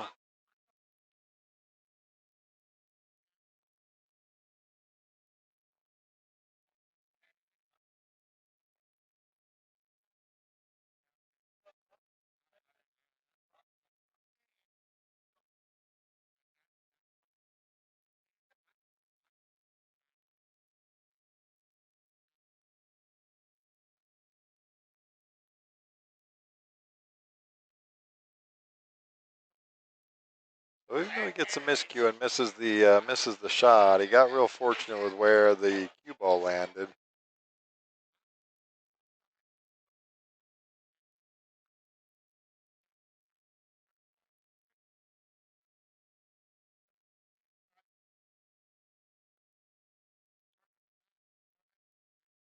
All right, what's he looking at here?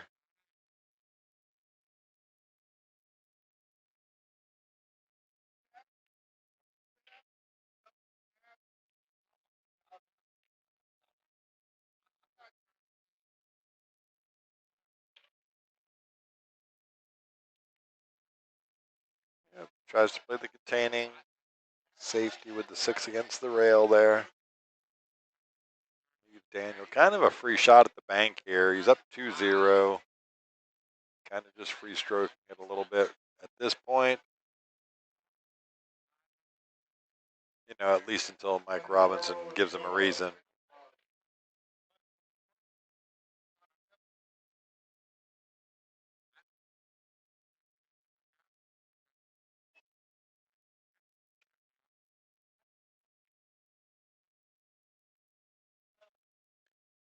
Throws it a little long for the bank.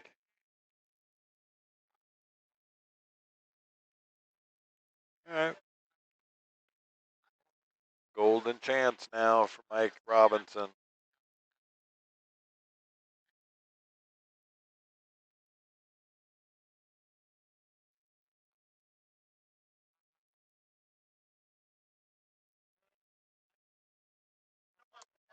Just kind of pushed on that ball a little bit.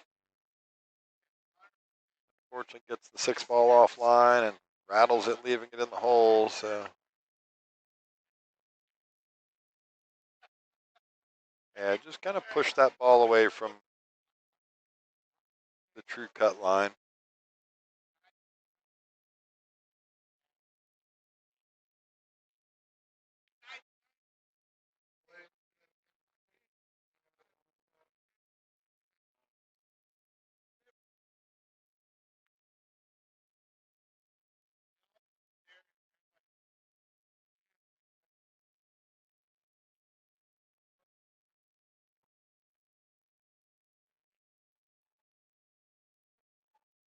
All right, we are still battling here. It is 10-12, 11:50 in the evening here in Round Rock, Texas.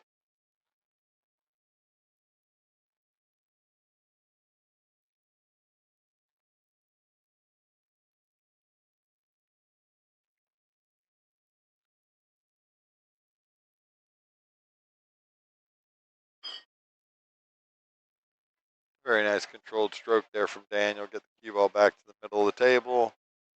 Very makeable cut shot down the rail on this 9 ball.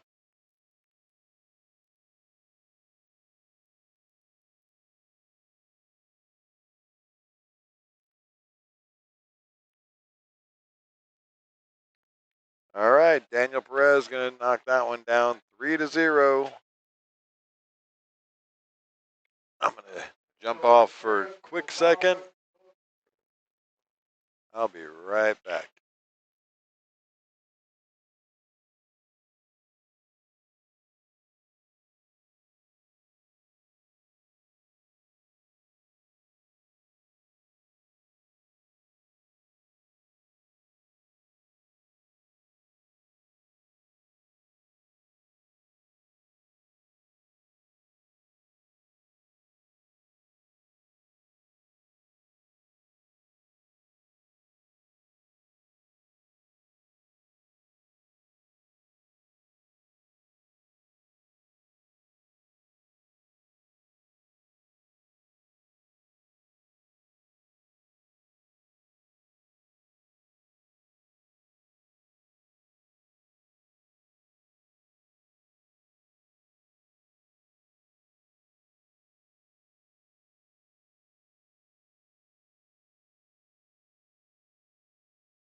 All right, we are back. We are going right into the hot seat match now. Hot seat match on the stream table number 1. Daniel Perez and David Newman. This is going to be a good one, folks. Just like the other ones earlier. Two strong players here at Skinny Bob's Billiards in Round Rock, Texas. For our Friday Night 9-ball. This is, yes, another race to 3, so short race madness.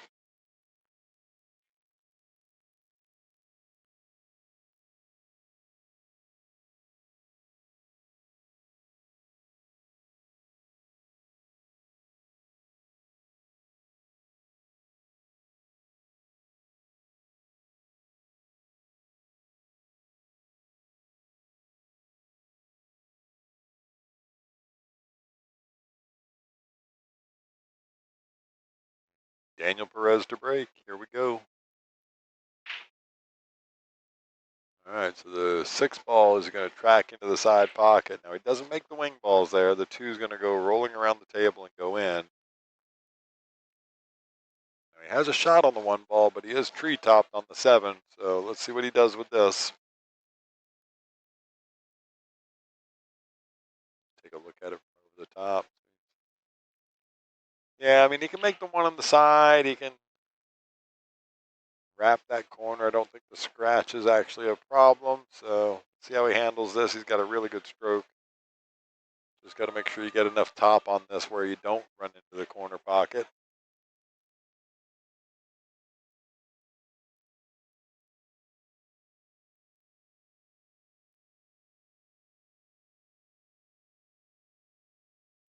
Jacking up just a little bit over the top of this 7. He's trying to draw off the top rail.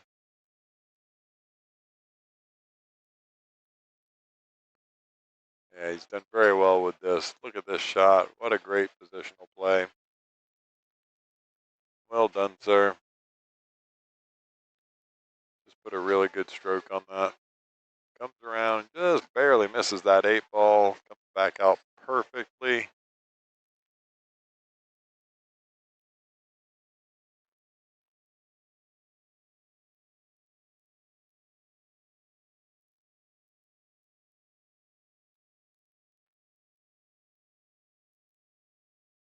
Natural shape here from the 3 to the 4.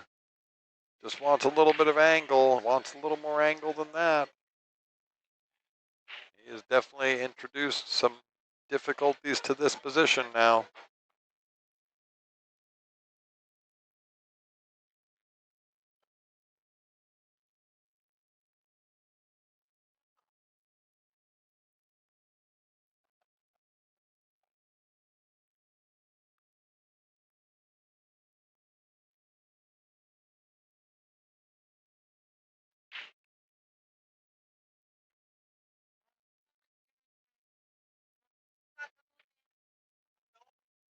Yeah, that was always going to be tough. He got himself really flat on that 4 ball, so.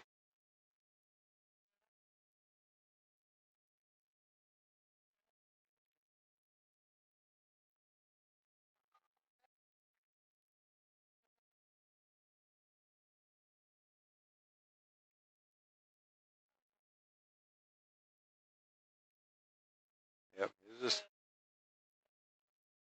not sure what he had going on there. Looked like he might have been trying to play safe, but misjudged it all there and going to leave a wide open look at this 5 ball with a stroke like David Newman. I would expect him to make the 5 and get somewhere close to this 7 ball over here. The 7 does not go past the 8, as you can probably tell already.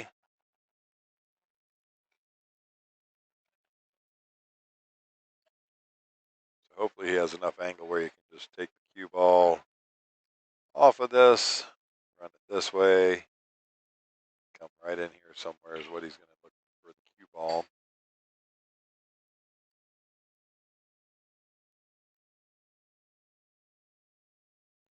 He does have enough angle to do this, and really kind of dealer's choice. He could go forward and go 2 rails in behind the 7, or he could just go straight across here. Looks like he's playing to go straight across. Yep. Very smart. Keep it simple. Make the ball. That's always job number one. Take what the table gives you.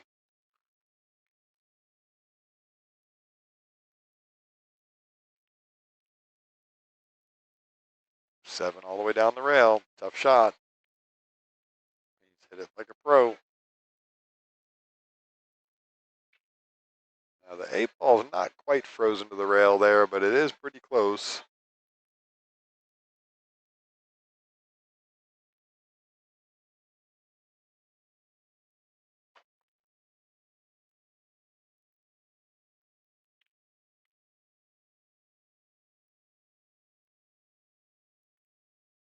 Oh, pinches it just a little bit.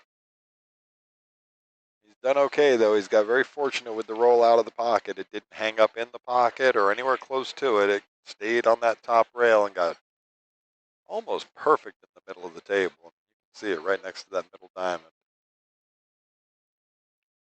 So Daniel can take the bank on. He can go 2 rails and try and get the 8 in behind the 9. See how he handles this.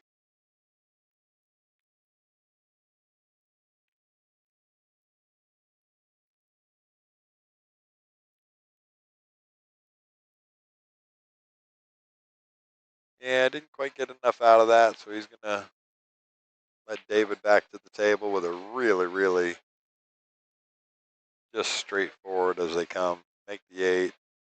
Maybe bounce it off the rail once. Shoot the 9 in the other bottom corner as we look at it. Yep. Very well executed.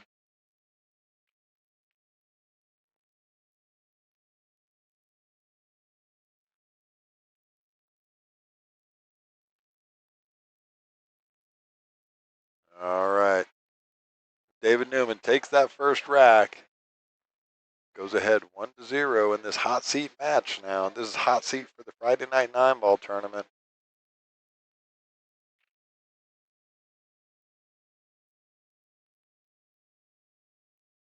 If I haven't mentioned it tonight, we do still have official merchandise on the website. You can jump on over to shop.skinnybobs.com. Check out all the Skinny Bobs merchandise that's on there. We got a couple of shirts that you can buy. I think there's some hats on there. But check it out either on the skinnybobs.com webpage and click on the link, or you can just type it in, shop.skinnybobs.com. We're going back to the break now. David Newman, rack number 2. David likes that soft break. Now, when you don't make the wing ball, it becomes a little bit of a problem. Going to get full coverage on the 1 ball, though, so he's got a nice fortunate roll off of that, not making a ball on the break. And Daniel Perez to play what I would expect to be the push-out shot.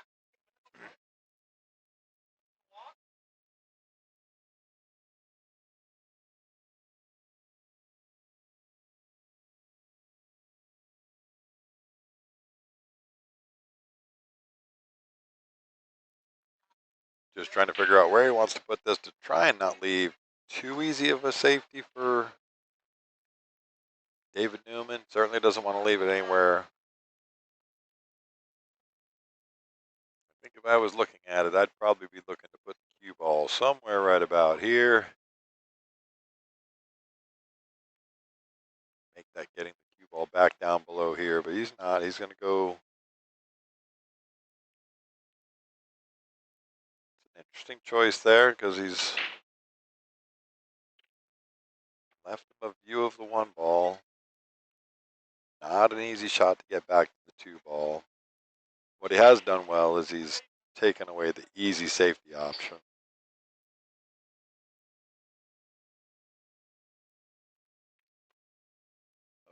Double kisses, makes the 5 anyway. Little wave of the hand. Just a gesture. Hey, sorry, buddy.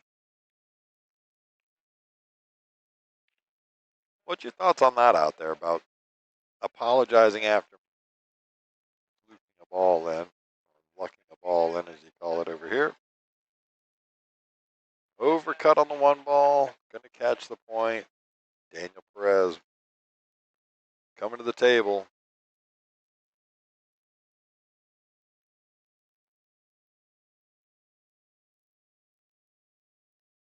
Now he's got the real good line here to go 3 rails around. I mean, make the 1 ball, take the cue balls, goes this way around the table and comes back over here somewhere for this 2 ball.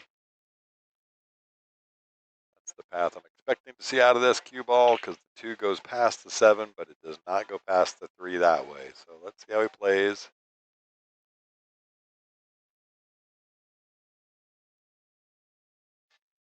He might be trying to draw this from just looking at his cue action, but should just be all the right spin you can handle. Yeah, he was going all the way around.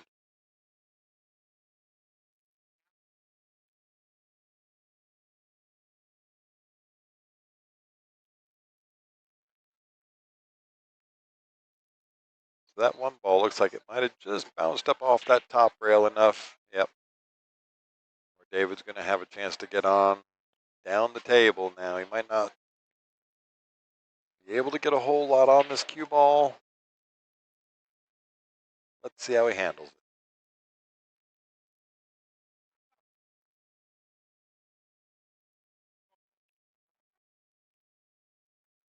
Going to come in around behind the bottom of this. Nope. Going to get a little flick on that. So I imagine he's going to get nice and tucked up behind this 9 ball now.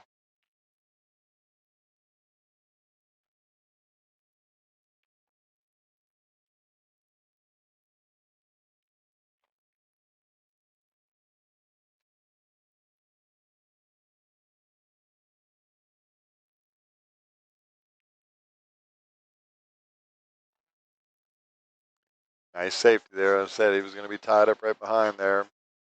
Looks like he can still get over there with some spin. That should send the cue ball back down towards where it's at right now. 2 ball up the table. Just like that. Oh, look at this shot. Look at this shot. That is jail, folks. Call the sheriff. We're taking David to county.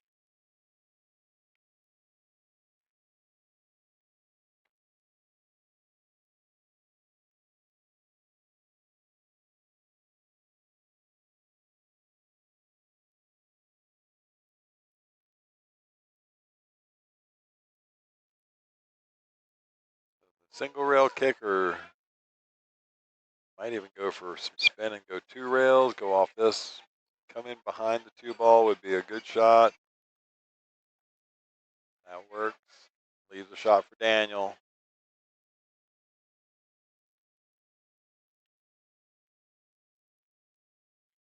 Well, he's left him a shot here now, and all he's got to do is really make this 2 ball. Don't fall in behind the 7 is the kind of the 2 caveats of this shot.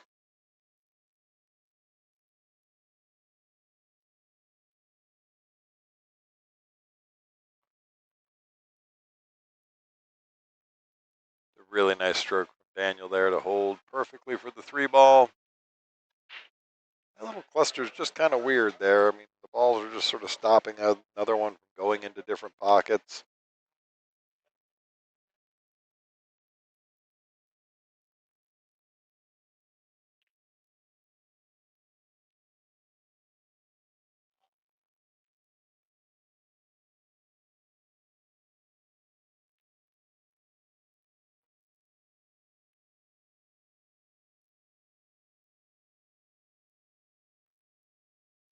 All right, well, he's got the bank shot is going to be close to being on. All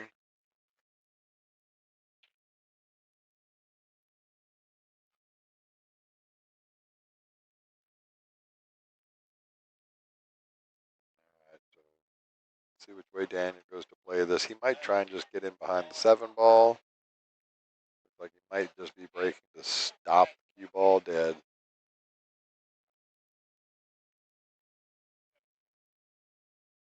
If that 4 ball just leaked all the way across the table on him.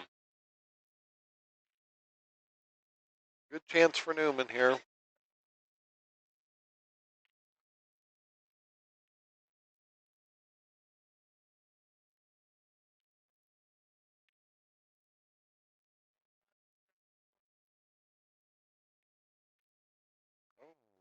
going to rattle that 4 ball.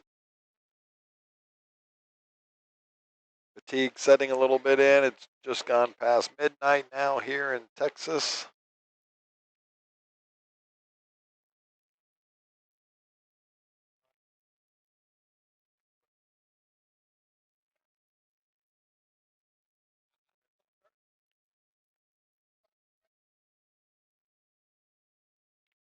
Just trying to look to see how he needs to get onto this 6. He ultimately he's going to want to make the 4 in the side pocket here.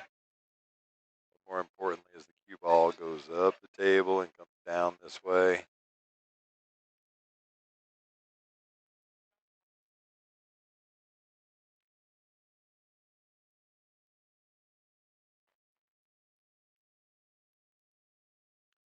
A really good looking shot there. What a great speed control.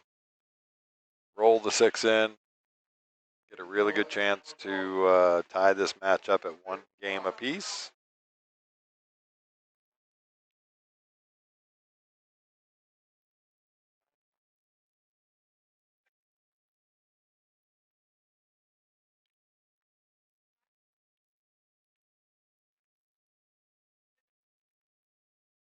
Pretty good there.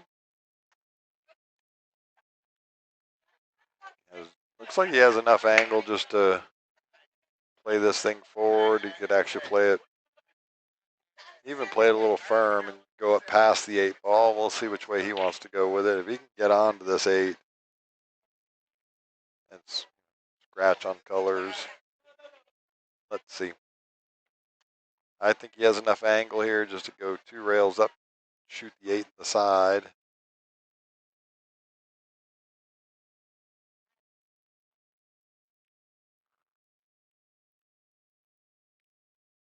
All right, so he overruns his position a little bit.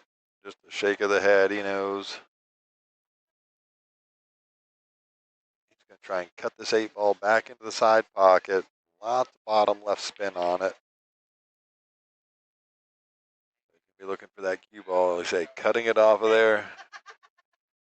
Got to watch out for the scratch, though. He might even be forced into playing this into this bottom corner and going around the horn with the cue ball.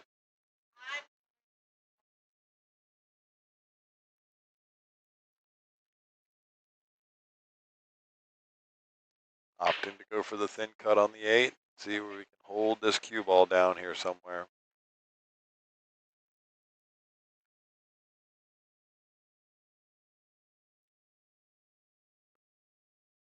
All right, well, he leaves the 8 ball, but it is covered by the 9 ball. I would imagine we're going to see the jump cue. Yep, right to the small stick he goes. Take the little butt extension off of it.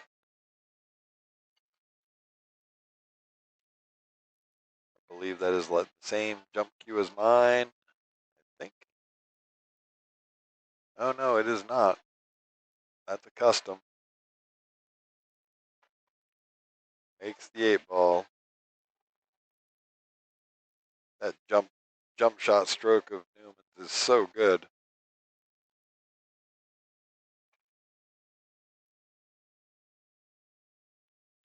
Bear down, make this 9 ball in the corner.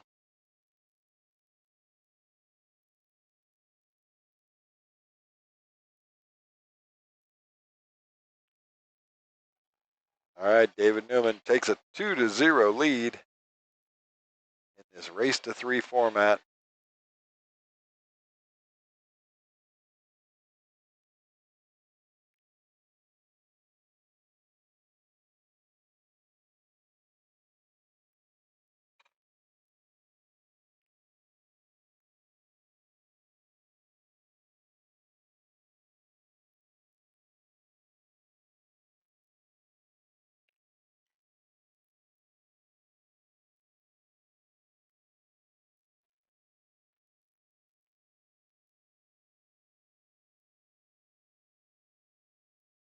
All right, David Newman is up 2 racks to 0.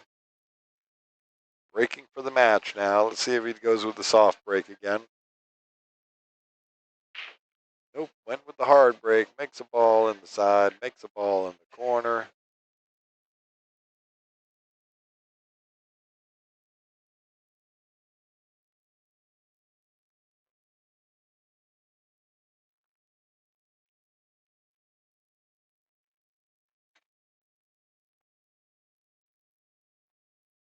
All right, well, not much on this 2-ball. Just find a good safety.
All right.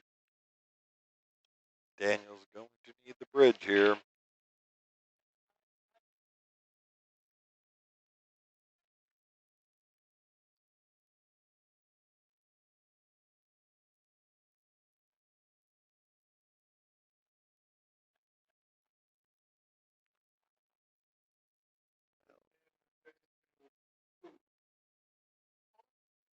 He'll be sending the 2-ball towards that top right corner. Doesn't want to leave a shot on it.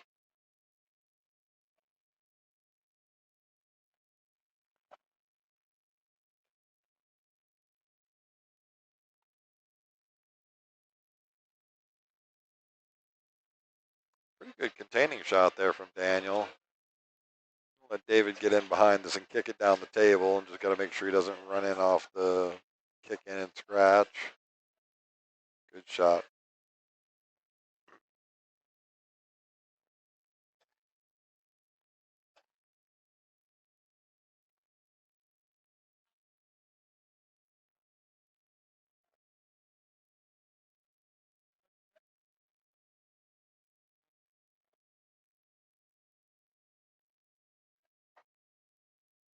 Yep, these guys are going to go back and forth a little bit here. David Newman being up 2-0. Daniel's just trying to bide some time to force him into playing safe again.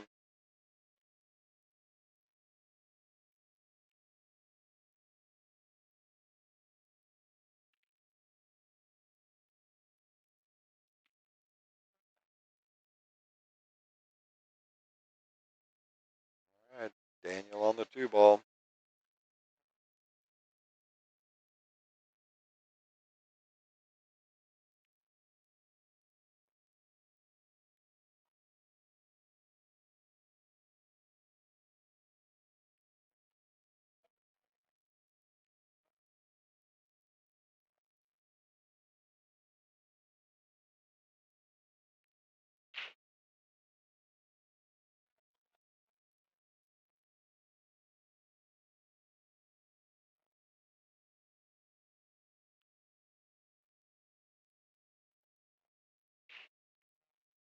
All right, 2 balls down. He's on to the 4-ball now. 4, 6, 7, 8, 9.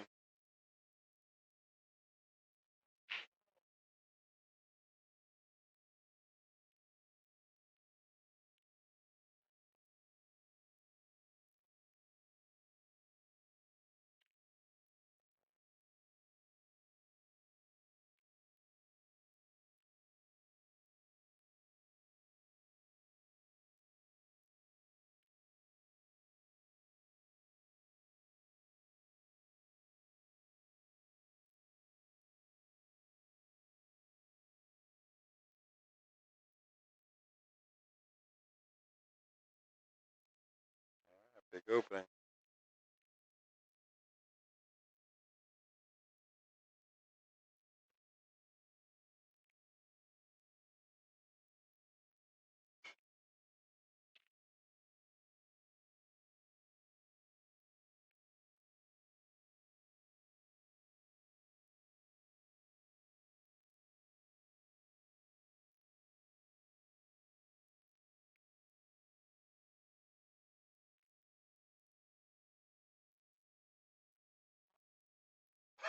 Yep. Just double checking his alignment on this 6 ball.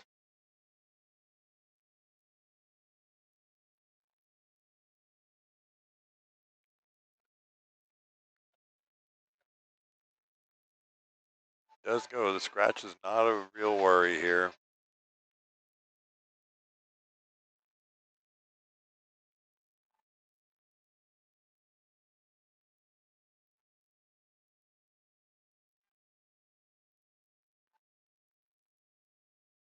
All right, leaves the 6 over the pocket for David.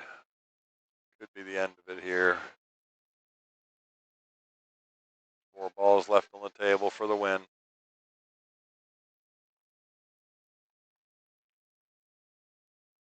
Gets enough of a bump on the 9 ball that it gets out of the way, which is a good thing.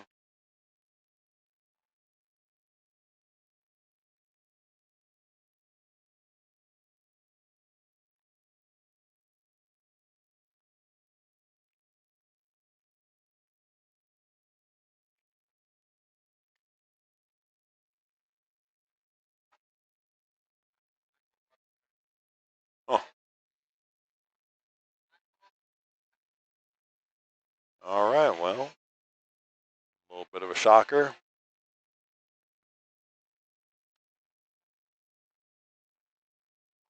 Must have been a miscue there. David looking at his Q-tip. Never a good time for a miscue, but certainly not at the end of a rack like that when you're trying to close out for the hot seat.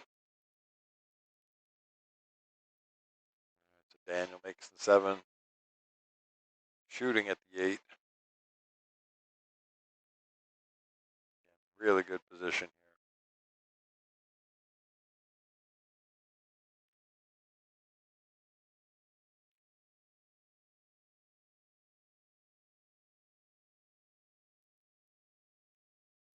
Good shot. David tells him that's good. Don't even have to shoot it. Daniel Perez staying alive, and well, can't say staying alive in 25 anymore. So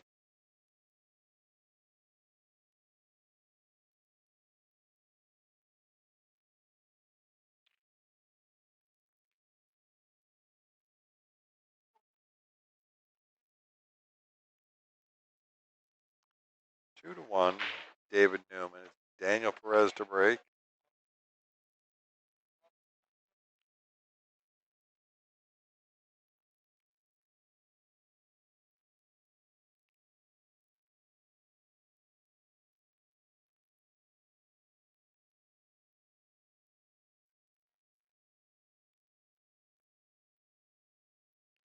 All right, 2-1 in favor of David Newman.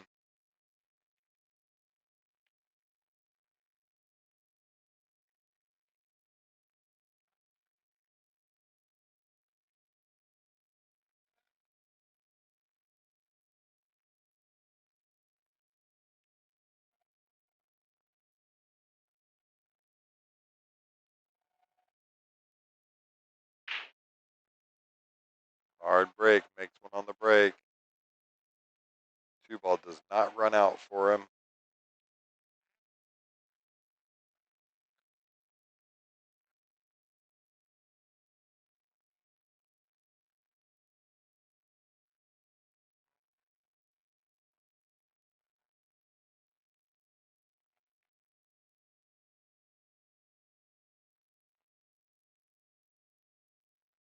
All right, Daniel. Gonna find a pretty good safe here, I would imagine. I probably would be looking for getting somewhere frozen to the 5 ball. Looks like you can see enough of the 1 to do that. Just not going to hit it hard enough. Is he? Is he? Oh, yeah, he did. Good shot.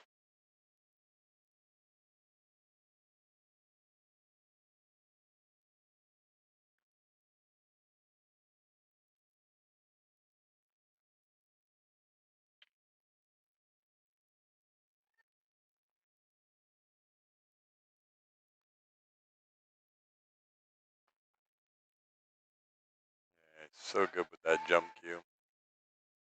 Little unfortunate the 1 hangs up.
Noah and Varun over on table 5, getting after it.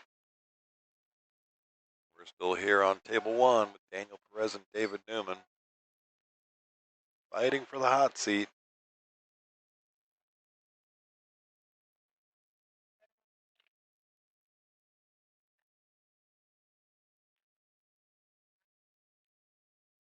Two ball goes past the 3 and the 5, so he's got something to work with.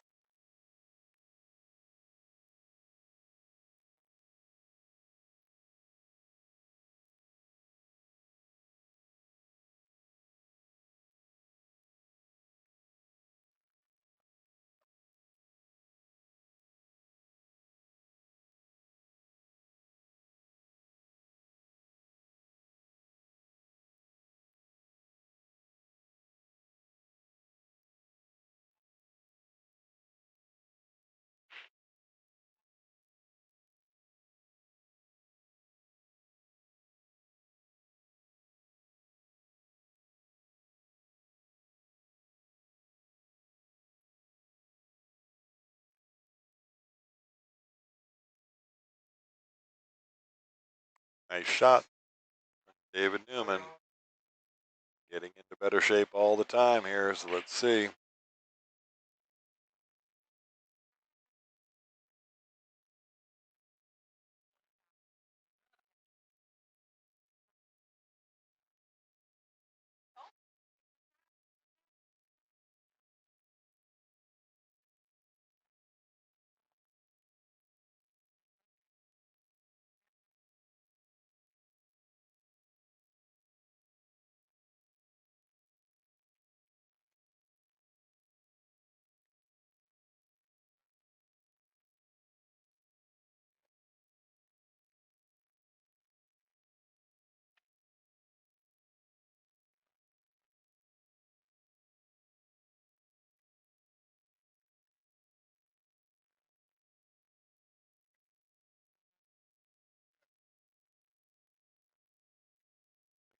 Fatigue setting in there now. Big part of the game, though. The grind is definitely real and alive and accounted for. Get the 2 rails around, 3 rails around. Just doesn't want to be that much over the 8 ball.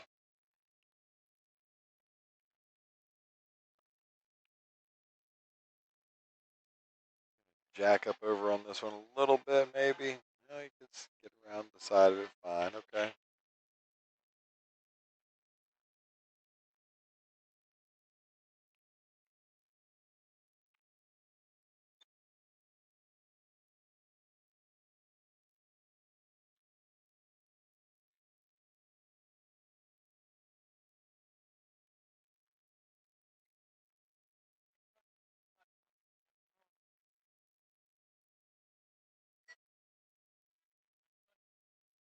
All right, good shot to get on this 7.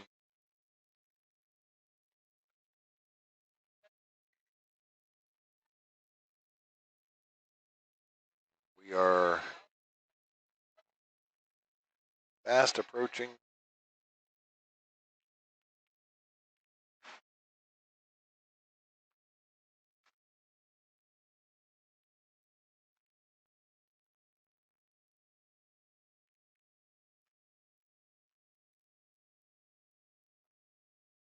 All right. Pretty straight on this 8 ball, looks like. Might try and draw it back down the table instead. Speed control's definitely been a little bit off tonight, so.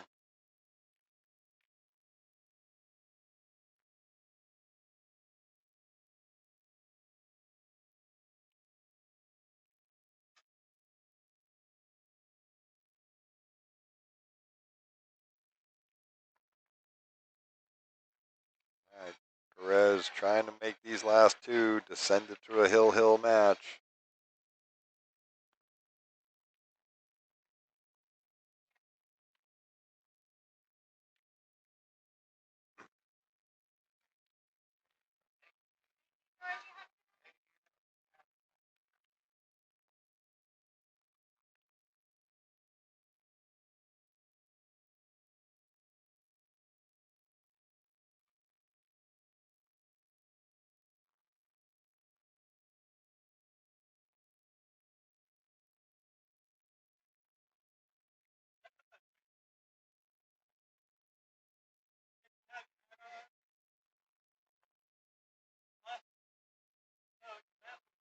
Tough shot on the 9-ball here.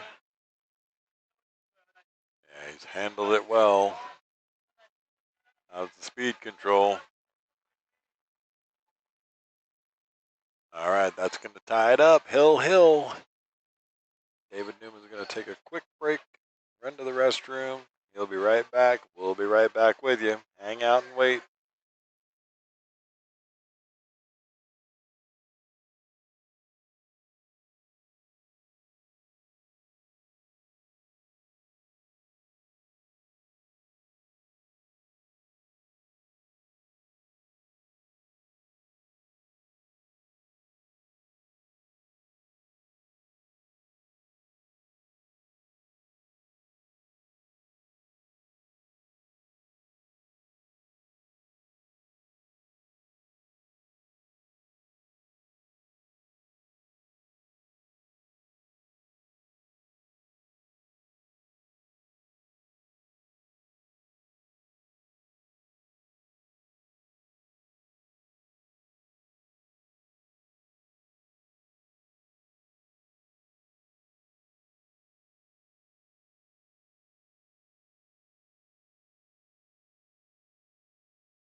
All right, here we go.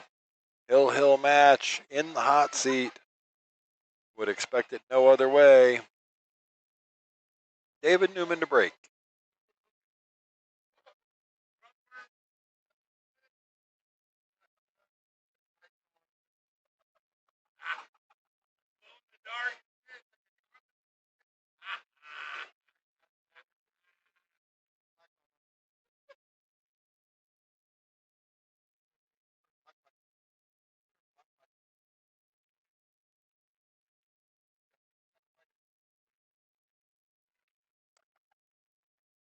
Just waiting for Daniel to get back now. He's got him racked up. Daniel's back at the table, so here we go.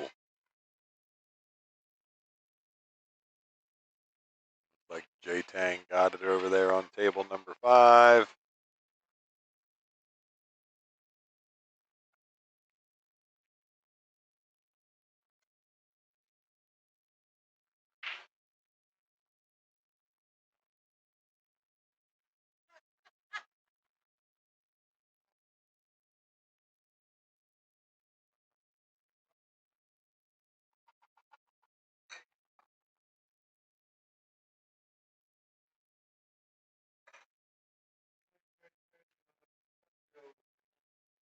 All right, David gets the break there. Pretty good spread of everything. Got a shot on the 1-ball. It does play into the corner. Spin this, wrap it around that corner. Gonna overcut it. Just overcuts it a little bit.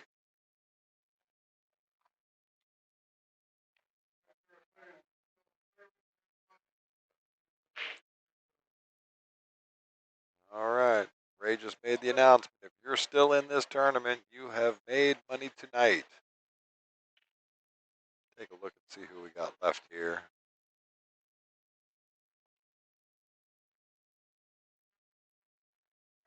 Comes the safety. Just didn't want to catch the point there. He's done really well. He's got beautiful coverage on this.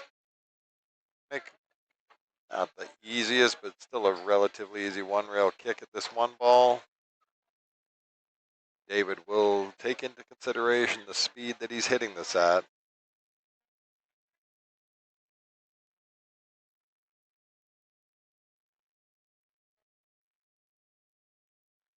We are into the final 7 players. Tang playing Anastasio, getting ready to start over on table number 3. Mike Robinson waiting for the winner of that. Got Noah and Baroon playing over on table 5.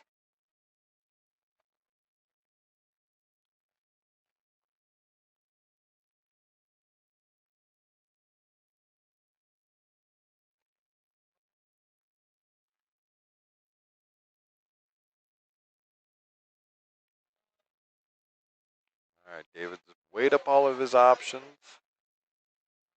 He's figured out where he wants to hit this off the one rail. What's he trying to get to? He's trying to get on the top side of this one ball, I would think. Yep. Wow, that's quite the fortuitous kick with the 6 ball up there. I think Daniel can see the edge of the one ball. All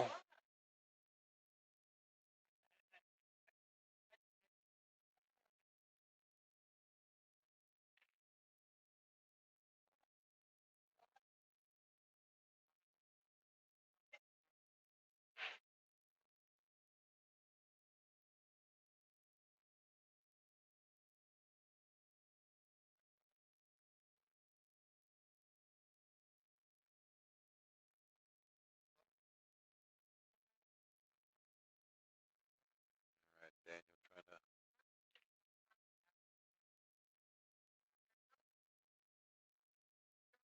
Yeah, he's thinking that he can maybe make this one ball. Looks like he might have just enough of it. Problem is you run off the 9 ball, and I think it almost tracks dead for that pocket. So we'll see how he does with this.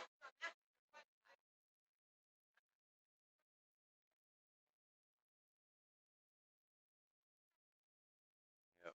Shorted it a little bit. He's going to get complete coverage on this one ball. David finds himself in jail again.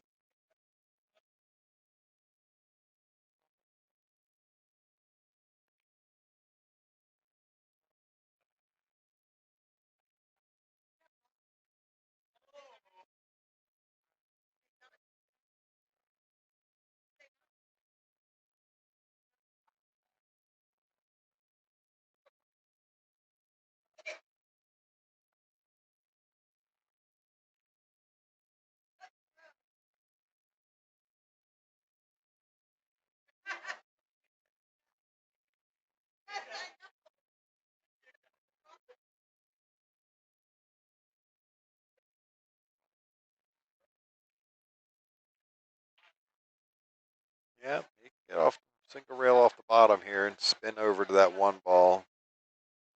Catch it thick and send it up the table. He can come across the face of it. Let's see what he does. Right across the face. All right, well, Daniel's got a shot here now. I mean, the one ball crept over towards that pocket, so the rail first option is definitely on. I don't know if you can see it quite straight at it. Let's take a look at the overhead just to see if I can get an idea. He might be able to get straight onto this ball. Just which one? I think the rail first option. Pretty easy to make the one ball here, so he can do that. Could actually come around and leave himself pretty good on this 2 ball to get to the towards the 3. Yep, makes that no problem. Now he's going to run it past the line of the 2 ball, so now he's got all kinds of trouble with this 3 ball.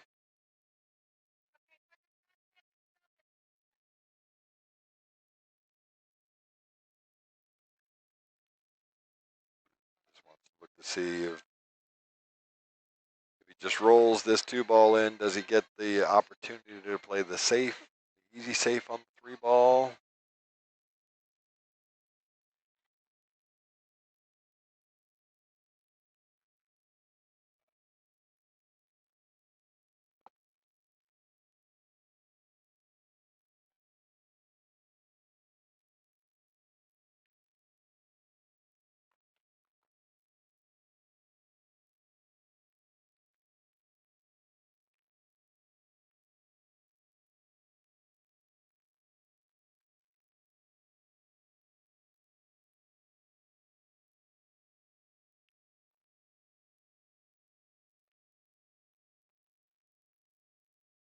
Fortunate scratch there.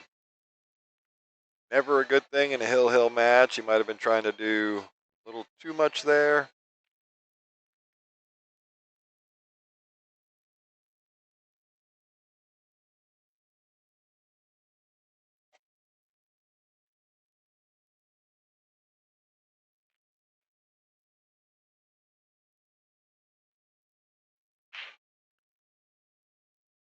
roll through this a little bit, shoot the 4 into the corner, takes it naturally down for the 5.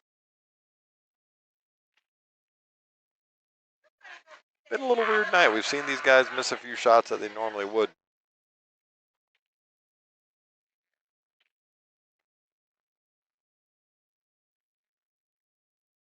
Yeah, just make sure you leave yourself enough angle. He's going to come straight back up. Maybe try and come across right across the spot there. Be able to shoot the 6 into the top corner.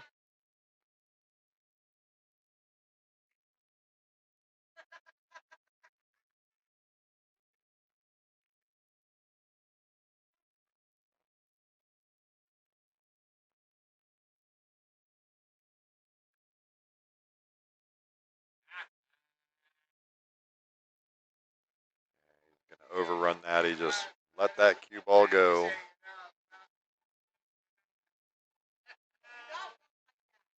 Now, if it wasn't Hill for the hot seat, I would say he'd take on the bank, and he still might. But there's also a pretty easy safe. Yep, just come right off of the 6. Try and get the cue ball down here on this bottom rail and use the 9 as a blocker.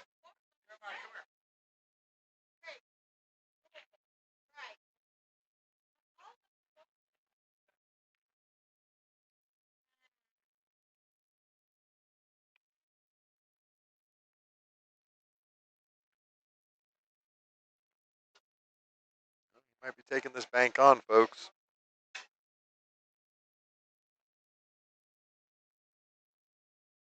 Not a difficult bank. Shorted it. Gonna get the 2 rail option. Nope. What an unbelievable place to finish up at. Unbelievable place to finish up at. He can see the edge of it. Now, if he thinks he can draw into this point, save himself from the scratch, he might just take this on, but it's going to be really close, and he's got to get some action on the cue ball.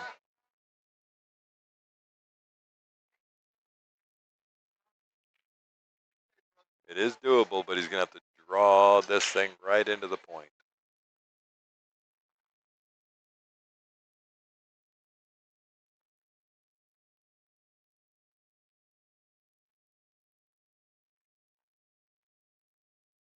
Wow, what a nice shot from Daniel there. Just fires it down there, gets enough draw on it. Doesn't even hit the point, comes up north of it. Play the 7 in the side. He just has to figure out what he wants to do with this cue ball now. I don't think he can just slow roll through it. I think he's got to manipulate this a little bit.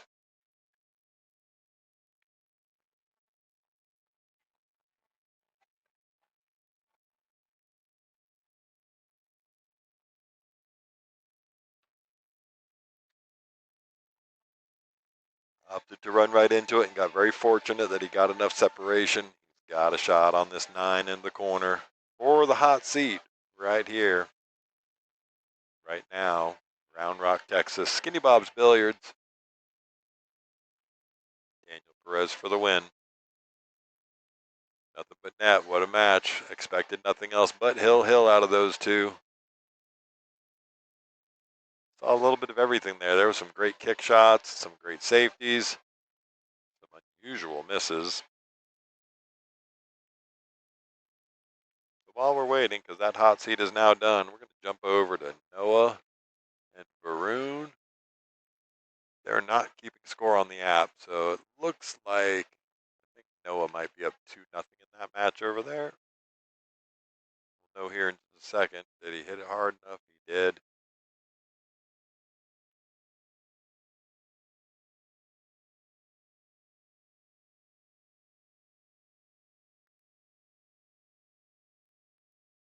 Rails around, leave him on the 9 ball. We'll know right after this. I think it's 2-0 if I see the beads above the table correctly. Noah should just stand up and shake his hand. Yep, Noah wins that one 3-0. Congratulations, Varun, on your fifth, 6th place.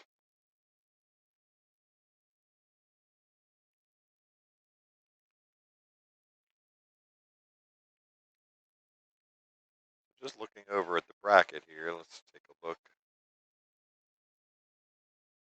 Refresh real quick. My bracket.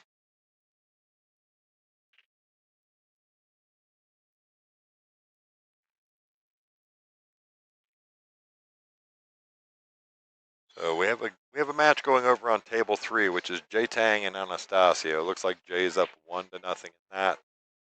We don't have anything going on the stream tables right now. We're kind of at a standstill. Jay Tang and Anastasio playing. Winner of that plays Mike Robinson. Winner of that's going to get Noah Contraras. Winner of that gets David Newman. So we ran behind on this one side of the elimination bracket. We are going to be a little while before we get one up on the stream table by the looks of it.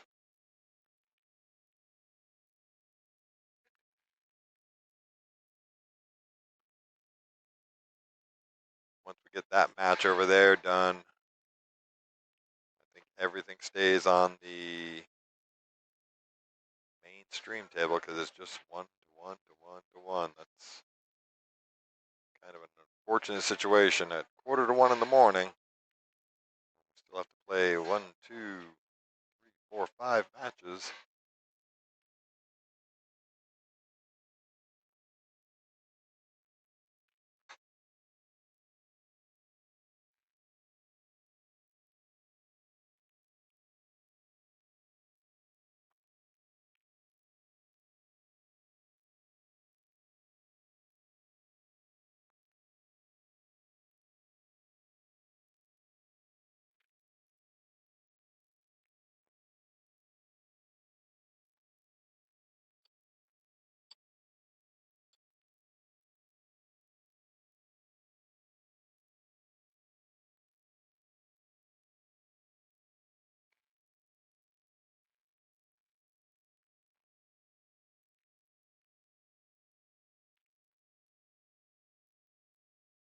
Just trying to see if there's any way to see. Can't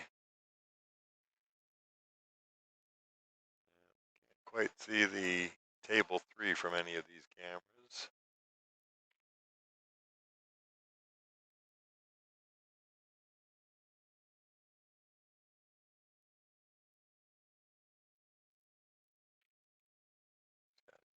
Newman sitting here messing around with a little 4-rail action. Just gins one right there.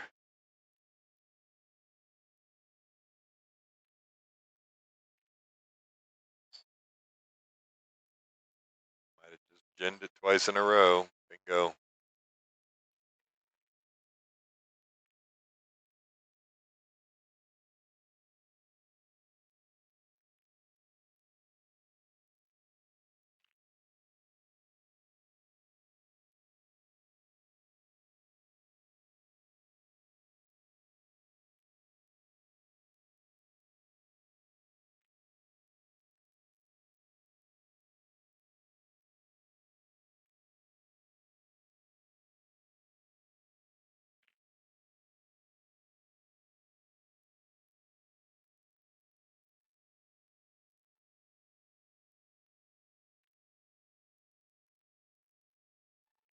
We are down to 1 table left.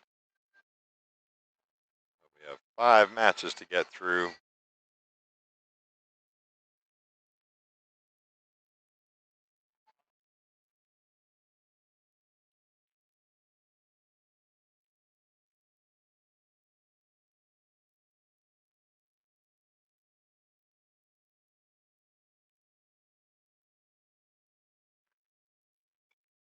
All right, I'm going to jump off for a minute while we're waiting for another match up on a stream table. I'll be back.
All right, well, we are back. Sorry, I was away over at the tournament director's booth.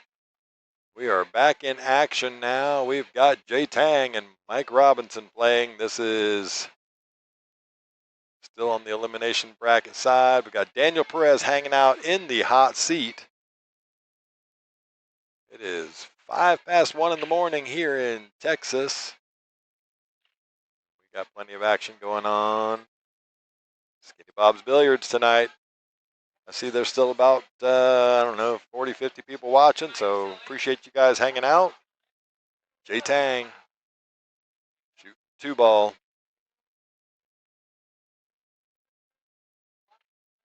Ooh, took a wild swing at that one.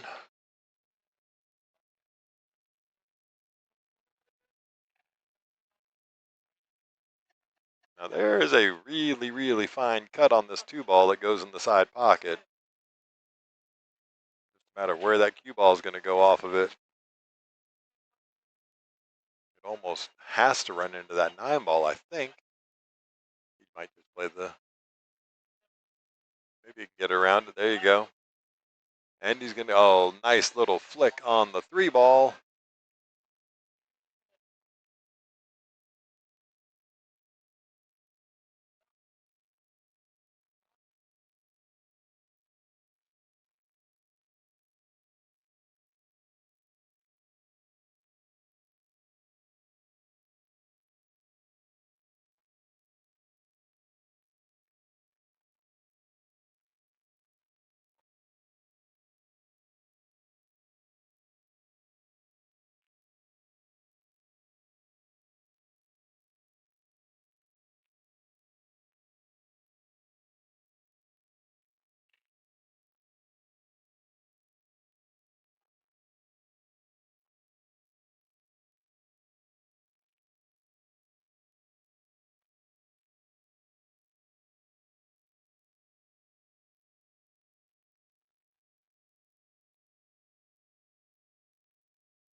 All right, Mike Robinson on the 7-ball. Little thin back cut on this now. Just make sure you hold your cue ball.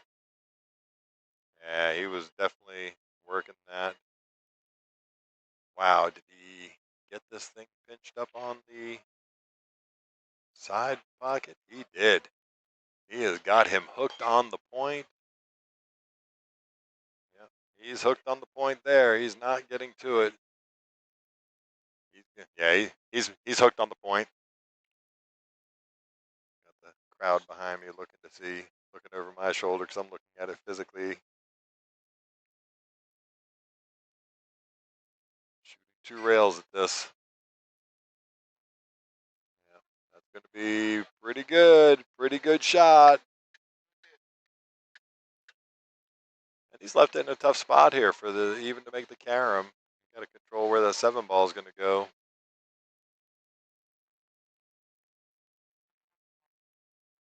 See how he does this. There you go. And he's going to make the 7 at the same time. Oh my goodness. How unfortunate where that fell for him.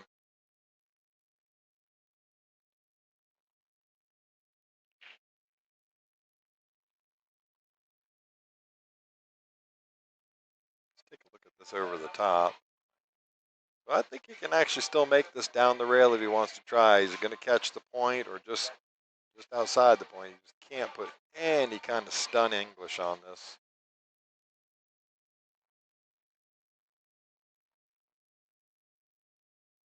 See if he's going to take this on.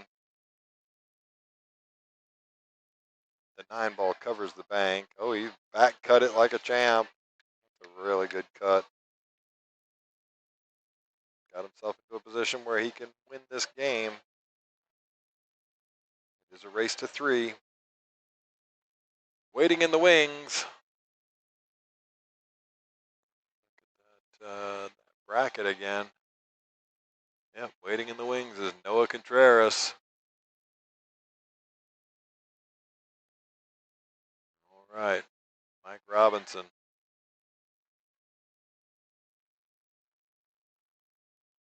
Takes down the first one.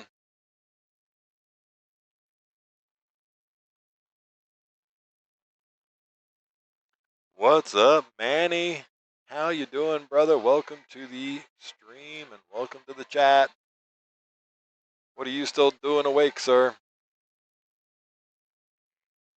We're here hanging out at Skinny Bob's.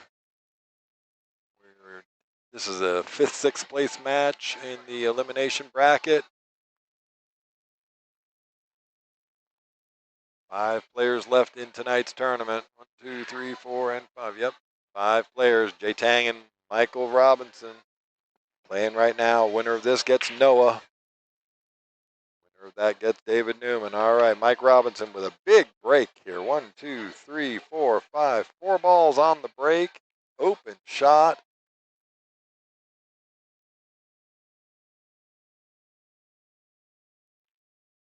Oh, turned out to be a good match. I've got to go back. I'm going to watch that later on. I'll watch it tomorrow. Yeah, that was a great break, and then to miss that 2 ball, what a shame.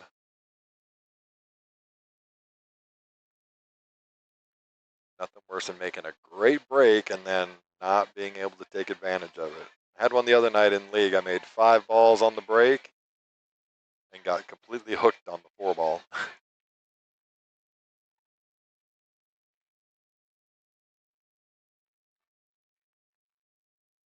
All right. Jay Tang missing the open 2 ball there, so he's going to leave a shot for Mike Robinson.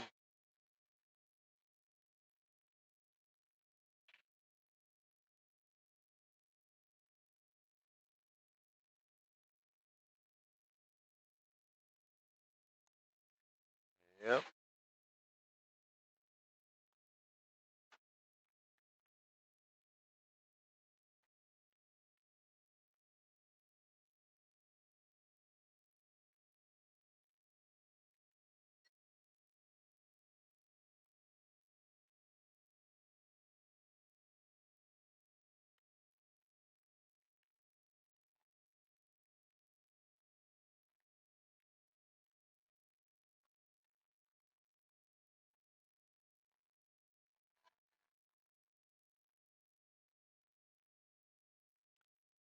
All right, Mike making his way through this rack and really good spot here.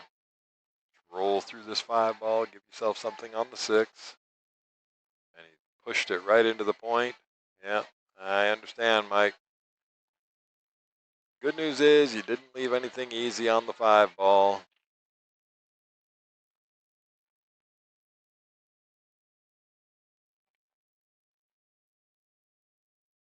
Yeah, oh no is right. Just forgot when he was putting that little bit of top on that to get through for the 6 ball that it pushes that 5 ball a little bit. Physics, that's why. What my dad always tells me. Physics, son, that's why. Whenever you make one of those shots and you go, what the hell happened there? How did that happen? Physics. All right. Everybody getting a little bit tired here, so I think that might have some bearing on this game. Fatigue being a factor, of course. But as you guys have heard me say time and time again on this stream, the grind is real. Let's see if Mike can keep it together here, get down for this 9 ball. Don't overhit it. Looks like he's played it pretty good. Just one good stroke here off the rail. Rolls it right in to go 2-0.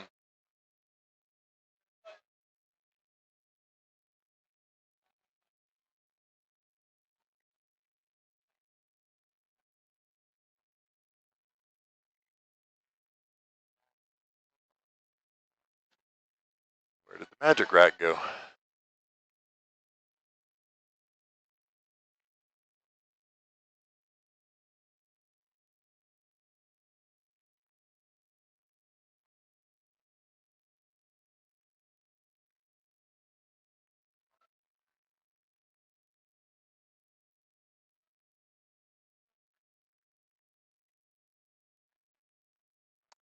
All right.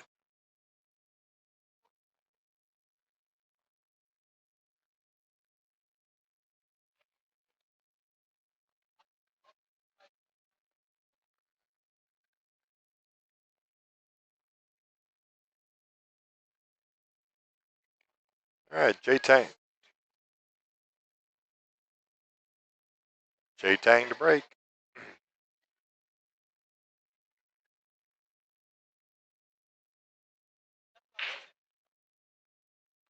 All right, so we have a ball on the break. Look at the one ball dressed up perfectly. The two ball bounces out nicely.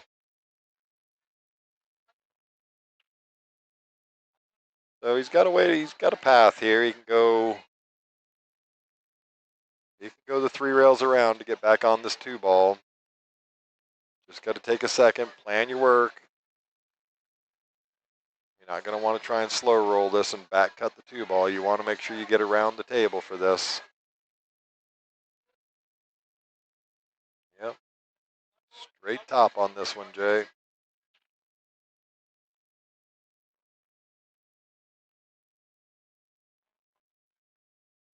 Got to hit the ball. Yeah, hating life right there. Needed that ball to roll out about another 10 inches. He would have been perfect. Now he's got to put some work on this. Try and thin cut on this 2 ball. Yep, just looking to see what that leaves him. Watch out. Oh, he misses the 2 ball completely.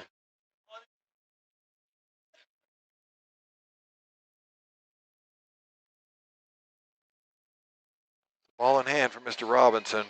Got to plan your work and work your plan.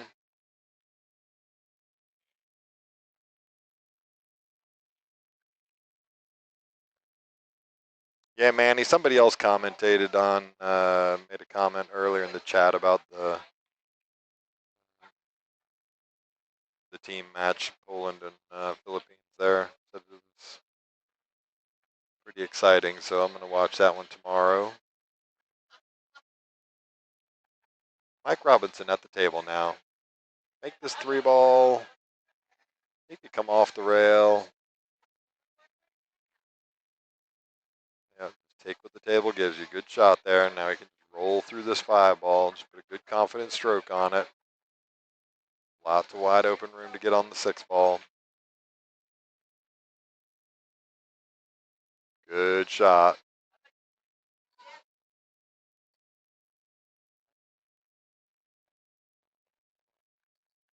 Yeah, for sure. I will definitely be watching that match tomorrow.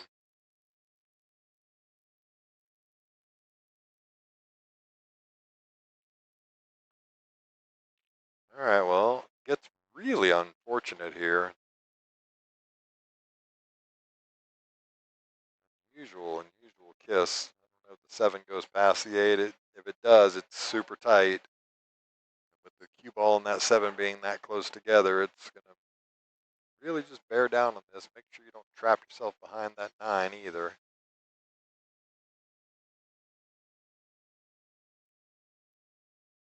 Don't trap yourself behind the 9. There's a ball there. There's a ball right there. Yeah, it comes straight out off the rail. He just pop stroked that. Yeah, he just backed off the. Yeah, just backed off the stroke. Yeah. All right. Trying to make contact on this 8 ball here. This is tough playing it this way. Nice hit.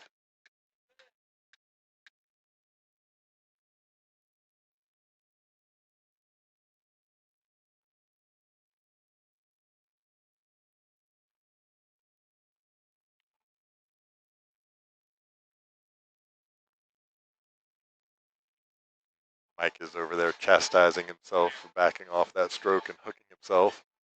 We've all done it. Not a good time to do it right at the end of that rack when you're on the hill already. All right, Jay's hit a good shot here. He's going to be in perfect shape on this 9 ball. Just bear down and make it now.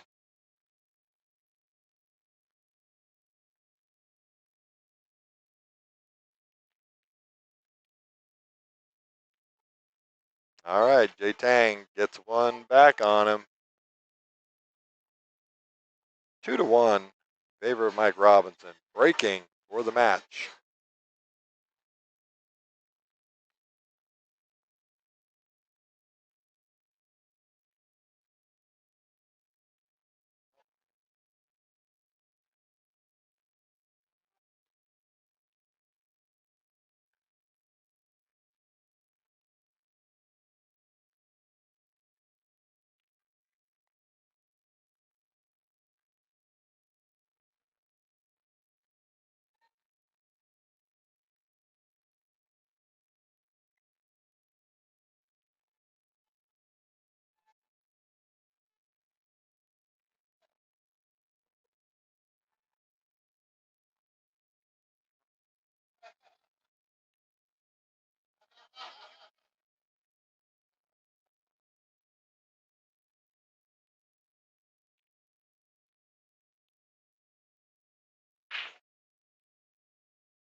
All right, so here we go with back. Jay has a shot on the one ball here. He's actually got a pretty good layout here. If he can just get up and down the table here, get that 2 ball, it goes past the 5 if he wants to go that way. I'm always kind of trying to look for the path of least travel.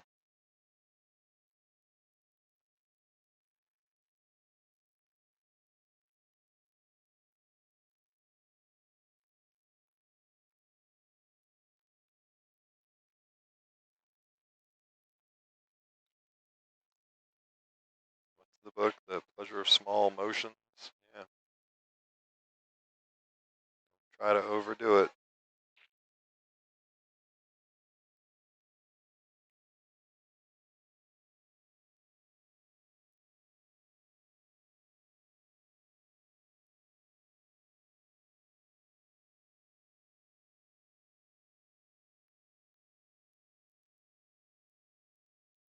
Really good book. Everybody should check that out if you play pool.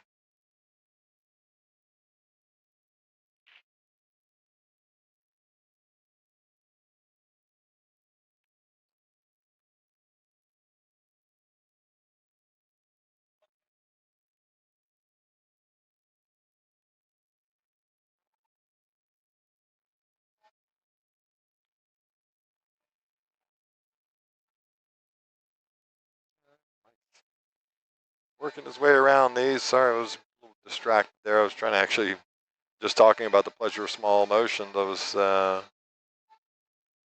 my copy of it went missing. Oh my goodness, made the wrong ball.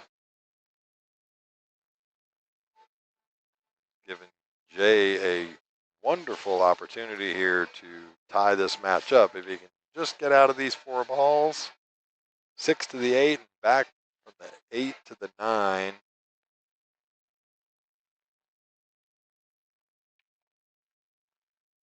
See which way Jay wants to go with this. Yeah, looks like he's going to play the 8 into the top right corner. You're going to play that side of it. You got to make sure you stay on the inside of this 8 ball. Don't bring that side pocket into the equation at all.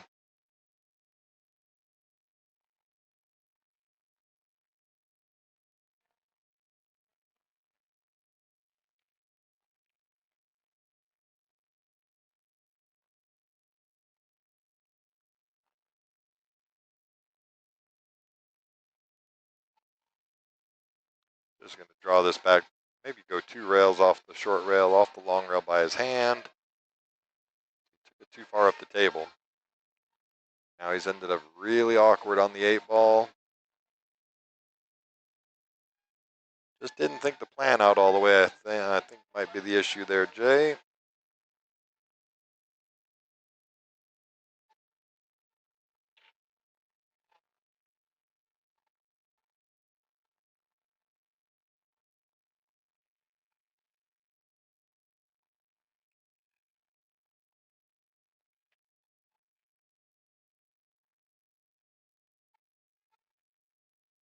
All right, made a very good shot there. Take what the table gives you.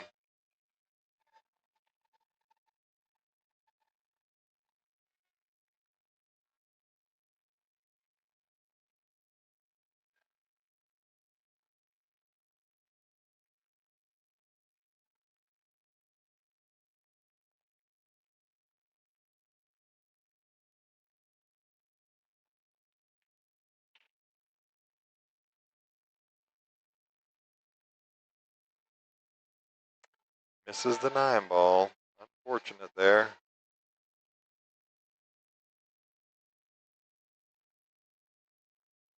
All right, Mike Robinson's going to take that one down. 3-1. Very unfortunate.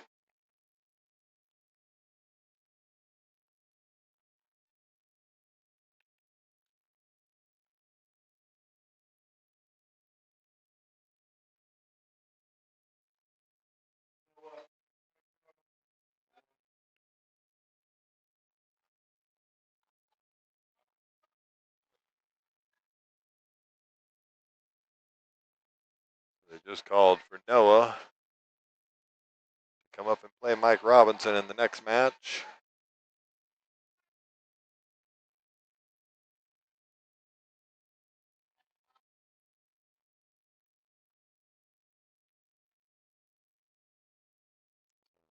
There's Noah coming over to the table.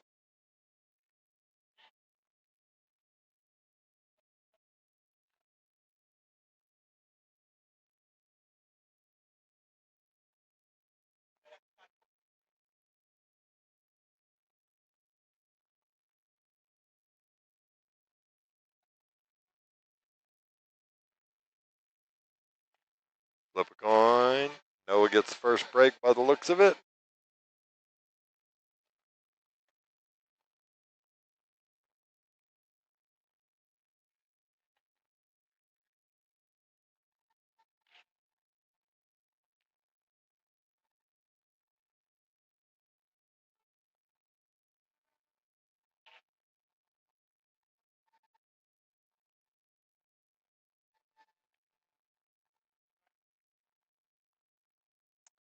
All right, here we go. They are loaded up, ready to fire. Michael Robinson and Noah Contraras race to 3.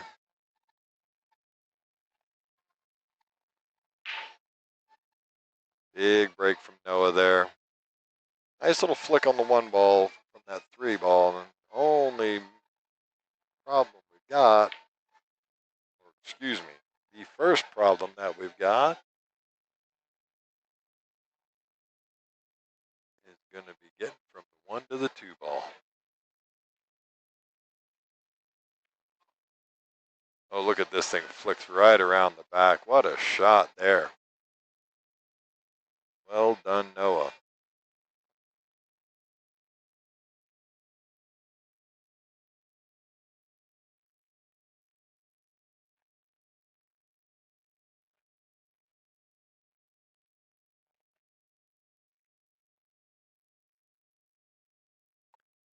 Back onto the 3 ball. Kind of missed that into the side of the pocket there, but ball goes, so he's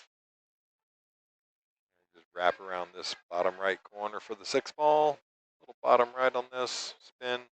He's going to get a little north than what he wants, but he's okay.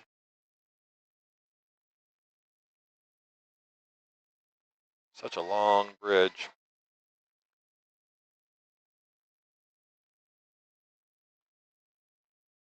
Yep, doesn't like it.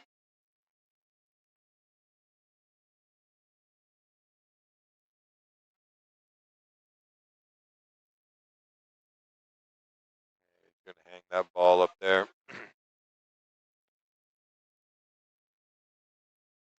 little bit a little bit of rust going on. Of course, it is 1:30 in the morning, so there you go. The grind is real. Very nice shot. Little force follow on the top there. Takes you down just about perfect. Real important to learn that stroke. Be confident with it.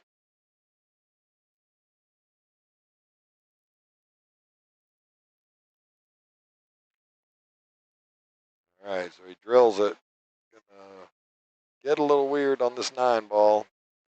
Wouldn't be Austin if he didn't get a little weird, right? Drive right through this. He's hit that ball really good. Excuse me. So Mike Robinson takes a 1-0 lead, and he is now breaking in rack number 2.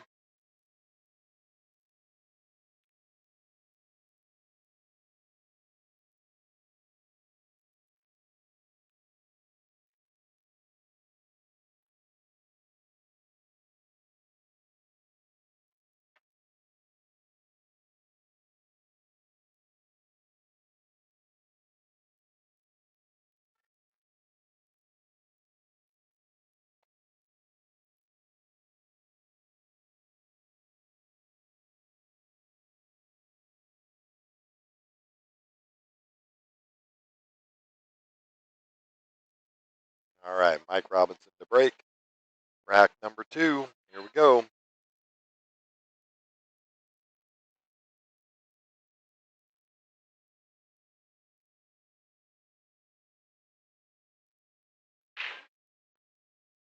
All right, another good break here from Mike Robinson. Okay, good opportunity here. Makes the ball on the break.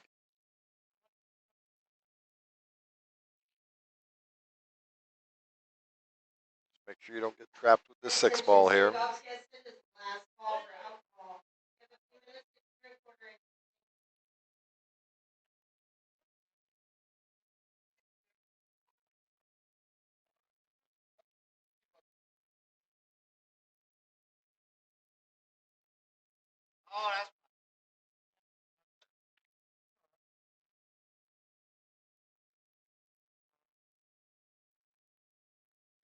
All right, Noah Contraras coming to the table.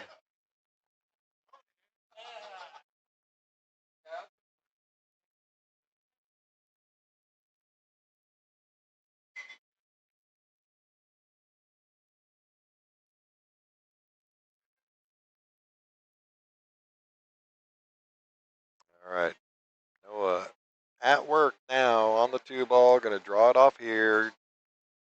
Just come straight across the table. Doesn't want to bring that side pocket into play. Perfect.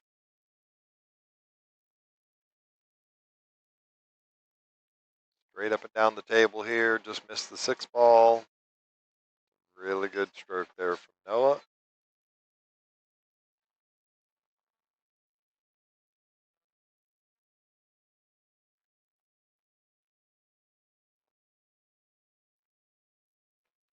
I think he would have wanted to got a little higher on this 5 ball, but he'll be okay.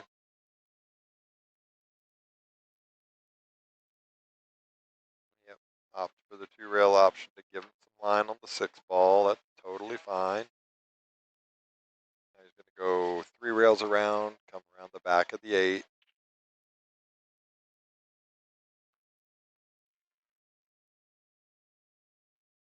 And perfect. If you like perfect, that's what it looks like. I'll strive for that. All right, Michael just gives him that 9 ball. Noah's not going to miss that, he says. So we are tied up. It is a race to 2 now.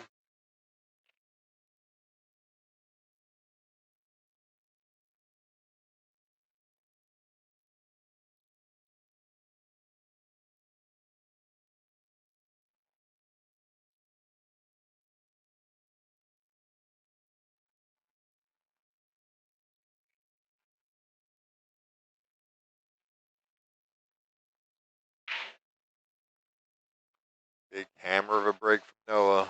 Cue ball gets kicked wildly around the table.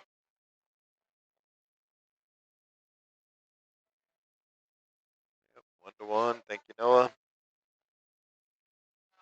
Looks like he might have a shot on this one ball.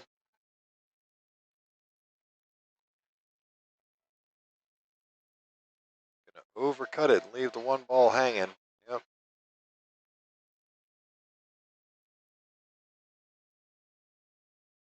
You knew it by his reaction. Just the overcut.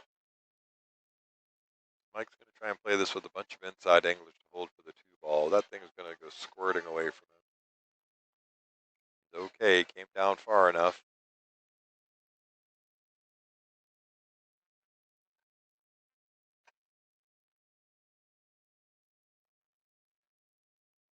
Going to take a good shot here. You maybe get in that gap between the 6th and the 8th. Forgot rule number 1.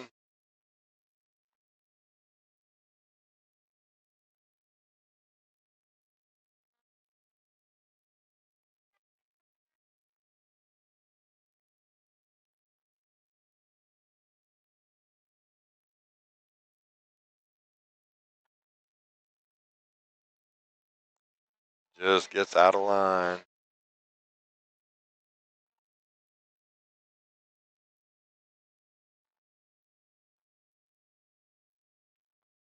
Yep. Couldn't quite see enough of it. But he's going to get it. He's going to be okay there.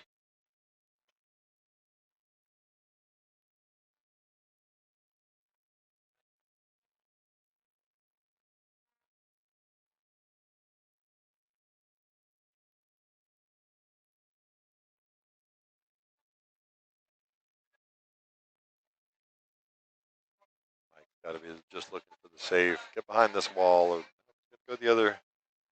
Try to go the other side. Doesn't get there. Leaves the 3-ball. If it goes past the 9, I don't think it does.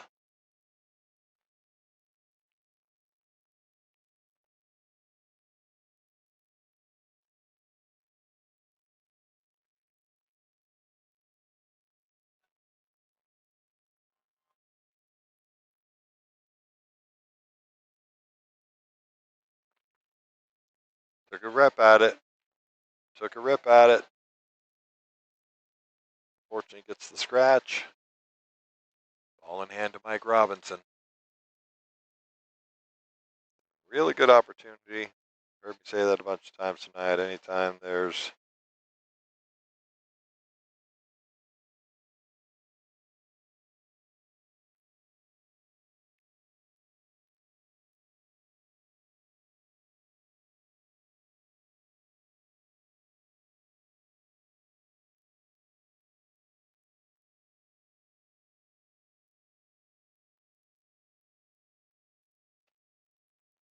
ball on the side. Is he able to go?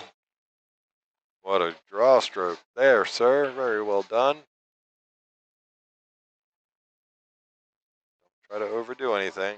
Get yourself. He just moves the just moves the 9-ball with his hand, unfortunately.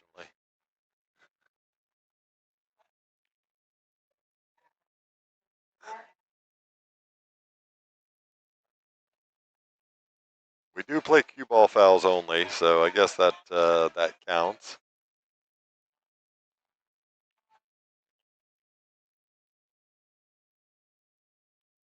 Just put it where you'd like, sir. That'll do just fine. Very well done. Just make a good stroke here now.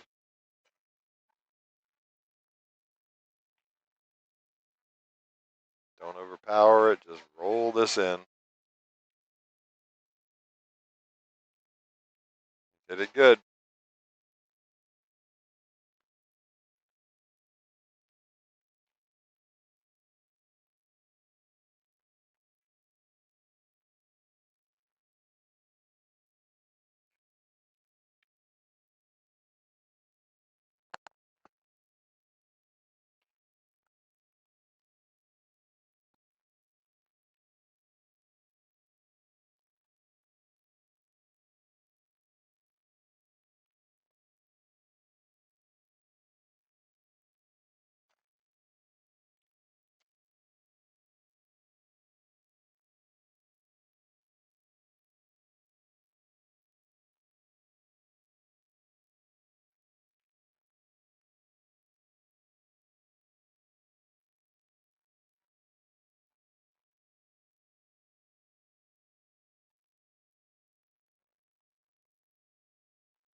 All right, Mike Robinson breaking on the hill against Noah Contraras.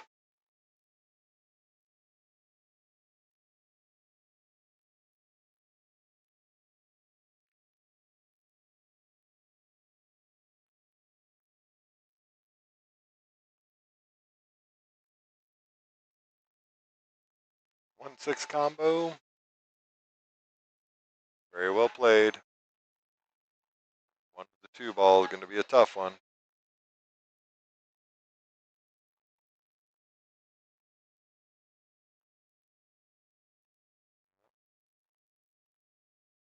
Yeah, gonna have to take this 2-9 combo on. Get the magic rack out of the way, Noah.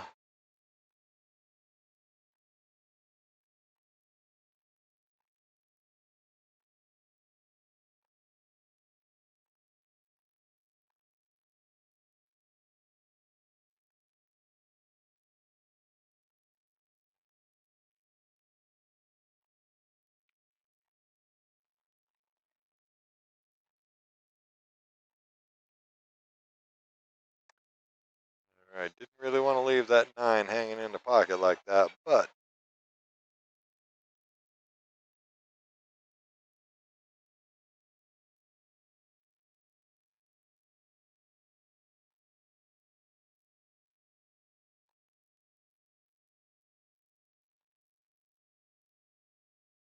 sure what he's looking at there, but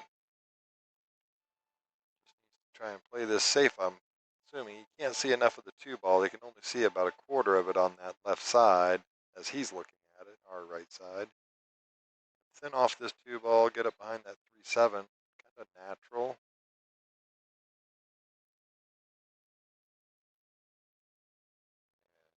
Gonna overhit this, I think. Yep. All right. So nothing easy here. He has not left an easy shot. It does go. He's going to back cut it, go across the table. The 3 does go past the 7, so just go straight across and back across again. You don't have to overhit it. Not trying to put any big draw stroke on it. What you did, it's going to scratch as well. Nope, got past it.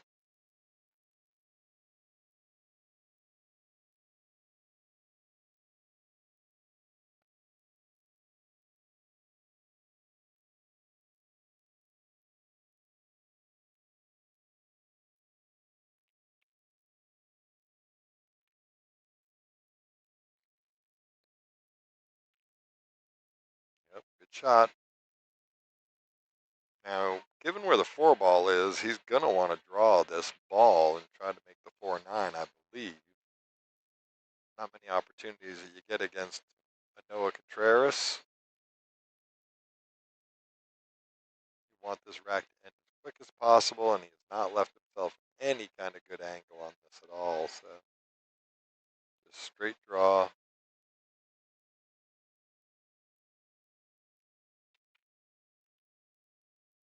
Yeah, just misses that. Gonna give Noah not a very good opportunity, but there's an opportunity.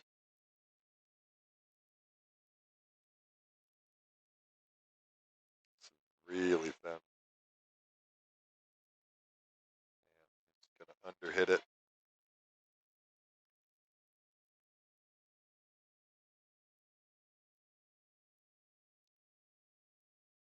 See how Mike handles this. Roll up here perfectly.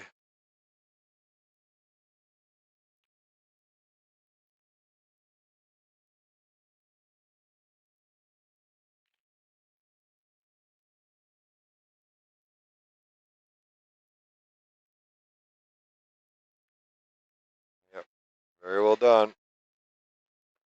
Good shooting, Mike. Took advantage of the couple of mistakes that Noah made, and there you go. We are moving on. It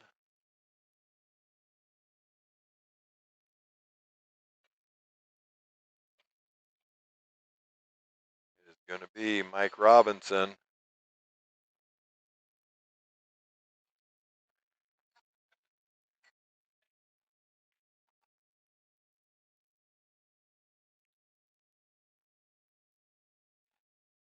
All right, David Newman.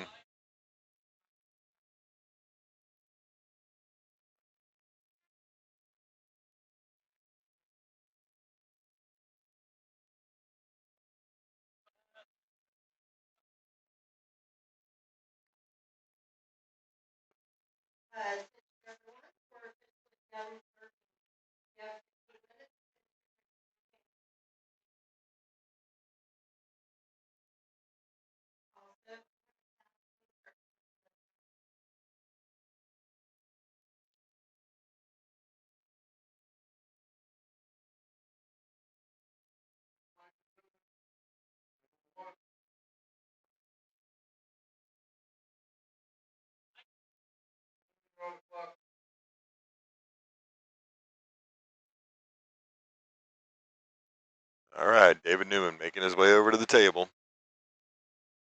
Get Mike Robinson and David Newman here. This is for the second and third place, so loser gets third place.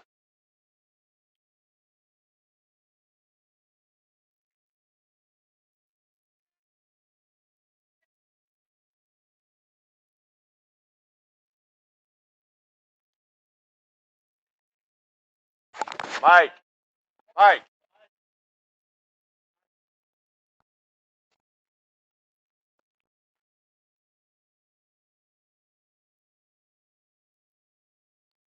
They were trying to get his attention there because it is 10 to 1, 10 to 2 in the morning. I think they're discussing a three-way chop, which would make sense because they would like to close at 2 o'clock.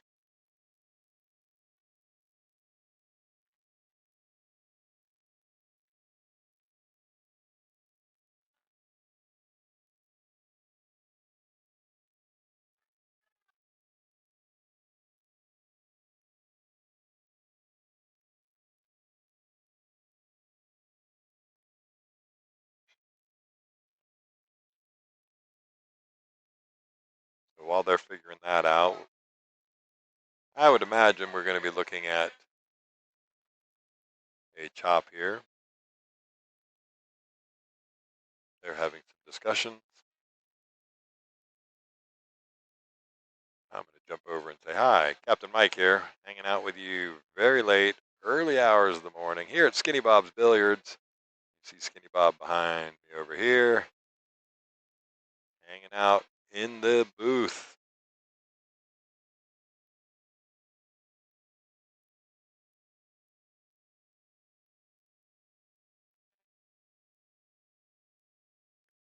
Does look like they might be negotiating the chop. There's some money being handed out. I think that means we are done. All right, folks. Well, if you're still hanging out with me here at 10 to 2 in the morning, have a good night, guys. Be safe getting home.